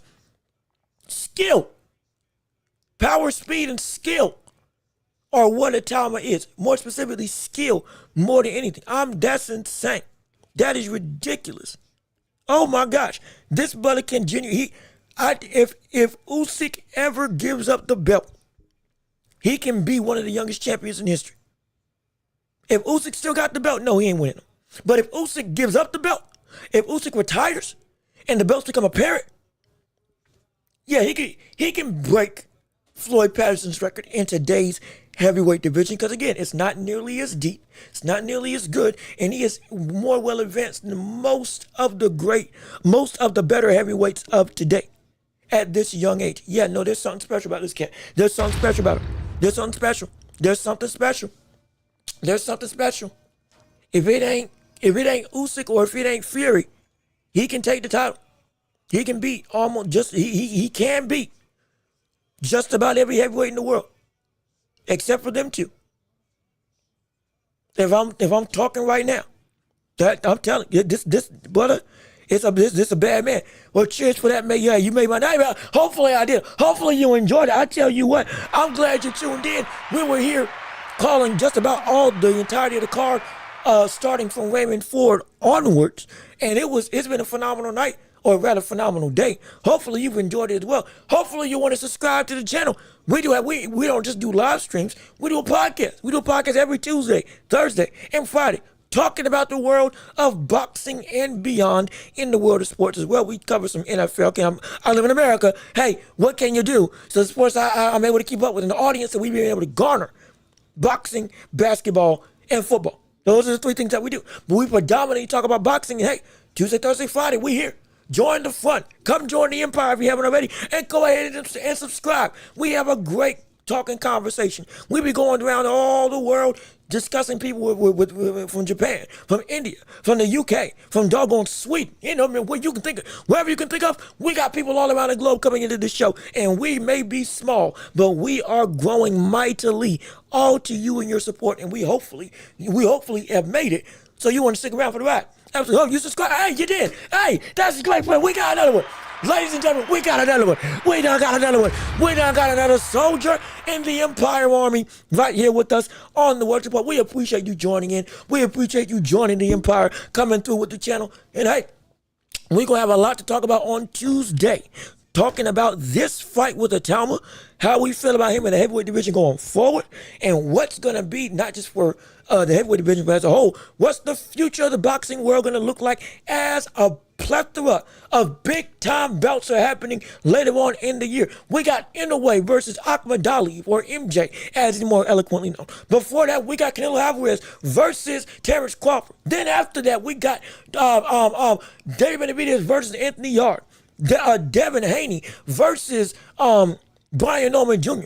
We got Bam Rodriguez. We got a litany of people. And then the limbo of what's going to happen with Tank now that he is off of his off of his case and got dropped. And potentially the fight with Lamont Roach looks to be all but over. And Shakur is also available.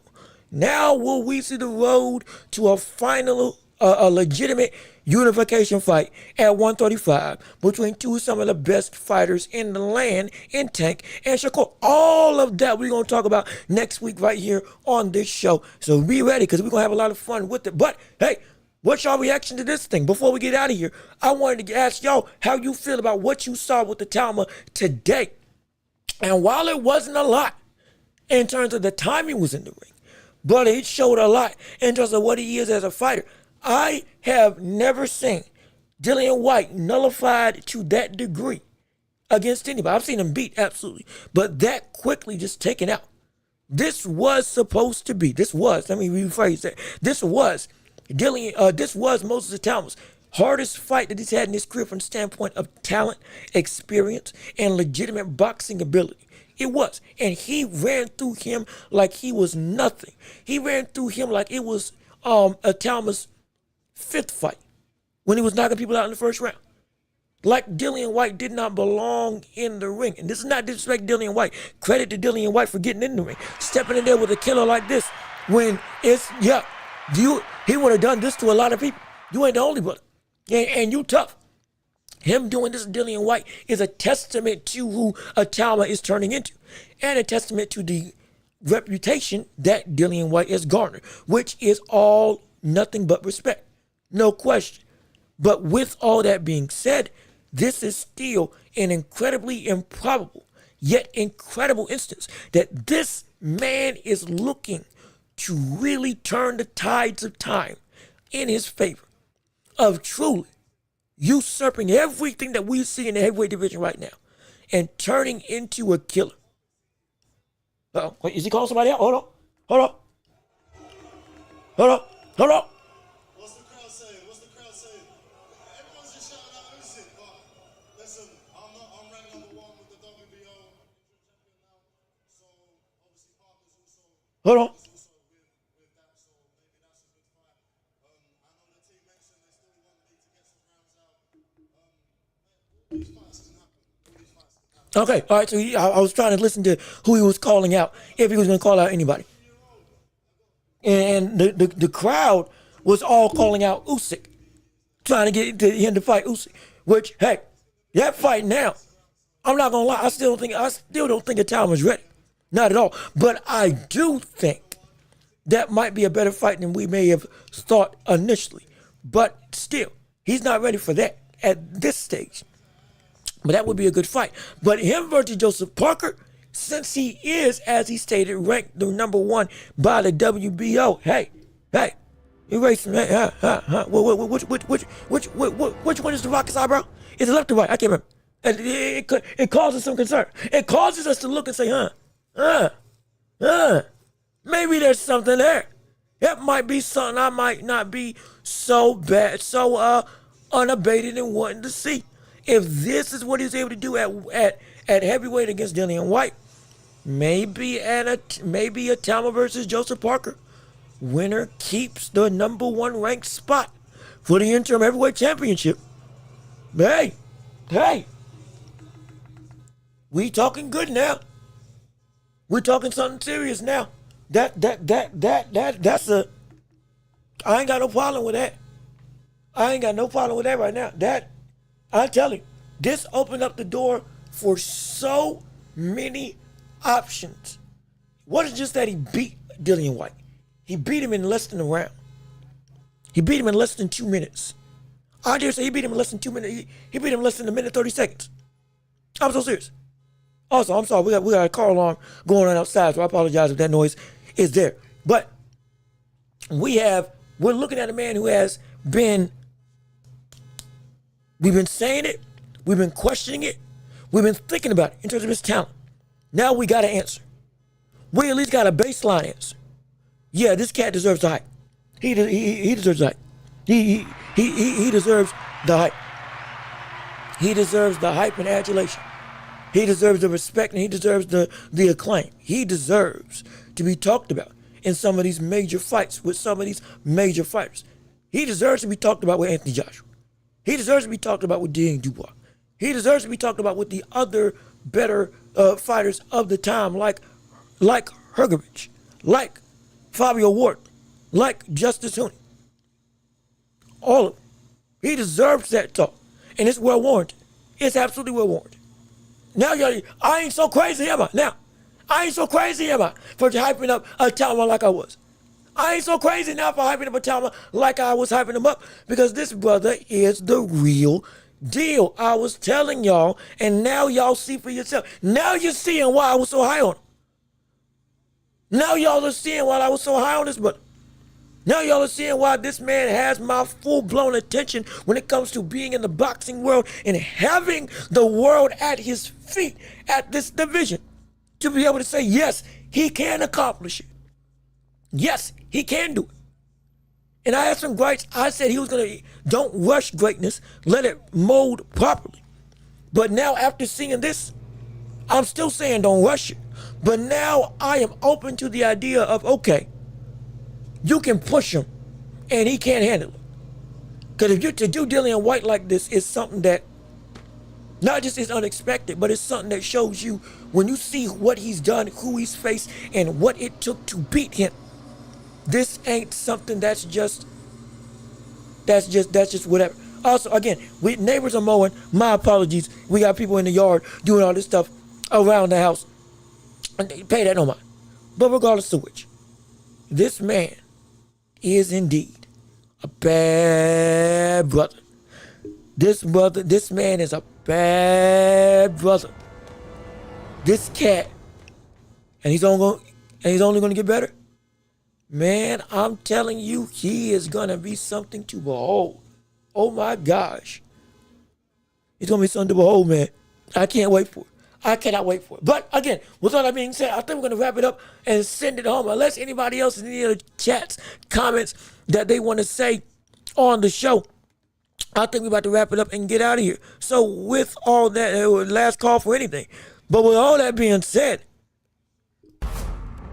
this has been another episode of another live stream commentary of The Watchable with me, your host, Jean-Luc Watch. Thank you so much for tuning in and listening to the show. Again, if you want to support the channel and you like what we got going on, while we don't got monetization yet, we're getting ready to get there, but Cash App and PayPal, links down below in the description if you want to support the channel. Anything we'll do to help us invest back into the show. Also, be sure to subscribe to the channel and come join the Empire if you haven't already. We already had 2 people joining in today. Thank the Lord. And we're going to get some more people coming all year long. Be sure to hit the notification bell so you know exactly when we post right here on YouTube. You can listen to our podcast, the Welch Report podcast, on whatever podcasting platform you do listen to. Apple, Spotify, you name it, we're there. And if we're not, tell us, we'll get there absolutely. Rate us 5 stars there as well. And also be sure to leave a like on the video before you leave. Comment thoughts and opinions. And share the show with everybody you know. So we can keep on building up this empire together. And we're going to see you all on next week, unless people still want to talk about some stuff right now. Well, as I see, we got 10 people in the chat. People coming late, but they coming nonetheless, and we're here to make it happen. But if you don't got anything else to say, we're going to get out of here. So I've been Jean-Luc Welch. Y'all have been wonderful. Peace and love. Away. Oh, no, excuse me. Away. All right, here. Yes, sir. We are going to see you all on Tuesday talking about Itauma, talking about, news of Roberto Ortiz, talking about it all. Come next week. You don't want to miss it. Be safe. Be blessed. Enjoy your night, day, or afternoon, whatever the world you are around the globe. And we will see you all next time. Peace and love. We're out.